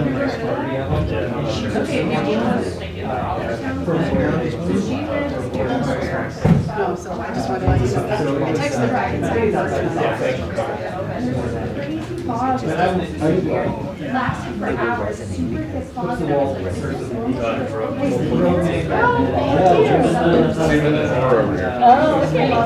Did you get yourself lost? I'm doing that right now.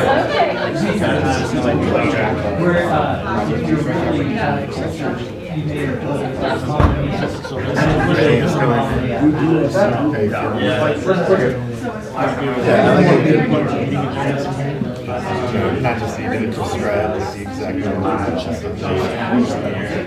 think, but I've seen a lot of other cities. I think 5 or 6 are actually just more. Not that it matters. I mean, it should be what it These all get saved. Whatever. It's all game insurance. I used to be doing I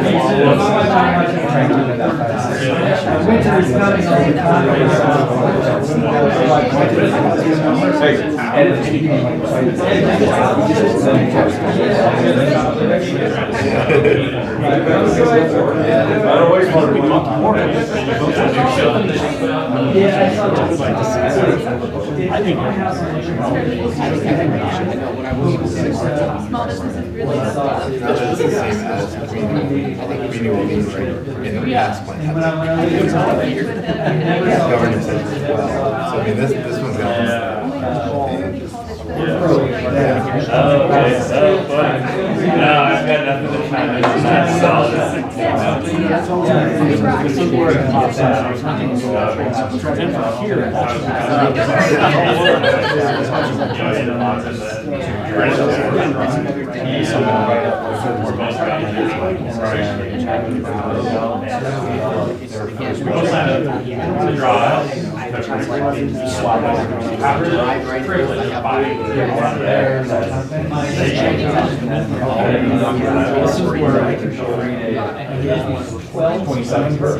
And I know this in some ways.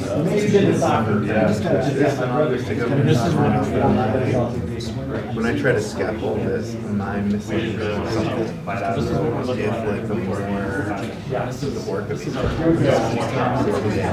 like I think it goes there. That's exactly. 100%. Yeah, I was going to make sure that Yeah, they're the ones governance really was, I mean, we needed it, but it was also meant to show like you have kids. And when I worked there, it was kind of a cool philosophical, I guess, and not communications, but not in a very strategic way, I guess. But something they could never wrap their head around is governance being viewed the same as all the other things because it really supported it. So we spent hours talking about this, and so eventually we came up with kind of a graphic that basically had all the truths as pillars, and then governance was, it was like a temple or whatever, yeah, because they were like so obsessed with like, they can't, like, we want to like it's its own thing.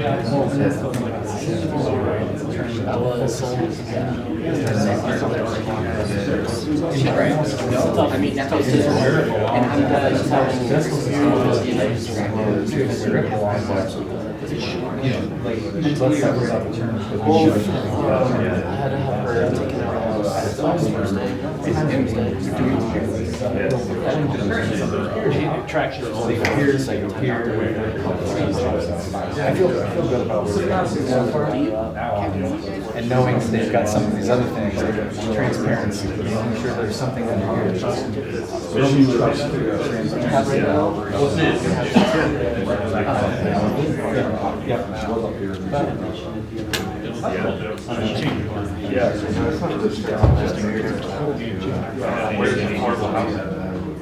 If you have some I think so. I think it would be good.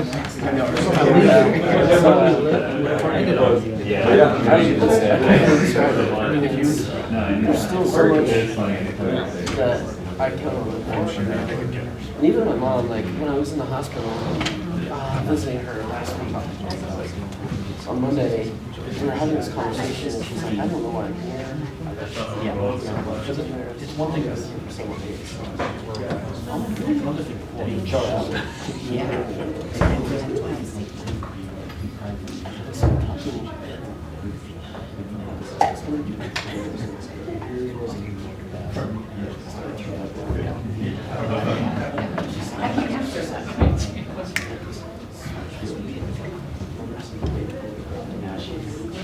back them up. So what's happening to her? Massive I've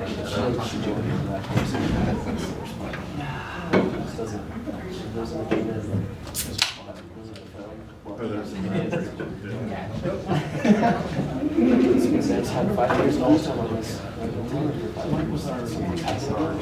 I never got like soda or diet Coke tran, but I'm into like a seltzer addict now. I just chose Whole Food seltzer. You ever had the Hawaiian? I've seen about it, but never had it. Is it good? Not like, isn't it zero sugar? Zero. It's like they're like about $40. But it tastes like soda. Yeah. Okay. What city?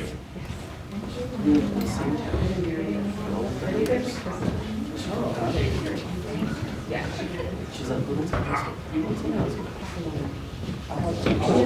Can't be the wrong place. Monthly. Yeah. Well, thank you. I do staff. I think it's a great space. Yeah, I think they've done a retreat over here. They're on their second goal or an HBO program too, so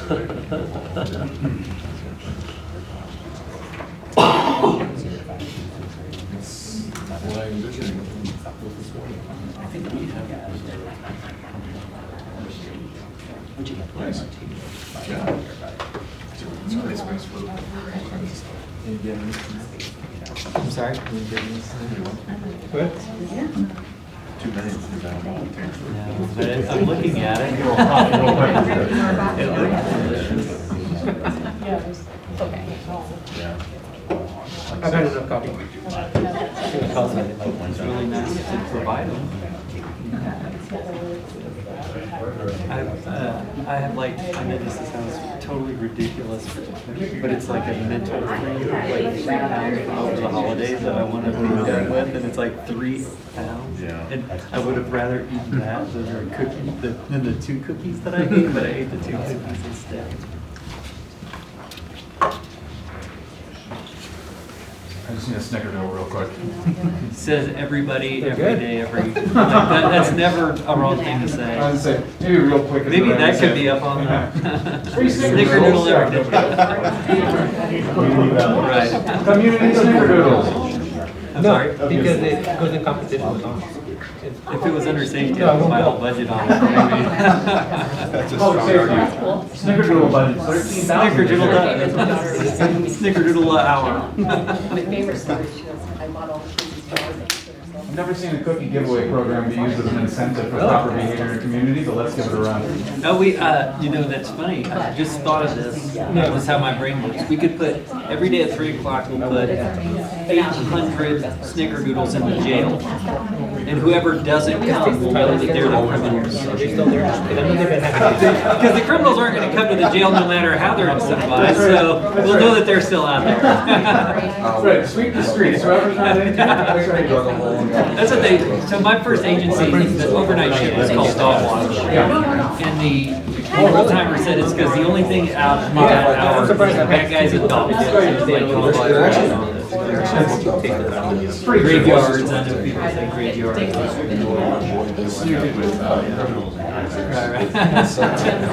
Yeah, and graveyard more applies an outcome. Yeah, that's the outcome for after. This is how I felt when I drive home in the morning. So if we're good for it, we'll keep rolling. I know this process feels a little iterative, maybe a little sloppy, but I promise we're getting where we're hoping to go. I do, we're on the path, okay? I just want to go ahead and gut check this here for a second and see kind of how we're feeling about it. Any other thoughts related to this? And I want to just synthesize here for a second. I'm liking where you're landing, to be honest with you. I think we're encapsulating a lot of the different things. I think a lot of the concepts that we're after fit neatly under these topics and titles. Maybe a little bit of difference in terms of the meaning behind livability. Also something that we could potentially separate later. So the potential is there that we list these things under livability. It's like, hey, we got 12, we got 15. That's way too many. We need to separate into sort of this internal versus external livability, or whatever we would term it. But I do think we're capturing a lot of the key themes and ideas that maybe we're after. And I can see spots for all essential services under these as well, which is important based on the feedback that we got. The strong delivery of essential services is critically important. So I'm seeing good alignment here, but. So you don't want us to break apart livability just yet? I don't know that we need to.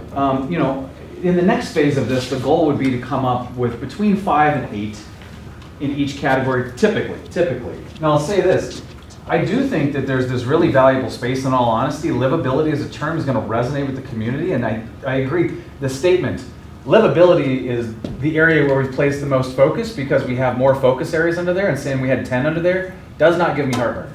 So like if we ended up with more than that, if that's what we need under here, I'm okay with that. It just needs to make sense for you. And I like that as an outward focus, saying we're focused on the livability of the community. That's top on our list.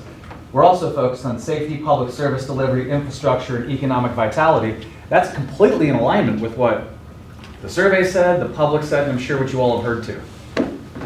So to me, there's a lot of alignment out of this. And if it came back and we started getting into livability and was like, hey, we got 15 things under there, well, let's pull out where do they fit and find some other way. I think I wouldn't want to get too stuck on like this type of livability versus this type of livability just yet. That's my take on it though, but this is, you know, your plan, that's my guidance. I'm starting to have a little more heartburn with how heavy we already are in livability. And I would like to reconsider pulling affordability back out. Okay. And as much as I understand that we can't necessarily control all aspects of affordability. We have a great responsibility to enact policies that make the city affordable for those that are here, to retain who's here, to attract more. And I'm feeling like because livability is getting so broad now, like I'm still afraid that we're gonna get lost. We'll get lost. The importance or the pieces that I think that we need to continue to highlight in our community around affordability will get lost a little bit in that big section. Okay. I know I just said the word lost many times with coffee, so. That's okay. Let's talk about it though. Like, you know, this is the phase 1 of getting us to phase 2, and this is important. So when it comes to that. I was gonna say, I don't think by removing affordability, I don't think it gets us to solving the issue that you mentioned. I think regardless, because I see mobility, walkability, some of those going under livability, but they're not gonna go under affordability. The other aspect of it is like, kind of how you define affordability, I think becomes very tricky to make it its own outcome area. But that doesn't mean we shouldn't tackle it. Well, because it kind of, I think, Steve, you said it earlier, I think the market dictates affordability, unfortunately, right? A big part of affordability. And while we may be making decisions about we may be making decisions, but not everyone may believe that the decision that was made actually made anything affordable, right? I guess I'm just trying to say we could get picked apart project by project based off affordability. I guess that's not a real reason not to make it an outcome area, but I could see it becoming pretty divisive. In what way? Like picked apart? In what Well, again, I'm looking at it from a housing perspective. Mhm. So if we were to approve a PUD that has market rate housing, and we have that as an affordability as a outcome area, then we can be, specific people within the community may say, no, that's not an affordable project. No one that making an apartment that's $1,900 per month is not affordable. Something along those lines. I'm just seeing as like, again, it's just how we define affordability means something different from just about everyone. It's a reasonable viewpoint. I have seen, strategic plans can be weaponized. That's the truth, is they're saying, hey, this is and I've seen it with words that are ill-defined, and I think that's always the catch, right? Which is hence back to the definition. Sustainability, I've seen people attack. Affordability, I've seen people attack, right? Like this project is, if a developer came in and said, hey, this is a multi-million-dollar, thing, and they found the spot or that kind of thing, well, does that increase or decrease the affordability of the community? It could be used that way. I don't know that it would be, and if you're defensible, it's okay, Yeah, on some levels, we receive our lovely stipend to receive that criticism. So, I don't know, and I think that kind of comes back to then let's better define affordability. And if some of our issues are that the government's not responsible for it, then let's define affordability in such a way that there are pieces that we can impact, and what are those pieces, and what are we keeping an eye on around that? Instead of approaching it from the mindset that, we have one project and now people are complaining that it's not affordable. Well, maybe part of affordability is that we get the right mix of housing.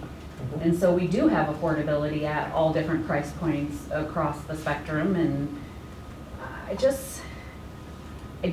think that it's gonna get watered down more than, why do it as a main category if we're gonna have it like in with mobility and walkability and all of these other types of areas. I just feel like it's really, especially in the world that we're living in today, an important piece of the conversation. And we do have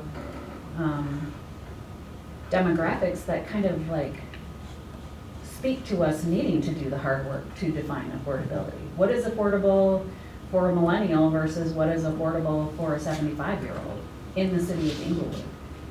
Are we paying attention to who's living here, who we're wanting to attract and defining it across those spectrums. So I see it a little different. From my perspective, livability encompasses the experience of living in Inglewood, like the actual experience in our day-to-day lives, right? I suppose that all of this, it is government, but when I think about what it is to live in Inglewood and the things that I want to experience in that, I want the things that I have to purchase to be affordable.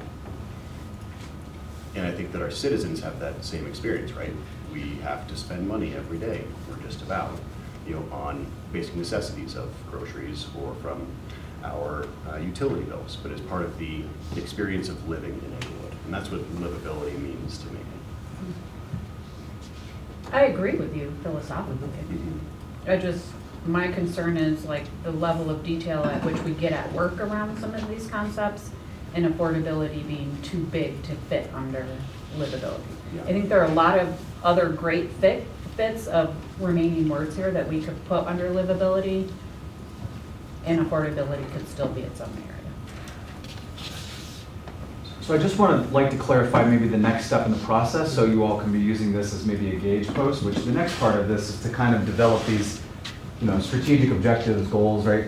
This would be the kind of phrasing that we're going to use in the next phase of this, would be things like increase, and again, I just picked an outcome area and came up with a couple sample ones, just so you have kind of a gut check on this. Economic vitality, some of the strategic objectives would be increase occupancy and productive use of existing commercial spaces. So that might be the type of statement that would be underneath that. The next one might be reduce barriers for businesses navigating city process, and apparently I can't spell right, and construction impacts. So those would be the kinds of things that will exist underneath each of these headers, and that helps to kind of define what we mean by each of these terms as we go through it. And what we might find as we go through this is that, for example, mobility or walkability or something along those lines might be placed under livability for one group as somebody else is developing it. It might also be under infrastructure, because pretty hard to be mobile without some of those things, or so it could be that we're putting it here, we're putting it here. That's kind of the next part of the discussion is, let's develop some of these. Are they living in the right spots? And so it might be that affordability ends up having 4 things. Okay, wait a second. We got 4 things under livability, or we separate out affordability and we look at it, it's like, hey, we got 3 things. Does it really make sense to have it separate? So that could be the next gut check that we kind of go through, is start to develop this, because behind this is where staff can put how they're going to accomplish what you would like them to accomplish. And that, I think, is where we kind of let the rubber meet the road. And again, remember, it's not the final say. There's another round of this that we'll go through. So that's the only thing I'd offer up is, if we get into this phase, it might become much more evident what that means, because when we say affordability, what levers can we reasonably pull? Do we have 4 or 5 of them to justify it being its own area? If we have 1 or 2, maybe not. If we have 5, maybe so. So it just might come out as we get into the next phase of the process here, is all I'm getting at.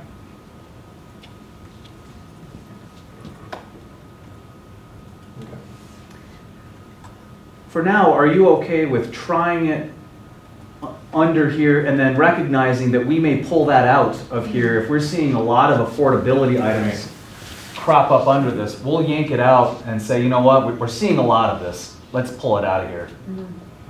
Does that feel acceptable to everyone? I think that makes sense, yeah. Is that okay? In which case, the other thing I'd offer up is, these are terms that matter to you. And so I would say, as we're coming up with words that matter and we're putting them inside of this, things like performance and accountability that we're talked about, right? I assume that's under public service delivery, or let's just say for argument's sake, let's make sure there's something that deals with performance and accountability as we create the phrasing around this underneath each one of those. And that way we're kind of seeing the key phrases that we cared about. We're seeing a lot of the actions that we want.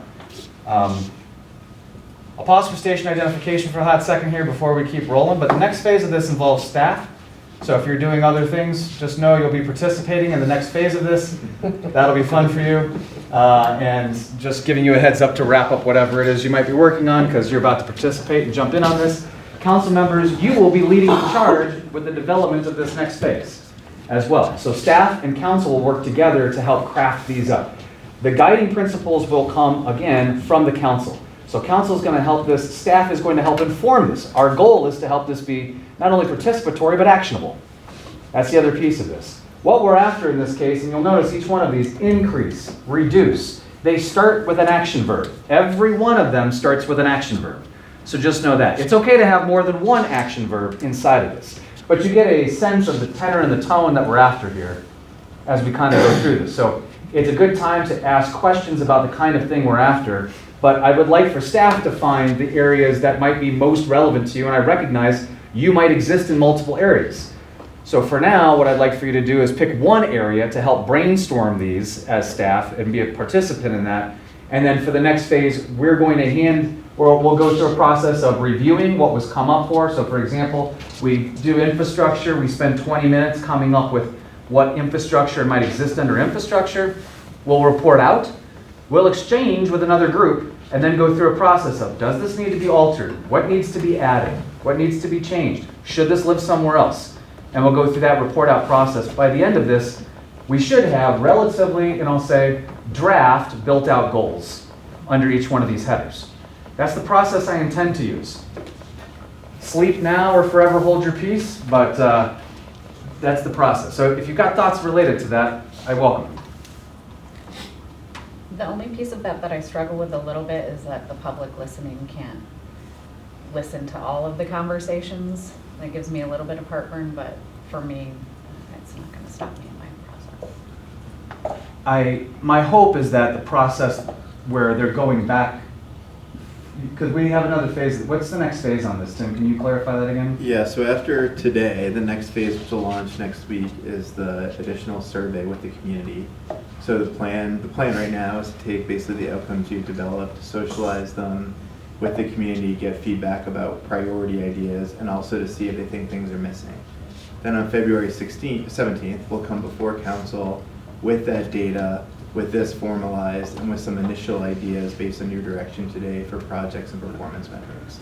And then there'll be a couple weeks where we really do a deep dive in building out the plan, come back to you on March 9th for you to give your final edits and ideas, and then the following week on March 16th, we'll bring it to you for approval. Yeah, so that's not necessarily what I was asking about or bringing up. I guess the request that I could make would be when we're doing our report outs, to make sure that we are doing a thorough report out and maybe give some of the whys behind where you landed. Absolutely. So that as we do the follow-up in those surveys and the re-asking of the community, they understand a little bit of the basis of behind what they're being asked about. Right. Absolutely, absolutely. Very fair request, and we will honor it. Absolutely, yep. We want this to be as transparent as possible. We also have to get into idea generation, so I'm with you on that 100%. But we'll make sure that the report outs are thorough with some whys inside of it. Staff, questions or concerns before I release you to the wolves? Just kidding, just kidding. Too early for that joke? All right, go Broncos. How about that? All right. So here's what I'd like for us to do. I would like for a council member to select which of these areas they would like to start with. Now recognize you'll have 2 shots at it. So what I'd like is for us to pick an area that is most passionate or most interest to you, if that's possible. We might have some overlap on that, but I'm asking us to be reasonable and help each other out for a second. You'll lead the charge in that first round. For each of these, what we're going to do is I need one person to self-select to be the scribe. You need to have legible handwriting. If that is an impossible task for you, please help us out by typing something up or finding somebody with legible handwriting. That's a huge thing. And designate who will be reporting out for you as well. But again, we need to be able to do that as well. I'll take human scale. No, I'm joking. Economic vitality. Gonna redefine that for... Can I take the economic vitality? Mayor, you got it. Economic vitality. Also, each council member is choosing. Okay, what else? I'd probably lean towards livability.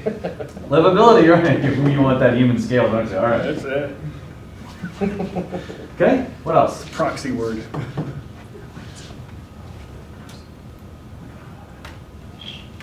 Steve, you know you want public service delivery. You know you want it. I'll take it. Public service delivery. All right. I'll take safety. Safety it is, all right? Look at that, we picked by seniority. Wah, wah. Wah, wah. It's I was on the gonna block. claim You were on it. infrastructure anyway. You wanted that, didn't you? Exactly, yeah. All right. I was gonna say, It's a good one. I'm a little Okay. jealous. All right.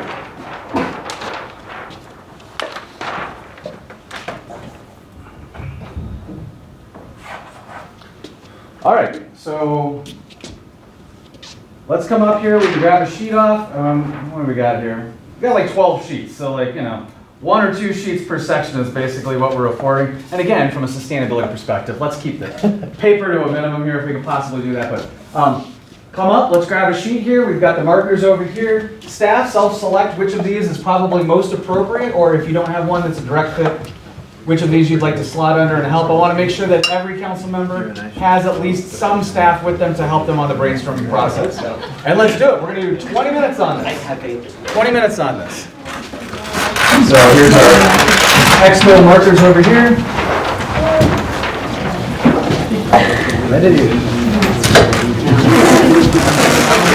And we're drafting statements.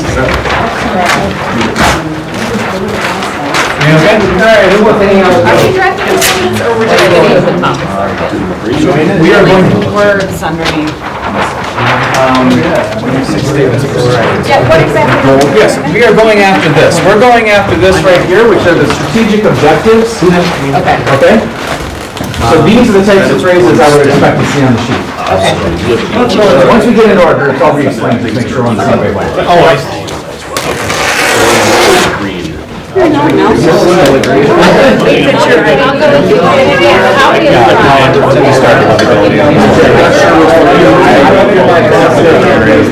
know I was trying to sort of maybe a different one.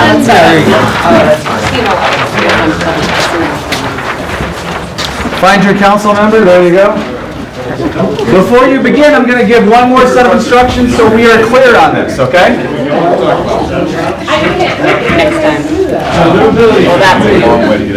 All right, friends, so here's the deal. Once we got our groups, we're going to do 20 minutes on it. 20 minutes on this. All right? Our goal is to find 5 to 8 of these in each section. 5 to 8 of these. If we need more, that is okay. Let's try not to live there though, okay? 5 to 8 is the overall intent behind this. These are the statements that we're after. Increase, every single one of them begins with an action verb. So action verbs are first on every one of these, all right? Increase occupancy and productive use of existing commercial spaces. It is descriptive enough that I know what you're after with it. So I should be able to read it and understand intent. If I read it and I can't understand what you're after, we're not there yet. So keep each other intellectually honest. And again, you're going to be giving yours to another group as well who will gut check it. So they may add 1 or 2. They may redline some of the stuff you do, make suggestions on that kind of thing. Again, when we hand it to another group, the goal is not to change intent necessarily, just to clarify. So that's what we're after. First round is 20 minutes. Any questions before we get into it? Everybody's feeling good? Sweet. All right, let's kick it off here. 20 minutes, okay, and then we'll report out. You got 2? We're so stable. I have 2 staff, so I get to come up with everything. Is that correct?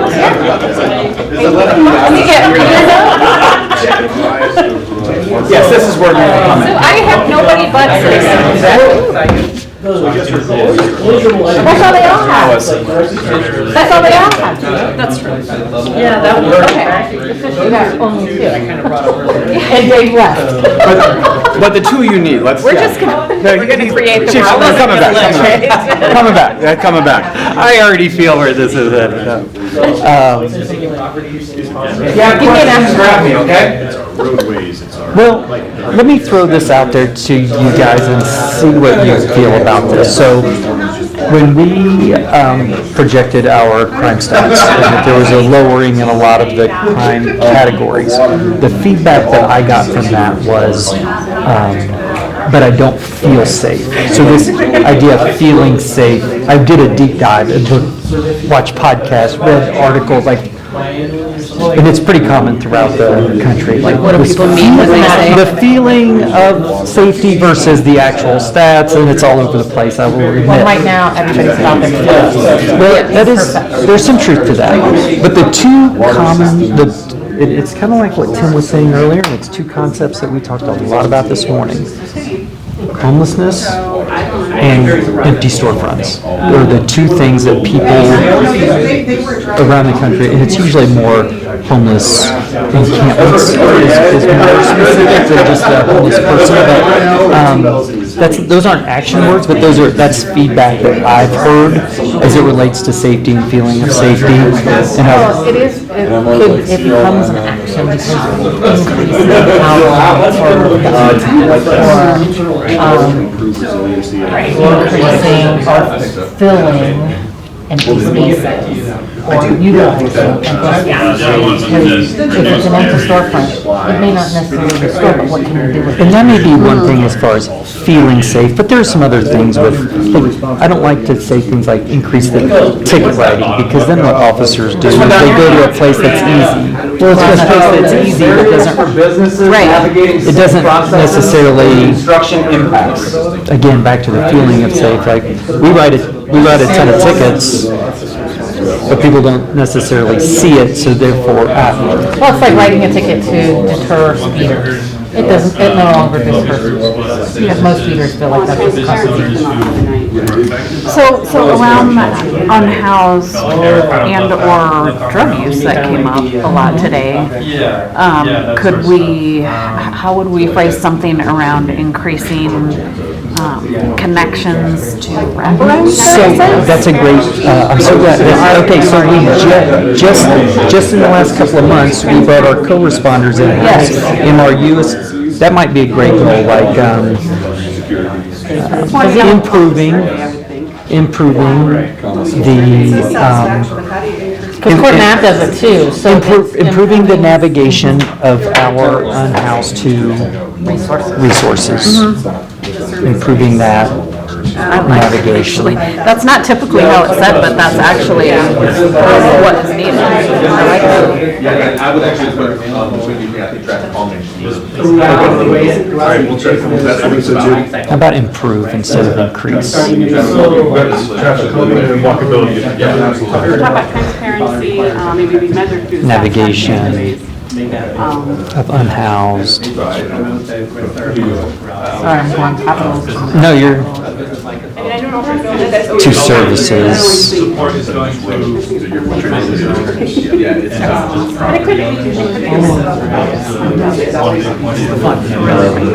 Yes, that have. Okay, we're done. No, 100%. Yeah, absolutely. How do we get out of that? Actually, the rest of the tab is reserved for your company. I guess we would need to make sure we have some process, and I think we do with MRU and Court Navigation. I think we do have some of that, so we're going to increase that or.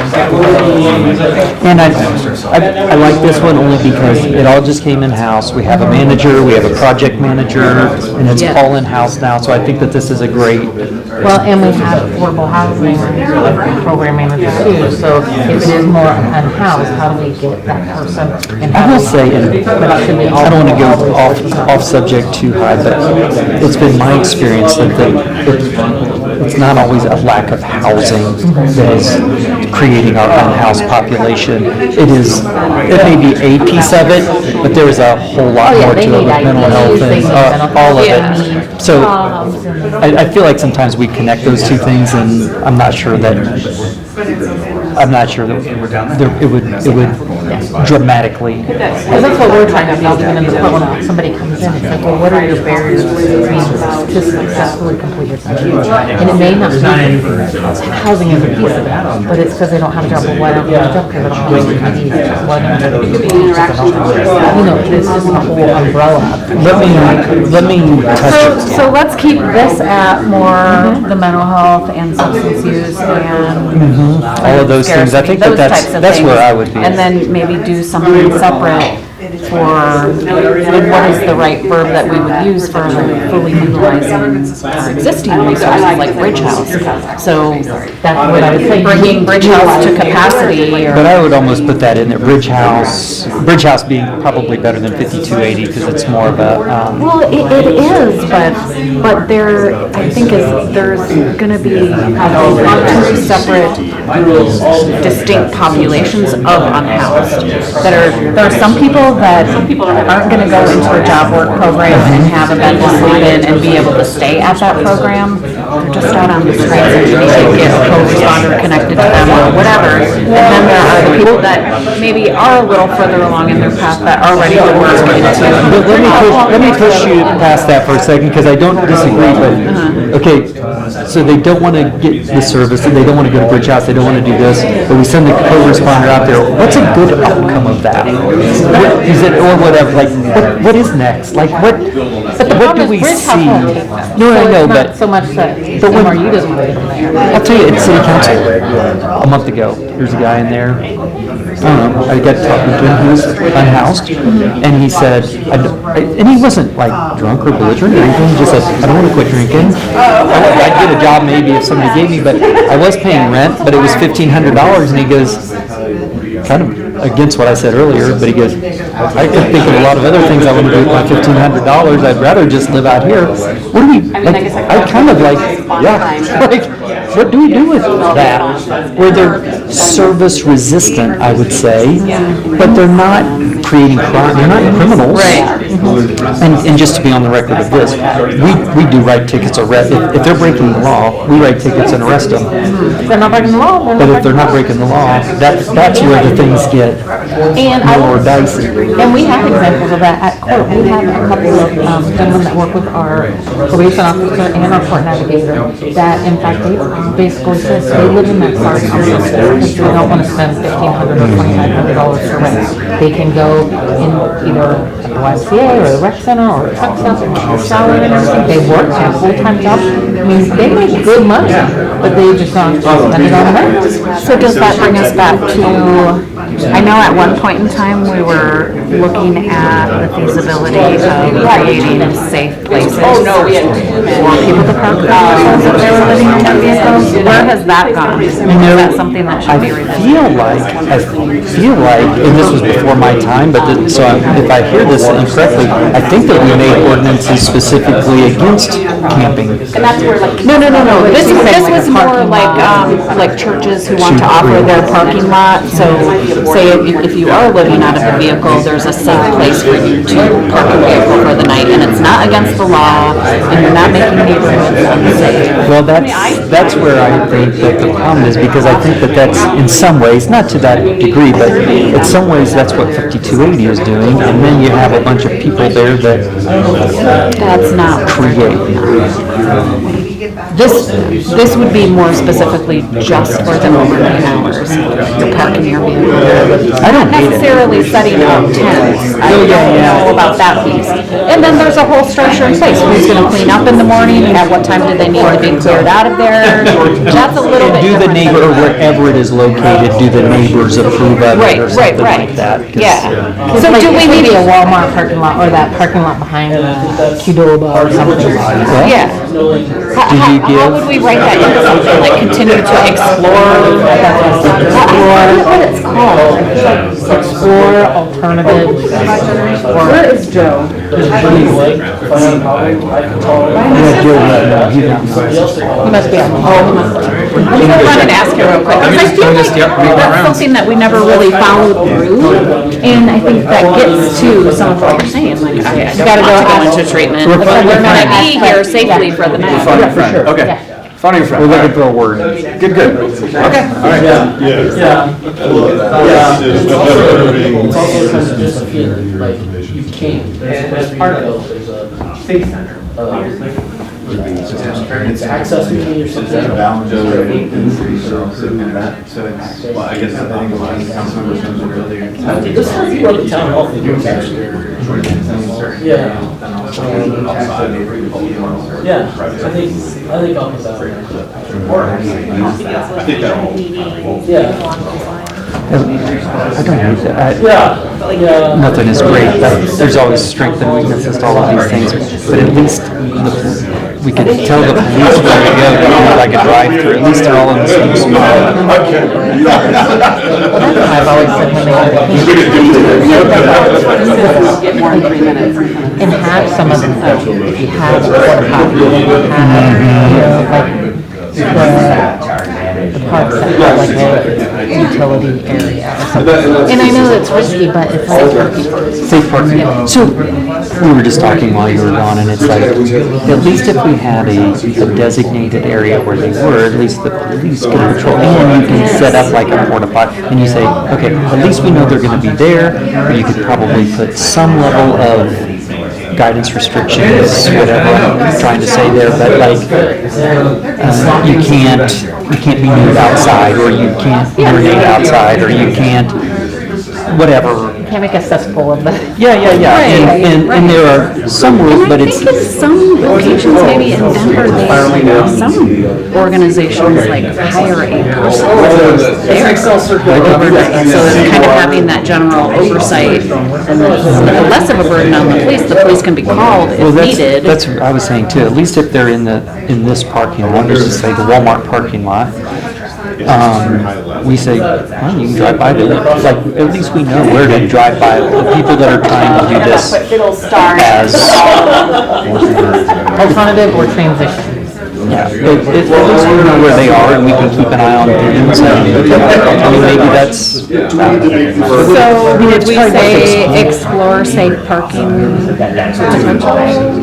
option, or continue to explore? I don't know that they've actually been explored, so maybe. We started the conversation. We did have like, I don't know, a year and a half, maybe, it might have been closer to 2 years ago. We had brief conversations about it, I think it just didn't go. Yeah, some things that say. But we didn't finish out the conversation on that. So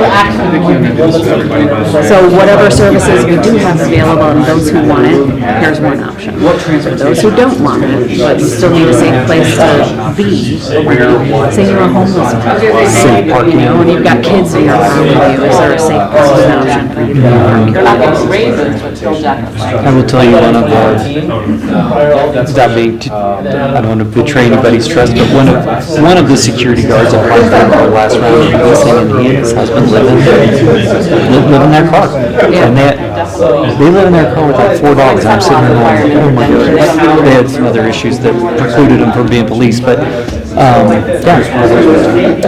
How do we?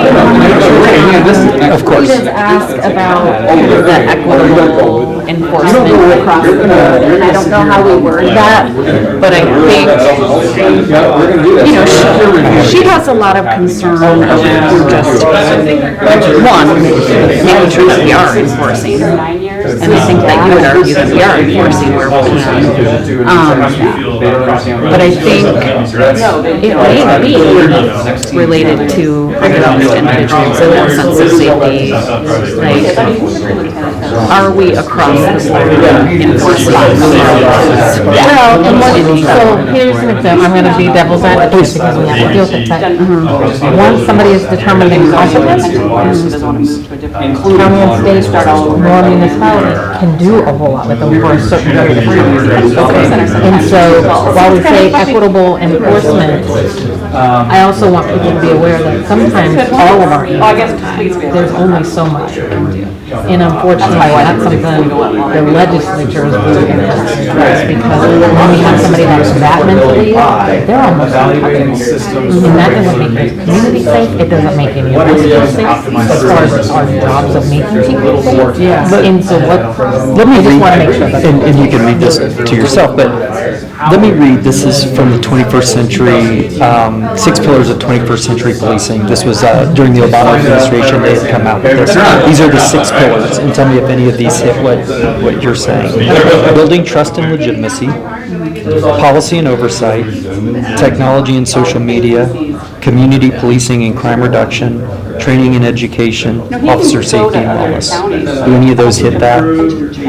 I don't think what she's getting at. I like those. No. Yeah, I didn't come up with them. well, I'm wondering if you can do something with the what was community policing and something? Yeah. What was yes, that was the one that got social media? closest to it. I kind of felt like community policing and something. Community policing and crime reduction. And crime reduction. So I think you could do equitable or I don't know if equitable is the right word. I'm sorry, I'm going to ask you to repeat your, what's the essence of what she's trying to get at, do you think, is the? I think that she thinks that,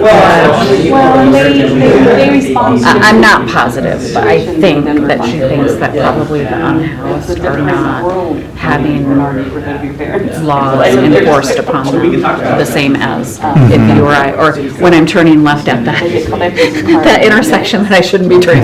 Like you're gonna, pull me over and you're gonna give me a ticket and whatever. Like I think that there's a sense, maybe in a lot of her constituents that we have been light on enforcement with the unhoused because of our kind of, we want to have a sense of humanness and we want to be fair. And, all right, 10 minutes. So some of it may need to be some education. And some of it could have been affected. Well, that's true too. Because we need to educate people to understand when our things are. And I think a lot of times the community doesn't always understand that. And so some of that's just an education component. I'm not saying that's going to solve. No, I actually like that for. You know what would be a good, is either me and you or me and the judge. I'd love to do an article or even a podcast. I say that all the time. Here's what we're seeing on the street, and here's where I would say a disconnect almost of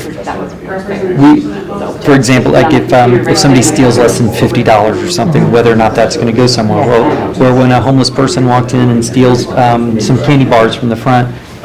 You're right, they may not have the same level of enforcement. She could be right, there may not be the same level of enforcement of saying put that back if they call.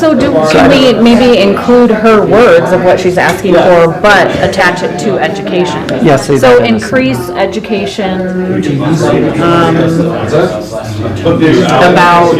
How about this? Education and transparency on enforcement efforts. Increase education. Enforcement on enforcement challenges. No, You're in the ballpark, and I just want to do two things here. One, which is we're going to nudge forward a little bit, but I'm also going to say that the next group is going to take this and help add to it, refine it, build upon it. So it's not last bite at the apple type stuff.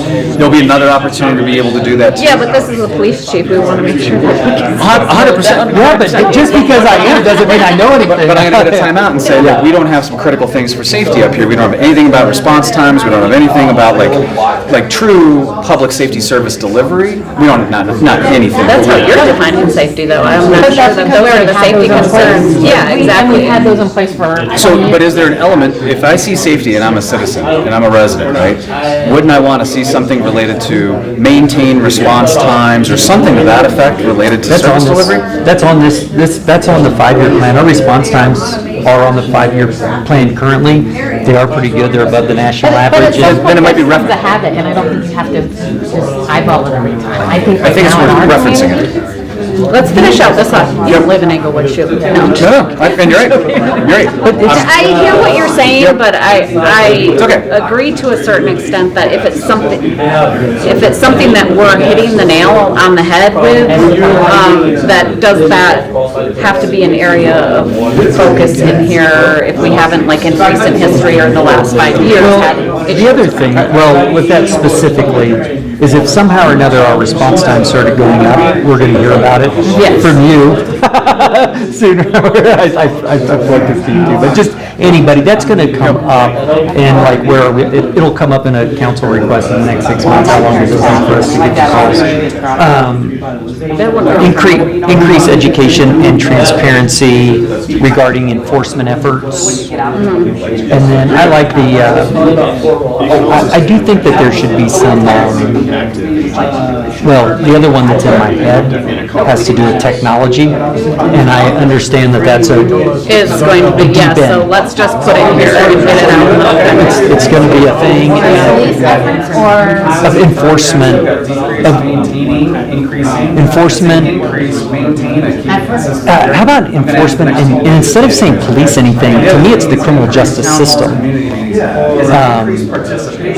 One thing I know that Member Russell has brought to my attention is this one particular house where a kid's been arrested a few times for drugs, And adding in a little. is that a drug? How? Go How ahead. about, I'm sorry, I didn't mean to interrupt. Increase education and transparency of police enforcement and criminal justice system. How about of criminal, of the criminal justice system? Is there- Police enforcement. Sorry, that's my and job. I'm just coming in to criminal push a little bit, all right? So- Criminal justice system.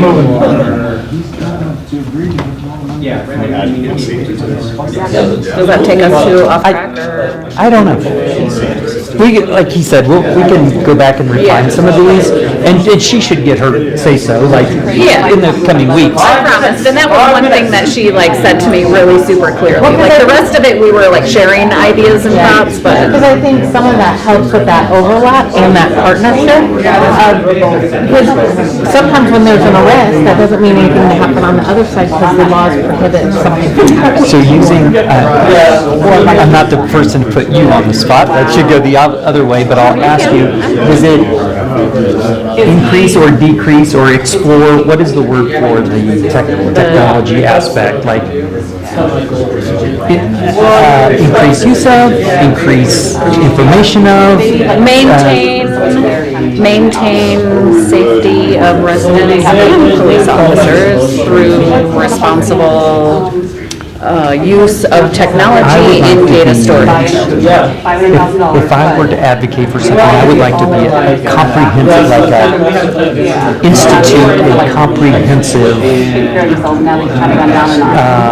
comprehensive and constitutionally legal, or constitutional coordinated effort involving technology. What I'm thinking of is a real-time crime center. What I'm thinking of is like coordinating all of this in one spot. I think that the biggest rub, if I were to project what some the concerns of flock cameras are per se, is it's not what we're doing with it, it's what anybody else might be doing with it. Well, I have Sorry. to say, no, so I'm thinking while you're saying, so explore an option of your. I like the institute. Yeah, explore the option of an institute that is constitutionally and blah, blah, Well, it's blah. not a institute. I think we're Institute as the instituting, verb. Oh, yeah. institute a comprehensive, constitutionally sound technology platform. Now, say that again. Institute a comprehensive Yep. and constitutionally sound technology platform. Yes. That's beautiful. Look at you being the wordsmith. Okay, take you out of your job and put you somewhere. Constitutionally. Where? Say it one more time. Institute a comprehensive, Constitutionally sound technology. Platform. I think Opinion's gonna really like that one.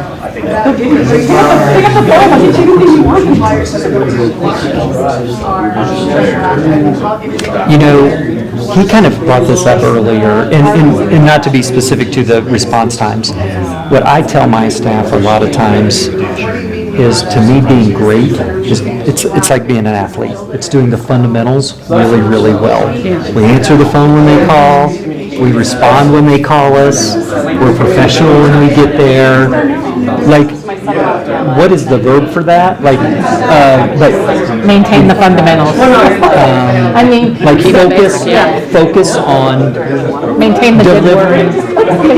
Yeah, exactly. Public service delivery, like, I think that's doing the fundamentals really, really well. We're not building rocket ships. I say that all the time. We're not building rocket ships over here.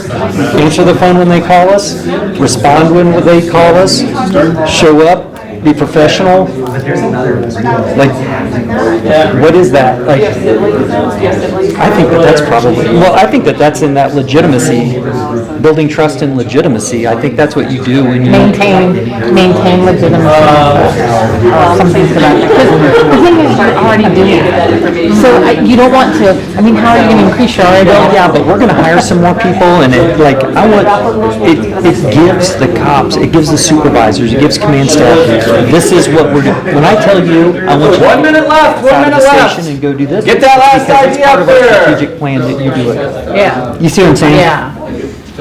This is what we expect, this is what the city of Inglewood expects from a police officer. It may be a little bit different than Denver, it may be a little Well, there bit you go. different And become or maintain exceptional service to the Inglewood citizens. to the citizens of Inglewood.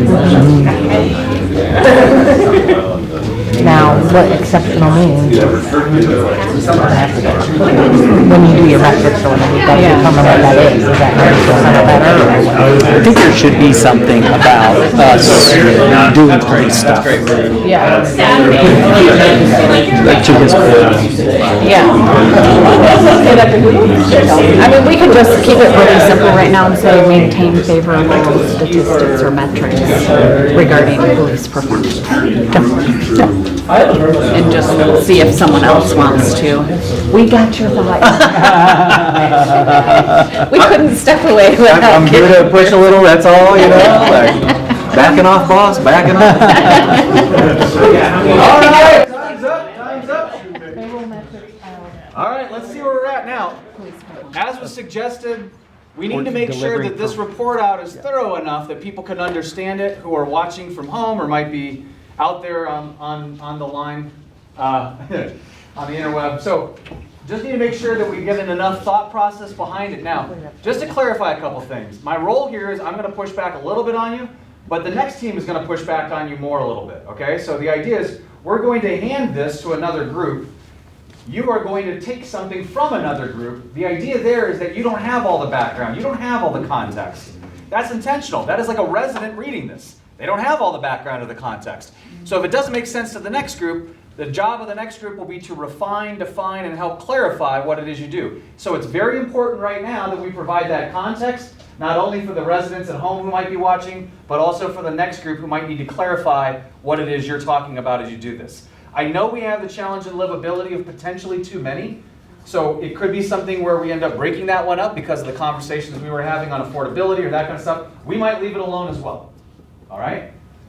With that said, how is this process? Did it feel uncomfortable and a little sloppy? Good. That's how it should feel. That's what I wanted. All right. So here's what we're going to do. I'm going to go ahead and actually start with our livability team over here because I think you did an excellent job at really defining these, and you had a lot of them. So I want to run through these. So if you could do me a favor as you report out, just be loud enough to make sure that the camera can pick you up over here, and we've got a good audio on it, okay?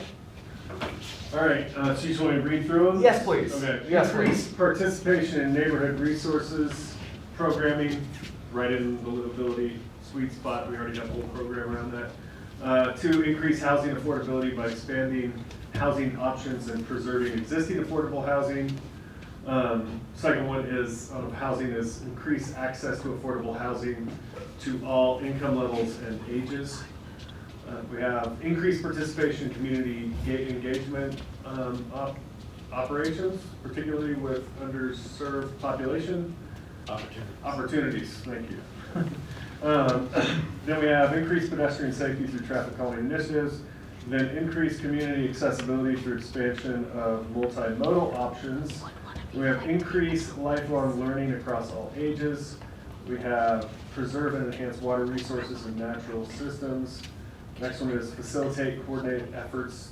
We're trying to get at the affordability one here a little bit. Facilitate, coordinated efforts among regional partners to address food insecurity. We have increased climate adaptation and mitigation projects and practices. Then ensure parks are attractive and a destination. Reduce displacement of current residents who want to stay. That's back to housing. And deliver equitable placemaking throughout the city, build meaningful community engagement that ensures residents' voices help shape outcomes and decisions, foster rich community life through access to third spaces, library, coffee shop, etc., continue city's uniquely engaged Camp Inglewood campaign, and then deliver positive experiences by offering services that are accessible, responsive to feedback, and welcoming to all. Did you count the number that you have total? I did not count. Okay. But it looks like 20. 15 or 20, yeah. Big number. Let's. Some of them can be collapsed, I think, or pulled together, so. Okay, yep. I would agree with that. Let's start with this though. Questions for the group, clarity that you need, because we're going to do this rotation. So this team over here, you're about to inherit this right here. Questions Yes, I know. Yeah, I know. That's right. I wanted to cheat off those guys. I know, you're sure, it's not happening, it's not happening. So help me out for a second here. Any questions, clarifications you need, anything along those lines to understand any one of these? That's for anybody in the room.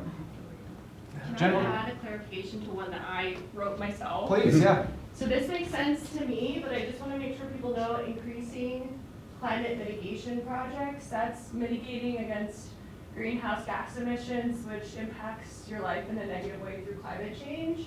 And then adaptation is, hey, climate change is here and now, extreme heat, so how are we adapting to our current situation? Okay. Yeah. Yep, thanks for that clarification. Thanks for that clarification. So, one, let's start with this. Thank you, team, nice work. We're gonna do like a round of applause, I like positive reinforcement here. Yeah, and I'll tear you apart in a second. So again, my role here for the next phase is I'm here to push back a little bit. So if I give you a hard time, just know I'm going to try and be equal opportunity as we go through that here. My team over here, public service delivery. Let's maybe face this one. I guess that half of us can see this. Let's whoever our spokesperson is for this team, as everybody moves farther away from it. I like that we stack ourselves up like it's sort of some bizarre line. As you know, it's like Gallagher is going to smash a watermelon and everybody's moving away from it here. Who would care to read this out for us? I'll do it. Public service delivery, increase satisfaction rates in the biannual surveys, decrease claims and complaints against the city, maintain reserve levels, which addresses fiscal responsibility, increase interactions or impressions online and in person, reduce response times for angle fix, fuel alerts, and just in general when there are folks that reach out to the city for various services or requests. And then increase town halls, community meetings, both in person, both the number and the number of participants, and which is to get at transparency and trust. Okay. Questions, concerns, comments, thoughts about this? Anything that you've got a question about as you look at it? I just have one. Yes, please. Excuse me, one comment. There's the one about around town halls and engagement. That could be combined with some of what we did around engagement over here. Thanks for that. Yep. These are the types of things I'd like us to take a look at. Is it in the right buckets? Because we might find that we've got buckets that are kind of capturing the same things. It might be that some of these things related to mobility might belong in infrastructure. I don't know, right? But like we could find the right spots for them. So yep, good call, which is we might have some overlap. Consolidation might be necessary. Totally in play, totally okay. Okay? I'm not hearing clarifications, any understanding of the why behind these, feeling okay? Yes, Nick, I feel great. Sweet. Oh, that's excellent. I love hearing that. Thank you. Hey, Steve, was yours the Q alerts? You I did not come up with that. I was the first one. The survey results.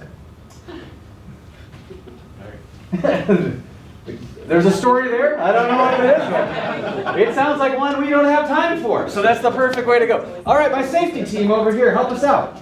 Okay, we had safety, improved navigation of unhoused to services and resources, explore safe parking options, increase education and transparency of police enforcement and criminal justice system to the community, institute a comprehensive and constitutionally sound technology platform, maintain favorable metrics of police delivery and performance.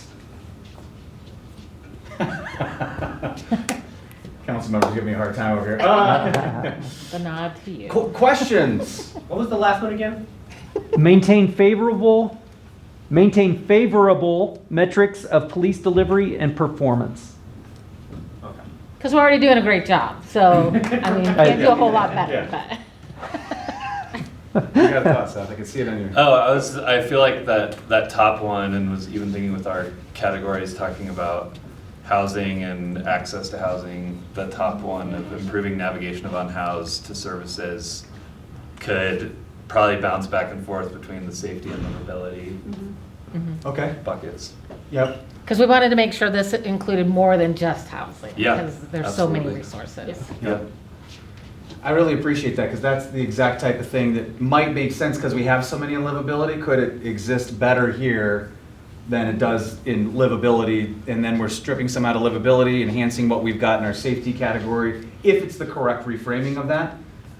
Question, thought? Just real quick, I think it was the second or third one where you talked about systems and constitutionally. Yeah, institute a comprehensive and constitutionally sound technology platform. So I think that might overlap a little bit with one of ours, which was respect home rule authority and data sharing and citizen privacy. Yep. Under IT. So probably some opportunity there for those to come together. Yep. Love that. Thanks for identifying that for us. I forgot to clap for the last team, so we're going to double clap here. This is a double clap. Love you all. This is fantastic. We're off to the races. My infrastructure team, let's roll. All right, infrastructure, we broke it down into 3 categories, water, transportation systems, and information technology.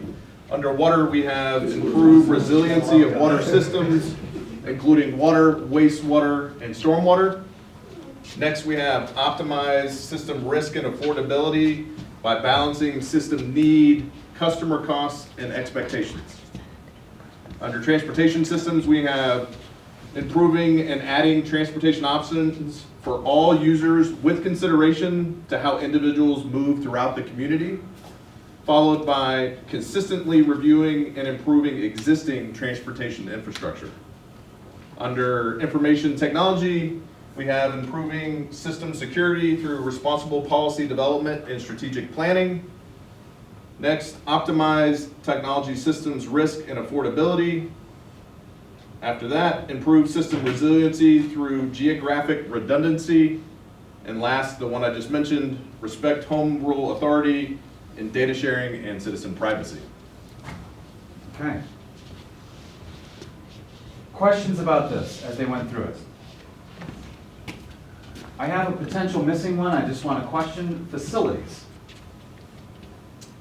Yeah, facilities is a great one. We should put that in there. It would overlap with some of the, you could put it under the consistently reviewing and improving existing facilities, as in addition to transportation systems.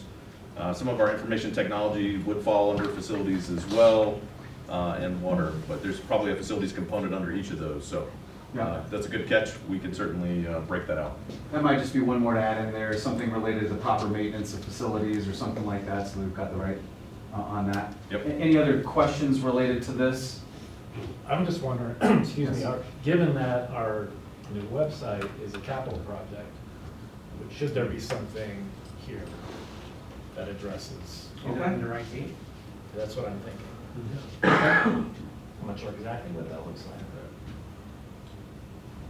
It's a good question, and the team that's going to inherit it can grapple with it. Maybe a question, does some of it fall under the public service side? Because we're talking about communications as a public service and making sure that information is getting out into the community.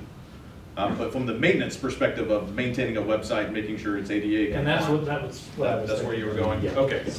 Okay. You're thinking more the backbone of how that operates and lives. Yep. No, great observation, absolutely.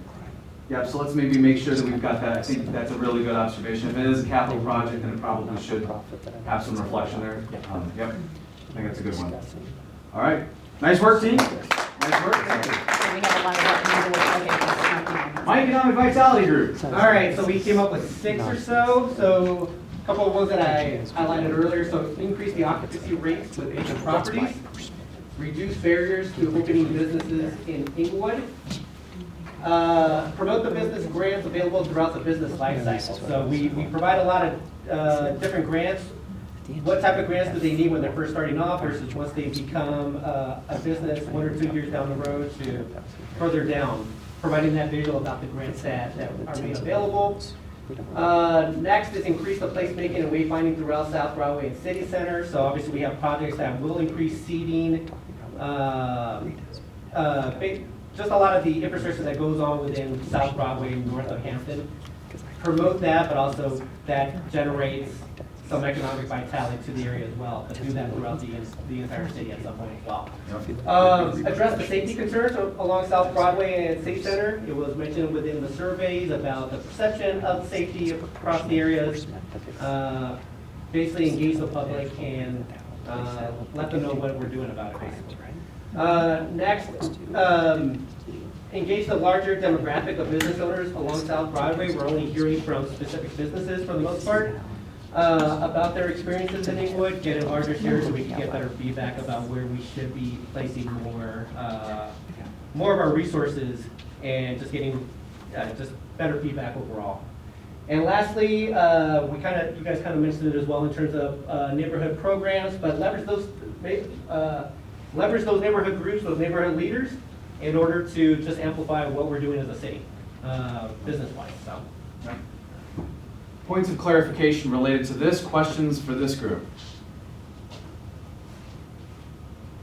I do have one. The safety concerns along SBO and CC, is that a safety issue, or does that belong here because it was specifically mentioned as an economic vitality thing? Right. If it moves to safety, then obviously just make sure that yeah, it's definitely a safety issue, but it's regarding the economic centers of the city. So yeah, I think it's an either or kind of thing. I think it's just making sure that it's in wherever we decide the right place is. Yep, that's good here. As long as we capture it. Yep, that's great. And then, any other comments or thoughts related to it? We feel okay about what the team did? Yeah? All right. Round of applause for the team. Thank you very much. We've now heard from everybody. We kind of have the first round of this done, okay? With that said, what are your observations? What needs to be, let's have a little thoughtful discussion about, do things need to be pulled out here and moved over here? And do a little bit of that, because we do have some overlap. I think it's a good time to just discuss a little bit of where should this exist at, and just have a little bit of that discussion. So we're kind of, as we get into the next phase, saying, okay, we're going to pull this out of here, we're going to move it over here, or we like where it exists at now, or this needs to be consolidated. This is open field here. So what observations do you have related to? Well, I was just going to say livability, kind of like the concern that we had earlier, is like there's a lot there. So we either have to move things or split it. So that would be the initial thought I had there. Yep, I agree with you, Mayor. Yes, Colton, what are you thinking? If we split it somehow, I think earlier we were talking about like tangible versus intangible livability, and I think a potential term for intangible livability could be sense of place. And I feel like there's a lot of different projects in here that kind of fit under sense of place. I don't know if everybody likes that term, but I don't know. That could be one way to separate the two of them.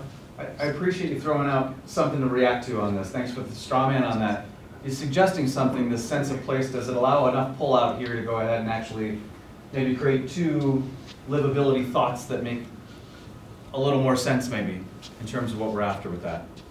So you're thinking it would be livability and sense of place? I think, or something to that effect? Yeah, I think livability and sense of place are different enough that they can live on their own as two separate outcome areas, but. Okay.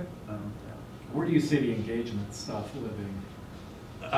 Community engagement stuff? Yeah, because that was its own outcome area previously. So I'm wondering if that should continue. I feel like sense of place. Yeah. Sense of place. Okay. That would be my thought. I put it in public service delivery over here. Oh. We have a similar category that we tried to capture, but I think this might be what we were looking for in the first place. The community engagement? Yeah. Yeah, it's Yeah. How does the government interact with the people, and how do the people interact with the government? Yeah, that's a good point. I thought about that earlier. But wouldn't sense of place be beyond how residents interact with their government and how residents interact with Well, their sense of place would still be its own. Yeah. The community engagement would move, that specific item would move under public service delivery. Sense of place would still capture other items under, that we currently have under livability. Right. Just that one little bullet. Yeah. I'm going to continue to harp on the fact that I think affordability should come out of here. And what I was worried happening, happened.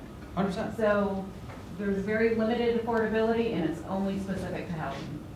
No, there is one that's broader, which we worked on, but honestly, the facilitate coordinated efforts among regional partners to address food insecurity. Food.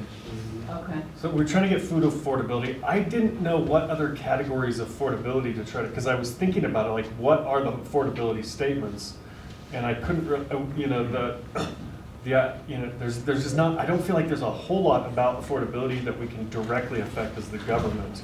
Well, one of them was brought up the other day with Peter, where we were talking about the, what's the name of that Peter Act? Right here. Regarding what, you mentioned it as part of the master plan that we talked back in 2020 where we allowed, we had a separate fund for low-income housing that were affected by such the big, by the big jump from $416 to $21. Customer assistance program. Customer assistance, so I think that that would fall under that aspect. And we actually put it over here in the optimized system risk and affordability, by balancing customer costs, expectations, and system need. So that's where there's a piece of what the city runs, which is water, sewer, storm, that sets the rates and the costs to our citizens. And so it's a balance of what kind of system do we want and what kind of costs do we want to provide that system. Yeah, for me, affordability is inclusive of rates and fees, which we do have control over. It's also inclusive of what it costs to do business here. What does it cost to set up your business here and to run a business in a profitable way, but in a way that's also affordable to the residents that live here? I would go so far as to say government could have control in as far as wages that are paid to people, but I know that that won't go much further than the words that I just said out of my mouth. But there's a lot that can be encompassed in affordability that we do have some sort of leverage over, and I don't think that those two bullet points cover. So I'm going to ask my council members on this one in particular here. We've got the comment brought up that affordability needs to maybe be pulled out, needs to be separated from this as a separate item. Where are my council members at on that? We're hearing some of the conversation around it. It's not just housing, it's this food insecurity effort, it's rates and fees. There's some of those things. It's still giving me, I still have trepidation with making it so. What we were talking about earlier where it was, what do we call it, tangible versus intangible? That makes a little bit more sense to me, but it just gives me a Okay. Still not a fan. Okay. I lost human scale. I would like to provide specific directions to the next group taking this livability to add at least one more bullet point that encompasses affordability challenges. So while I don't know if I can get behind it being on its own, I would like to further expand it under livability. Want to trade? I don't know what you're getting, but. I'm comfortable with the trades too. So let me try this out. We don't have the support to pull out affordability at this moment. That may change, but at this moment we don't have that support. So what I'll say is, moving forward with informed consent, what I'll say is I'd like for us to go ahead and ask this other one, which was sense of place. That's what we, is what you said. So sense of place was the comment that he made. Does it make sense to pull livability apart into sense of place? And what was the other phrasing? I think livability. Livability. So we got livability and sense of place, or how do we feel about that one? So what all would go under, we have, what, 20 bullet points here? How many of them would go under sense of place? Neighborhood resources programming? I mean, I can see. Yeah. So With the placemaking and wayfinding bullets. Okay. ensure parks are attractive and a destination. Well, I guess maybe not. It might go under livability. Right.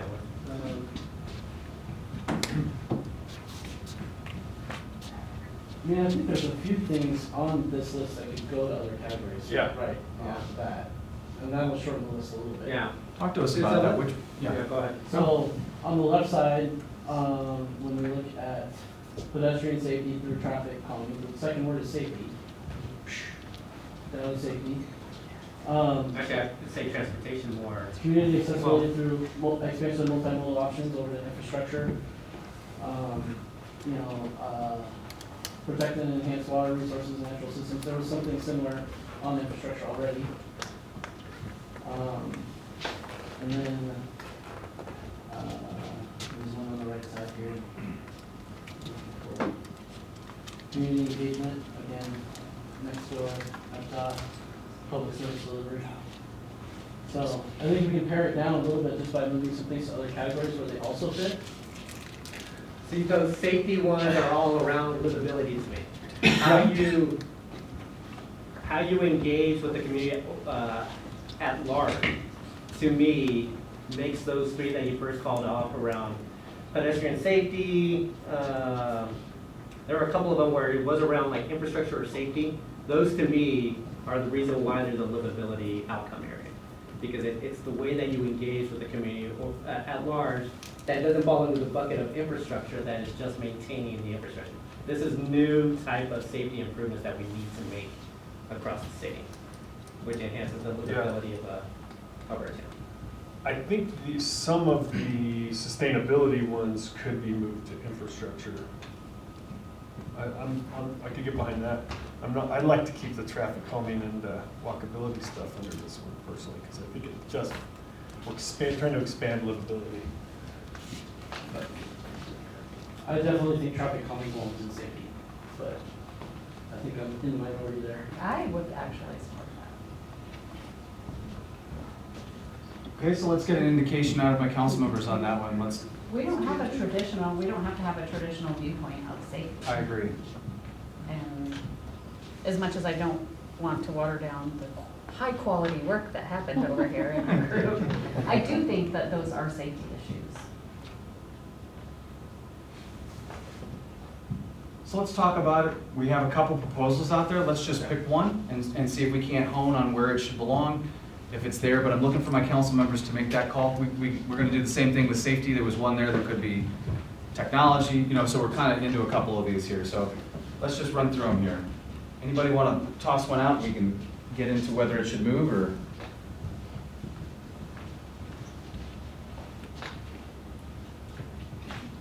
So let's just run through it here, okay? Increase participation in neighborhood resources programming. Stay? Stay. Okay. Silence is ascension in my world. That's how I'm going to work going forward here, okay? So speak now or forever hold your peace. Increase housing affordability. Stays. Okay, for now. Yep. Increase access to affordable housing. I think those two are somewhat redundant. Yeah. They could be combined into one for sure. Okay. Yeah. So for my next team, but it stays here. For my next team, the potential's there to consolidate those, okay, into something that might make a little more sense. Increase participation in community engagement opportunities, particularly with underserved populations. Public service delivery. Public service delivery is the proposal. I need this, yeah? Yay? Yeah, I'm down with that. Yeah. Yeah? The yays have it, okay? So this one moves over. So how's that different from the first one then? So community engagement is a larger thing than just putting your Okay, so neighbors community together. engagement versus neighbors. Yeah, it's a neighbor to neighbor versus Okay. resident to government kind of. Yeah, that first bullet, I think, is talking more about the block party trailer and Yeah. grants, yeah. And if we need to for the next group, let's clarify that a little bit more so we're crystal on what we're talking about So here. can we dig into that a little bit more though? So the underserved populations? So in light of that being a relationship between residents and how they communicate with government, I'm sorry, but I'm really still stuck on the affordability conversations. And I really feel like strongly we're standing in a room of privilege. And a lot of these wonderful things that we have listed here are not things that people who we need to be considering affordability issues can even consider in their day-to-day. So I'm getting off that soapbox now. I'm going to ask, like, how do we, what would be an example of how we get at an underserved population? Say we're talking socioeconomics and a family where both parents have to work and maybe have to work multiple jobs. How are we creating opportunities for them to connect to government? Is that part of the purpose of this statement? I mean, I think we have all sorts of, excuse me, free events throughout the city. And I've been told my first year in council, I got invited to a block party. Again, they use the block party trailer. I'm at this barbecue, and a woman comes up to me and says, well, why do you have your concerts on, I don't know, Tuesday night? There's another concert somewhere else, and we want to go to both of them. We do all these free events across all cities everywhere. And this is a great opportunity for us. That's the kind of, we are reaching that population that goes to the free concerts because they're free. We know that. And I think that's part of this. Right, and so I had this added because I don't think we do it effectively enough, so that's why I wanted to add it. And this is addressed in the neighborhood strategic plan, a plug-in plan to the strategic plan. I would say neighborhood nights as an example. When we decide where to have those neighborhood nights, we try to pick neighborhoods where, you know, even where there's neighborhoods where we don't get maybe the attendance that we would like at Bellevue Park, we try to have them there over and over again. You know, just to increase that attendance. So that's something that I think we need strategies to do more effectively. And earlier we talked about getting 4 responses to the strategic plan from the Mali folks. And that's what I'm talking about here as well. How do we get more of those people to participate?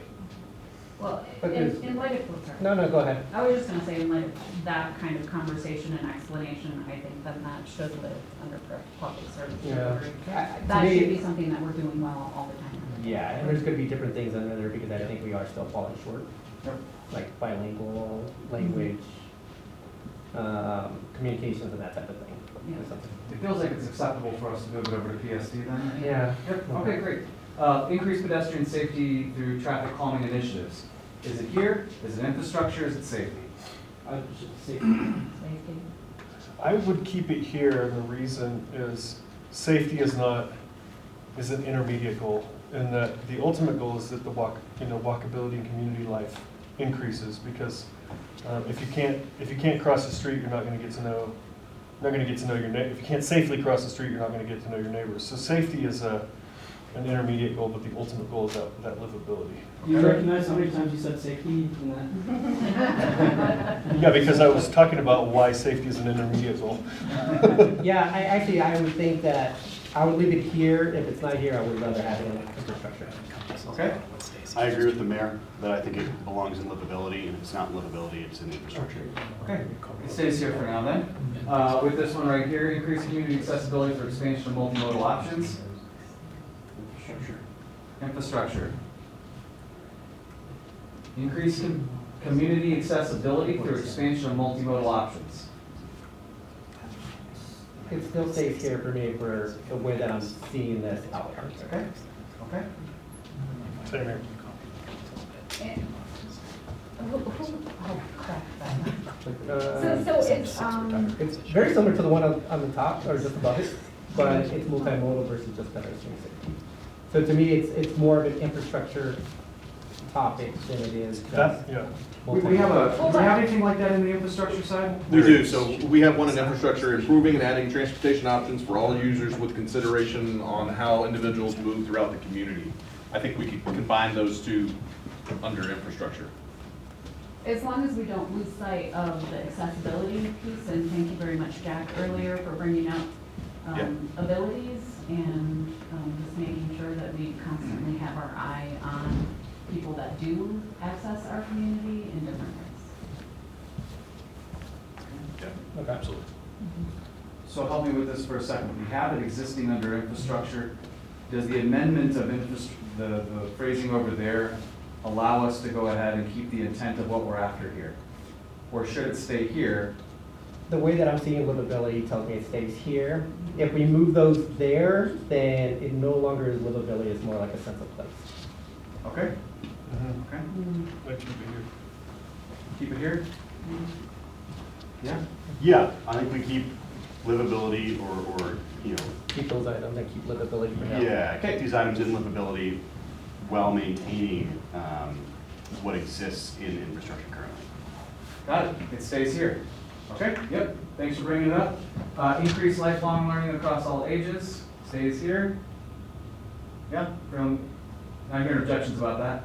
Protect and enhance water resources and natural systems. Infrastructure.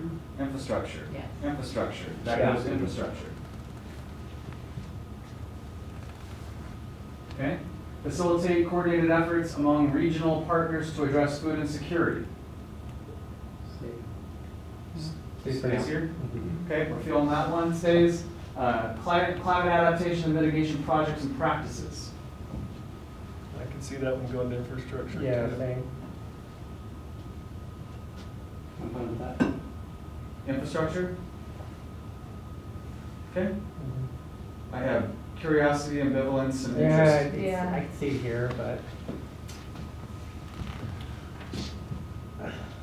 when we're thinking of infrastructure, where are we thinking it would go? More broad spectrum in its own category, or does it fall under, say, like a facilities infrastructure subcategory? I think the infrastructure category itself is its own category, so water, transportation systems, and information technology don't technically exist under that header, just like facilities is in its own subheader. So if this were going to come over, it would just be part of the overall listing of it. Okay. That would be what I would recommend, if it were to come over, and that's the question. Yep. Actually, I'm fine keeping it here for livability at this point. Okay. I can go either way. Okay, we'll keep it in here. All right. Parks are attractive in a destination. Livability? Yes. Yep, all right. Reduce displacement of current residents who want to stay. Stays. Stays? Feeling it? You getting head nods? And yep, we're good. Equitable placemaking throughout the city. We have it under economic vitality specific to businesses, but placemaking. Okay. That also pertains to like the neighborhood signs. Yeah, you could say equitable neighborhood placemaking to differentiate it from the placemaking that's going on in South Broadway or the city center. Neighborhood placemaking, does that kind of clarify it for us a little bit? Okay. And then are we talking specifically about the signage program? I was just using that as an example of one way that you can do neighborhood placemaking. Because I think when I added that one, I was thinking about the program in general, so that we're not concentrating all of our efforts like in the downtown area and forgetting about the surrounding areas. So that's, maybe it could be wordsmith. Yep, absolutely. Build meaningful community engagement, ensures resident voices help shape outcomes and decisions. I believe we talked about that one potentially going under PSD. Service delivery. Okay, I'm getting a lot of yays on PSD. Yep. Okay, foster a rich community life through access to third spaces. That economic vitality? Yeah. That also pertains to Joe's point about having diversity of options throughout the city. Proximity. Yeah, I was aiming for the proximity thing with this one, and maybe I didn't word it very well, but it would fit. Goes back to the coffee shop thing. We've got lots of coffee shops, we just don't have one in certain neighborhoods, so this makes that neighborhood less livable, so. So we like it where it's There at. would be another way to phrase that, but I like it where it is. Yeah, that could be rephrased, but I want to keep it there personally. Okay. I see what you're saying, so. Okay. Maybe a little bit of a rephrase on this one? Okay. Okay. City's Uniquely Inglewood campaign, continue that? That would go, that's communications, so I guess communications falling in here. Yeah. I guess it stays here. We're okay with it? And then deliver experiences by offering services that are accessible, responsive to feedback, and welcoming to all. I think you could go to public service, yeah. Public service, getting my head nods on that one. Okay. So we down to 15 now within livability? That's right. 14.25 of these, so that's good. You know, again, the other thing I'd say is there's wordsmithing that occurs we're still going to see some replication of some stuff. There's going to be a wordsmithing that occurs after this to try and help, again, bring them a little closer together in terms of that. So it's okay, because that's kind of the next phase of a little bit of this too. Is we just have thoughts captured, we have intent captured, and then we're able to kind of get it a little closer to the mark on this. And I'm thinking like, if we're gonna have individual goals underneath each one of these. That's correct. Like the traffic calming, at this level, traffic calming and multimodal could come together and then be accomplished through separate goals.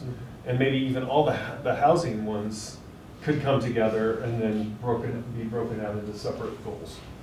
And that could reduce it by 4 or 5 more, you know? Yeah. Get it down to a reasonable number. You know, so for example, this one right here, continue city's Uniquely Inglewood campaign is a how to the what. You're after something with this. And so this one in particular, like as an example, could be under a larger header of something. That's a how. Yep, we want to continue that. Why do we want to continue that? We want to continue that for a reason, which is to, continue to promote the city's brand in a way that emphasizes the uniqueness of Inglewood. Might be a way to say it. Well, there could be 3 or 4 things underneath that that would allow us to do I that. think the how is community engagement, and there's multiple things. Right. So there could be a rephrasing, but this could be one of those important things that allows us to know that we're delivering on that promise. So just saying there's a little bit of synthesis that could occur after this that will help tighten that up. But I know exactly what you're after with this, which is what's important here. So that's important. So we got a few to go over PSD. Let's move over here because we got a few more of these and I want to get through them and then we're going to get into a quick break and then we're going to keep rolling here. So satisfaction rates and biannual surveys, we're okay with that? Public service delivery? Yep. Okay. Decreased claims and complaints within the city. That works, yep. Yep. Maintaining reserve levels, fiscal responsibility. Yep. Yes. Okay. Increase in interactions and impressions online / in person. No, that would go under community engagement. If we were to do a community engagement bucket, right? Yeah, so I added that, increased community engagement from livability when we were talking about it, yeah, we can collapse. Yep. And so again, that's a little bit of the how of the what. So it would be increased community engagement. How do we go about increasing community engagement? This would be one of those mechanisms. That might be another one of those mechanisms on the how. Are we okay with it staying here then, given that? All right. I see it over here. I see it under livability. Okay. Mayor sees it under livability. Thoughts? Can you read it again? I can't see it. Yep. It is increased interactions, impressions, online, in person. I would leave it there. Yeah, that's fine with me, but I'll give my reasoning later. I appreciate that, yep. And then reduce response times for Inglefix and Q Alert. Yep. Yep. Increase town halls, community meetings, etc. / transparency and trust, both the number of meetings and the participants. That also probably is community engagement or something under the community engagement header that might be under here. So that might be a little bit of the how under the what. Yep. Yep. But it stays here. Okay. Okay. Safety, navigation of unhoused to services and resources, that livability. So this is increased navigation of unhoused to services / resources. I kind of feel like it can stay there. I mean, I understand kind of on the surface level of it moving over to livability, but as it looked to me like survey results and conversations in focus groups, that was a highlighted area under safety concerns, or not Yes. associating criminal activity with a certain population, but just the feeling or the sense of safety in the city. So I think it stays there. Yeah. And maybe could I add one thing to that is also that since we just brought the You got the co-responders, yeah. and we just brought all of this in-house, we have a program manager for that, we have a manager that oversees all of that, make Great it point. something to chew on Yeah. and work towards. Especially if you got co-response going on. I would hear you on that, yep. Explore safe parking options. That feels, Yeah, well, explore safe parking options? Yeah, what do we mean by that? Yeah. That's the conversations that we've had previously about establishments or churches offering up their parking lots for those unhoused that are living in vehicles to be able to safely park somewhere overnight. Well, that's the case, that stays there then. Yeah, Yeah. exactly. and Should we specify that? Yep. Yeah, I was gonna say there's We need more, more there's more words. at the end of this, right? So it's explore safe parking options for who? The unhoused population. For the unhoused population? Yeah. Okay. Got that Steve already put one up there. Parking spot. Don't take away my parking spot. For Steve. Increase education and transparency of police enforcement and criminal justice system to the community. I feel like that's an easy, yeah. Institute a comprehensive and constitutionally sound technology platform. Infrastructure was the discussion there. Could it be moved over to infrastructure? Because that tied into one of the IT statements, I believe. But you have your own, PD has their own IT. What I would like to institute is a more comprehensive. Yeah, but it where- would still fall under the police department, not necessarily under IT, right? Correct. Yeah, so I would leave it under. There was a just to be clear, there was a discussion about infrastructure. I'd like to keep that. That's just my, Oh. am I allowed to say that? Did I overstep? To maintain your own digital records separate from the city's IT. I'm gonna go step over here. I think I think stays here, specific to police department, it stays here. Okay, Yeah. and I am going to clarify something, which is to say that these areas, while safety is a thing, it is not police only. Safety has a larger connotation to it, so let's know that too, right? Infrastructure is not one team, safety is not one team, right? So like it's not automatically because it's here in the police department. So in this one, this constitutionally sound technology platform, keep it where it's at. I see collection and storage Okay. as separate, right? So safety is the collection of constitutionally sound technology, right? Of like observing, so like our community cameras. Okay. Whereas infrastructure is the storage of the information that's collected and kind of. Okay. I know that's splitting hairs. No, I mean, I hear what you're saying. I'm trying to formulate my thoughts around that. I mean, it's just how we store and where we store and who we give the right to store is a safety issue too. Yeah, you're right. And so when I read this, it's not just safety for and on behalf of the police department. It's safety for our residents. Absolutely. It's safety for our police officers who are enacting our laws or enforcing our laws. It's a lot of different things. For me, it stays firmly in safety. I think we're okay to leave it in safety. I'm not hearing too much on the objection category, so I'm going to cross that infrastructure for now, and we'll leave it in safety. Yep. If we need to make changes later, we can do that, but we're okay here. And then maintain favorable metrics of police delivery and performance. Yes. Yep. You tell us where that should belong. Yeah, that belongs here. Okay. Yeah. And the reason I was pushy about that one because that's the thing the public's going to look for.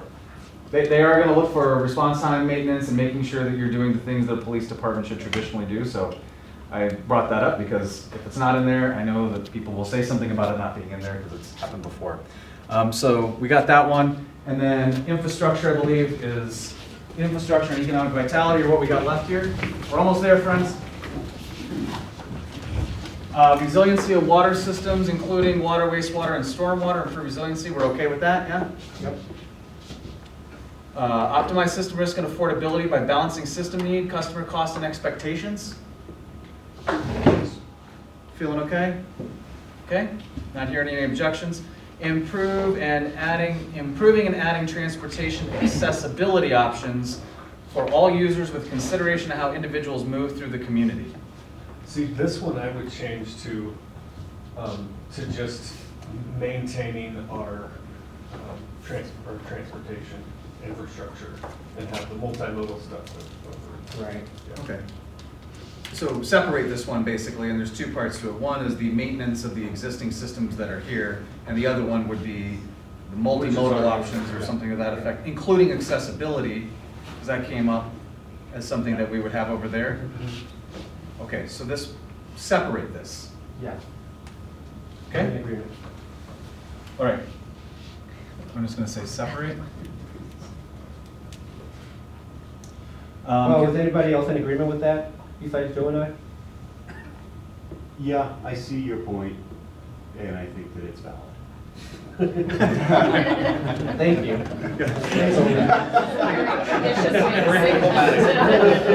I have not heard something more begrudging today than that. I really appreciate that flexibility. Thank you. Consistently reviewing and improving existing transportation infrastructure. Yep, stays there. And does that cover? I was going to say, the same thing. So I think you can scratch that first one because it's already covered in the other. Yeah, is that what we have reflected over there actually what we mean by this, and then we can cross this out? I think so. I agree. Yeah. If you just take the first point, put it over there, keep the second one on the infrastructure. Yeah, so is what we have over here acceptable, and we cross this out basically? Correct, yes. Yes, okay. Yes? Yep, okay. That's maybe even worded better than what we have over there. Yeah, I was going to say I like the wording on this one. Okay, so we're going to X this one out. I'm going to do a real light there in case we need to come back to it. Information technology, improving system security through responsible police policy development and strategic planning. Is that governance or? Say it again, improving? It's improving system security, and I believe we mean information technology system security specifically. Okay, then yes. Am I correct in that? Is that what this team is? Yes. Yes, okay. So improving IT systems, I'm just gonna put that in there so you got it a little closer. Optimize technology systems, risk and affordability. Is that the same as the one above? How are those different? Yep, good question. Where's Joe? That goes back to, you know, how much we want to invest versus how much we want to charge, right? So optimizing the system's risk and affordability is how much risk are we able to tolerate versus, you know, what cost are we going to. But then we already have something for, what do we call it? Responsible, wherever we had it. In Like we had it for fiscal responsibility. So fiscal if we already have fiscal responsibility as an overarching theme, that second one is repetitive to me. Sort of, but we have it spelled out in water. This one speaks more to what risk are we willing to accept, and what risk do we need to invest money in. Risk is more than just security too. There's a risk that the system will just fail altogether, like it did 8 years ago when we got nailed by ransomware. Okay. Hold it as is then. All right. Improve system resiliency through geographic redundancy. I don't know what that means. Have servers in different places. Exactly. Right. Okay. We're okay with it there? Mm-hmm. Yep. Respect home rule authority in data sharing and citizen privacy. Is this public service delivery? Kind of. But it's also safety, right? Yeah, it's also safety. It's the last bullet in It safety. kind or of gets second to one. our overarching one over here in safety. And I think that it is better in safety. I agree. Safety. Yeah. Yep. So let's cross that one out. Cross it out. Cross it out because I think it's already covered over here. Okay. Yes. Yep, we're good with that? I am. What's the specific Yeah, bullet over there that matches? It's the systems my eyes don't and work that far, so. constitutionally sound. Institute a comprehensive and constitutionally sound technology platform. But that's related to police specifically. This is more broadly. I don't think that's related to police specifically. That I one? mean, I thought that was. I think police chief does want to do that for the police department, but Mhm. I think that statement as a Okay. whole So you can have multiple encompass goals underneath that, yeah. including. Yeah, so we can basically move something like this underneath something like that. And Yeah. So we're out on this one? Okay. Yep, okay.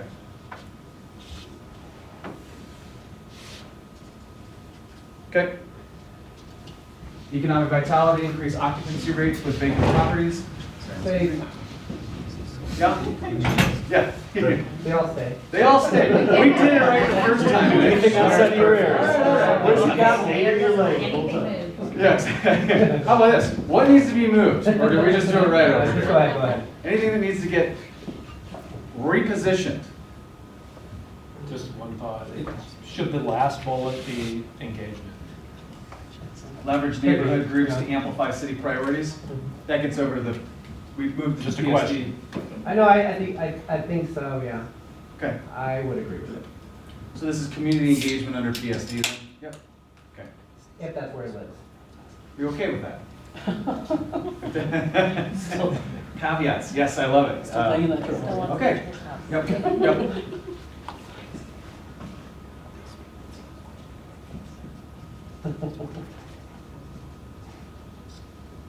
Okay. Chicken scratch, good. All right, so we've gone through all of them here. Now, we've got a limited amount of time until our next, well, until we're done. That's all we're done for the day. So I don't want to lean too much into this, or too much further down the road here, but I would like for us to be able to have one more little bite at the apple here with one more group, have another set of eyes. We heard the discussion around it. So what I'd like to do is, does anybody feel comfortable with just keeping going here for a minute and then get us out of here a little bit earlier? Is that acceptable? I'm good with that. Yeah, is that okay? Mm-hmm. All right, so let's just roll here for a second. I'm gonna, because there was some passionate feelings around which group you wanted to go to next. My only ask would be that the council members would move to a different group and have a different level of overview on what you see here. And with staff being able to go ahead and stay with the group that you were with. So staff can stay where they were. Council, I would ask for you to just kind of move maybe to the next, to pick a different topic to have a review on. That way I know at least 2 different council members had a chance to review 2 different things.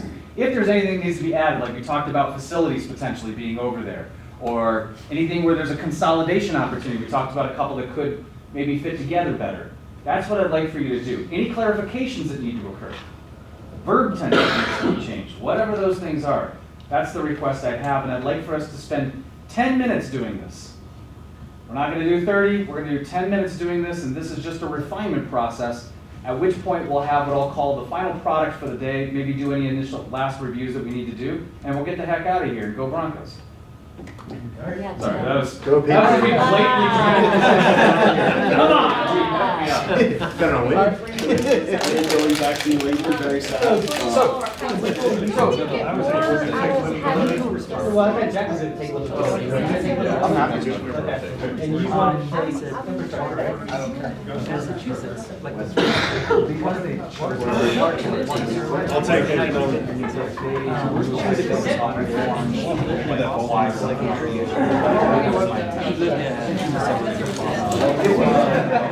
I just saw a lot of head scratching when that was like.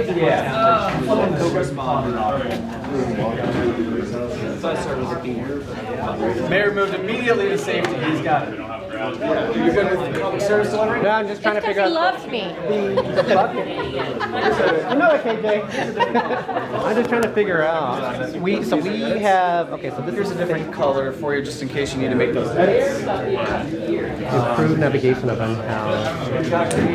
So to give you a little more insight, so what we were talking about was, because like we have MRU, that's the police department, we have a court navigation system in the court, and so it was really, this one was really towards the unhoused or that population that really needs those types of services to get housing and to get services, mental health, substance abuse, those types of things. So that's why it was kind of really focused on that. Nick, you want to So let me be clear about this, okay? Let's clarify a few things and make sure we're all on the same page so that we're doing what we need to be doing, all right? First off is if it's already indicated, like this right here has got PSD on it or whatever, we don't need to move that over. That can happen later.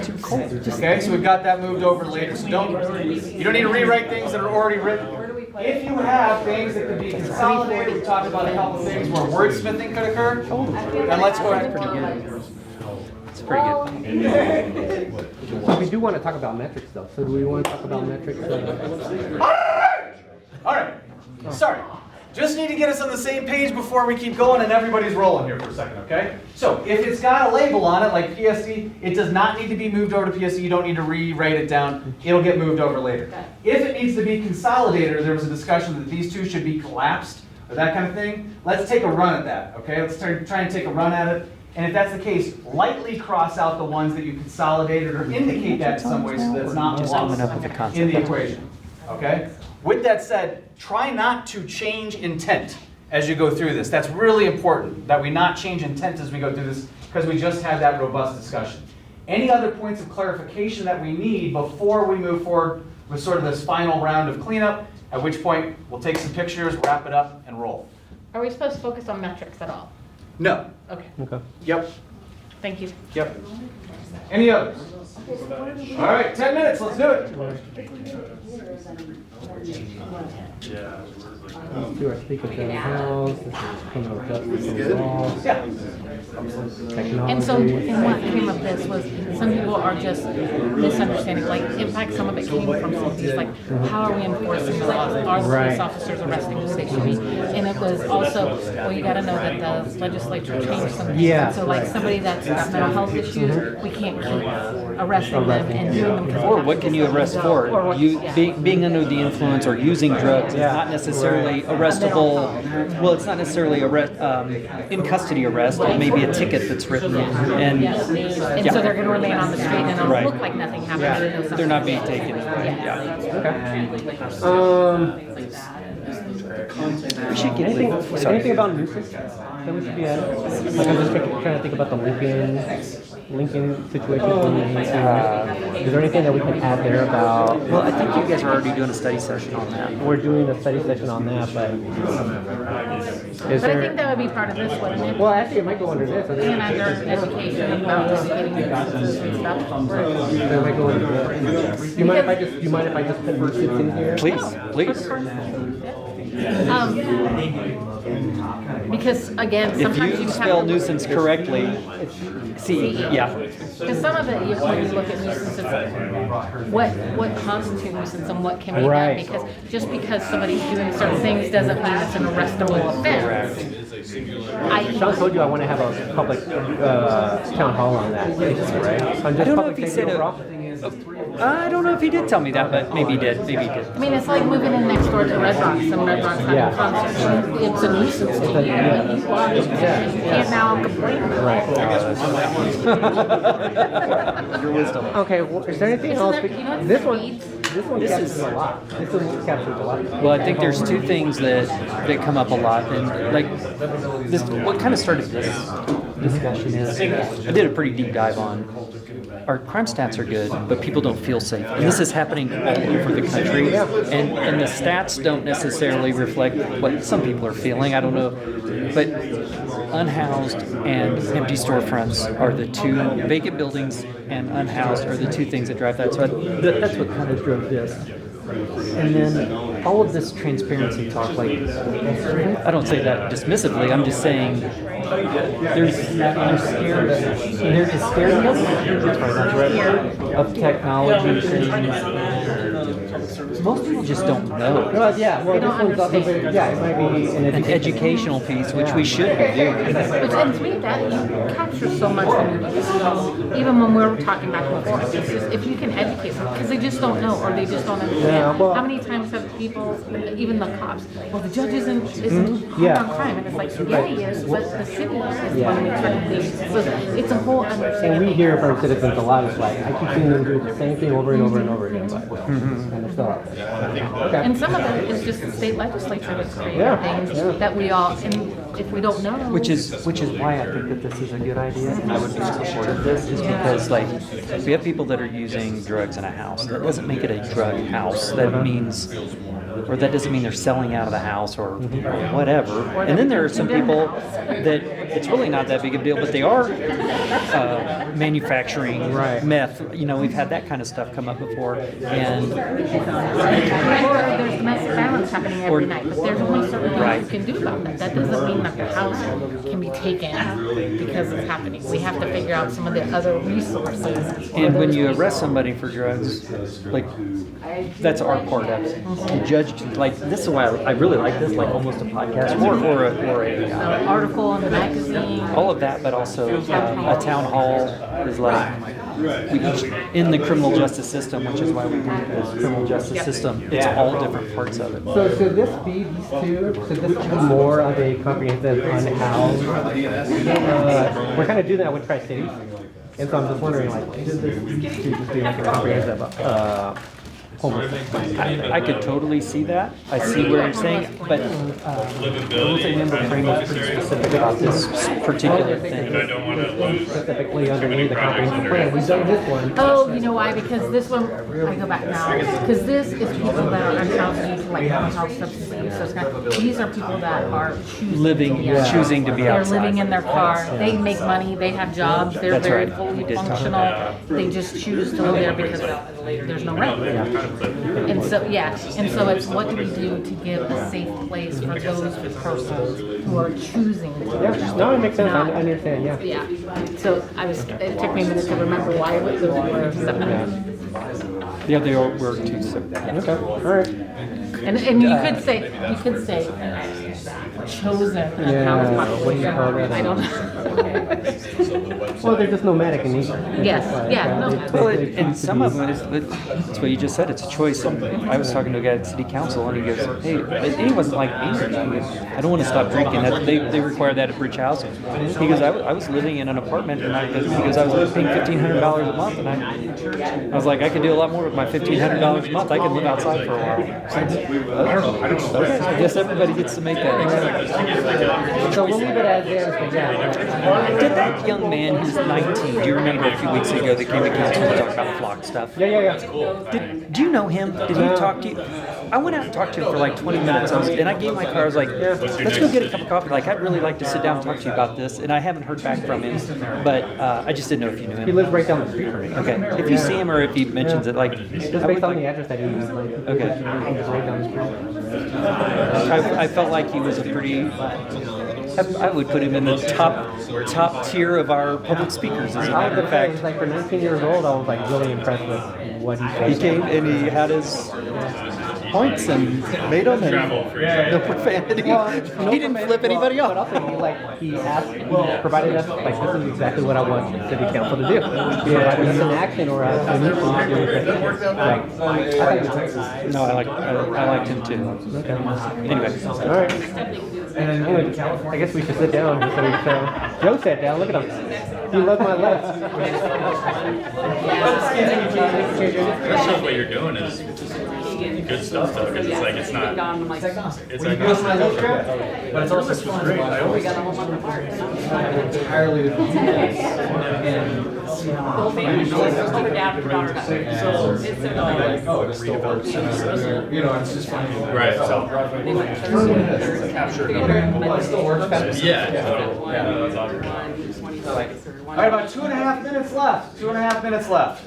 That's what We're done. Sean, I wasn't expecting to see you though. Done and done. I wasn't expecting the service to be so short.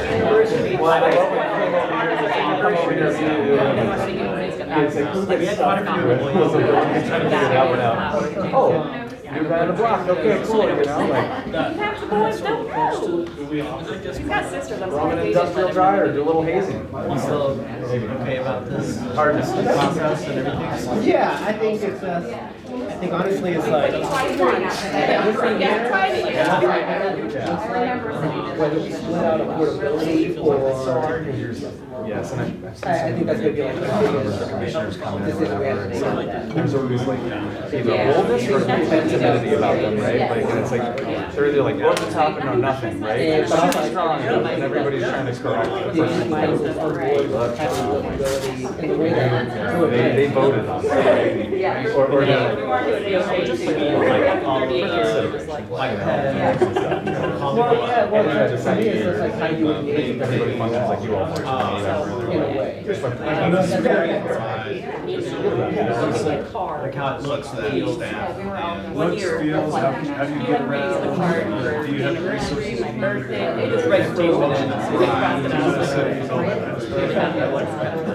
Like capturing all of that. How you experience it, and then the other component, like was it Colton that basically said it was a sense of place? Sense of place. Sense of place to me is gonna be like your trailer and your business neighborhood brand, so on and so forth. I do. Characters in your neighborhood as well. Like, My bad. like, By the way, the board takes I saw this one. And you have to talk about the Like this word versus this word. Let's do this. That's It's like, these are now your friends. Some ways reflects. I mean, you could make a whole. Oh my God. But they're doing great. Yeah, but it would be stuff like. Sure. Like, you know, Nebraska and all these other things.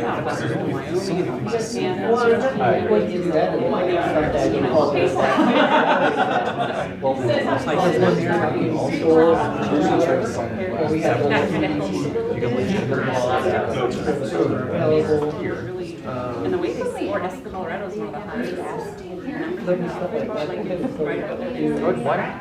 Also, so in your survey, what you did a first run at this year would not be how I would want it. And so, to me, you know, when I'm done here, it's like, are we still coming? 40 questions, not 6. So it's like, I should ask questions like that. Which of these concepts is most important to you as an area to focus on? You have to elevate that issue, and then you get a different sense because the questions are not those types of questions. Because you could pull that out. But it's like, why not ask that question? That's a question you want to ask. You didn't have to point it, but not like the school. What do you have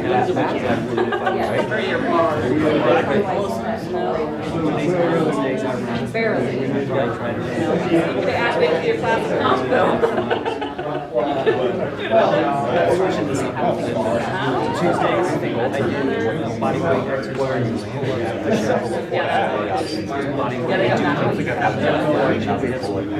I had one the other day, like, I think I had it wasn't we identified like a thing where you find areas that actually have some the question is, can you convince the others that but just but you do have enough for something that I see, but I'm the new guy.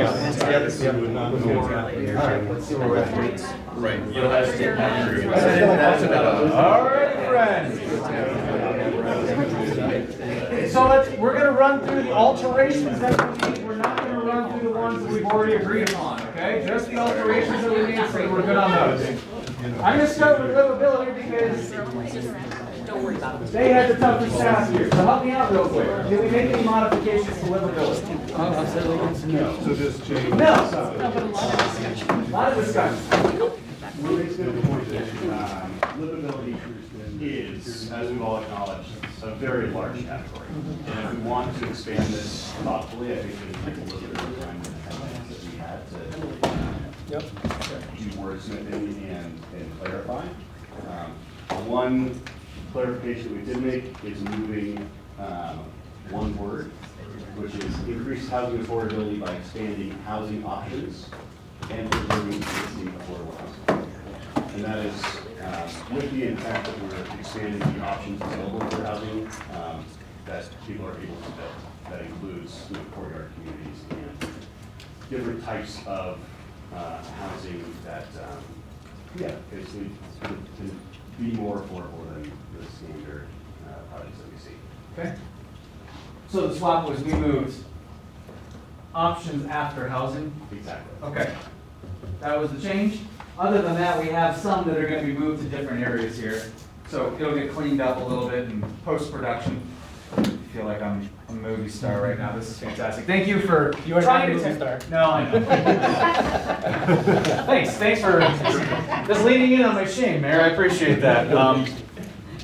So my cousin's George Kittle. No way. Yeah. And I don't play football like he does either, so it's nice to know that I'm incapable of doing a lot of things. So it's nice to lean in on. What about my team over here, public service delivery? Any? Okay, just slight changes. So we refined a little bit on maintaining the reserve levels and just did a wording change to say actively manage reserve levels instead of maintaining. Yep. Good. We took 2 bullet points, increasing interactions and impressions online and increased town halls, community meetings, etc. And said that those could very nicely fit underneath increased community engagement. And then I know we weren't supposed to add too much there, but we did have some conversation about what kind of legal services or translation services available. I think, pertaining to surveys, pertaining to community engagement, so we just added that. Perfect. Nope, I love those edits. So let me clarify again here. We changed maintaining reserve levels to actively manage reserve levels. So that gives us a little more flexibility in that. And then the other one was increase community engagement now has, let's talk multilingual and translation services as we talk about increasing community engagement, increasing interactions and impression online and in person, increasing town halls and community meetings, move under a community engagement type of header. So we're going to probably snip that a little bit, but we've got community engagement really properly living here now. And then I believe we have one over here that's getting moved over here as well related to that. So I'm great with these edits. Any concerns with these? No, the only thing I was going to say is I think there's some community engagement things there that I believe should be moving under that. So that was just my point that I was trying to make earlier. Sure. And in this case, so it'd be increased participation in neighborhood resources program. The first page, or on the first page, there's another one. There's like 2 or 3 over there that are community engagement specific. And so you're saying this one could potentially be moved over there under community? Oh yeah, and we've engagement. already outlined some of the other ones, so. Yeah. That's my thoughts, but Okay. I know I didn't get the. Let's revisit it for a hot second. This is being brought up, and we didn't have that discussion when we started talking about this. So community engagement has kind of been moved over under public service delivery. We've got this one under livability, increased participation in neighborhood resources programming. Does it move there? Does it stay here? I could see it in either place, honestly. No skin off your back either way. I just think to me, it falls under the bucket of community engagement, which means it should be over here. Yeah, I agree with that. I'll get on board with that, Mr. Mayor. Okay. Was it valid? Was It that is a valid? valid. Never gonna live that one down, Jack. Is that thought valid? I love it. All right. So, You've been deemed valid. That's good. It's more than you can do for me. it's been a great Saturday. All right. So this one is coming over to PSD. Okay. All right. So we're good on that front.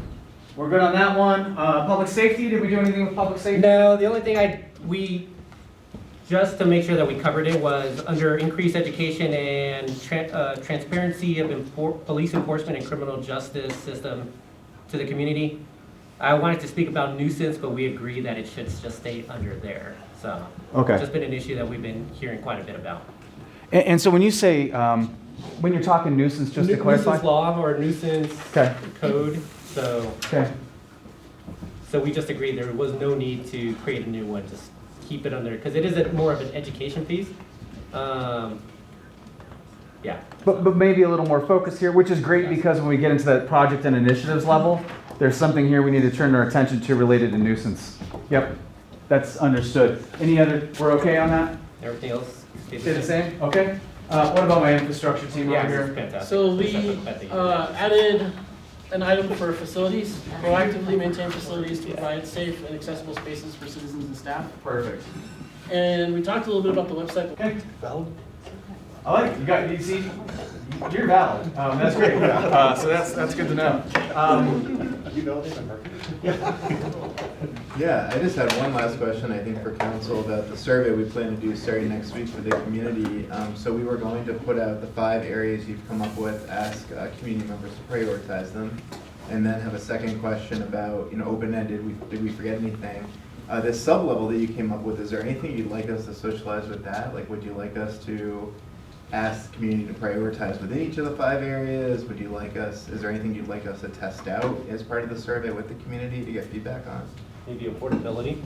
I was gonna ask Mhm. if we could ask the community where they think affordability should either live or if it should be its own. Well, I was gonna say is like, still struggling with this over here. I think there's just a lot going on. So to me, there's a livability component, there's a sense of place component, but there's also an affordability component there. So there's 3 different things there. So.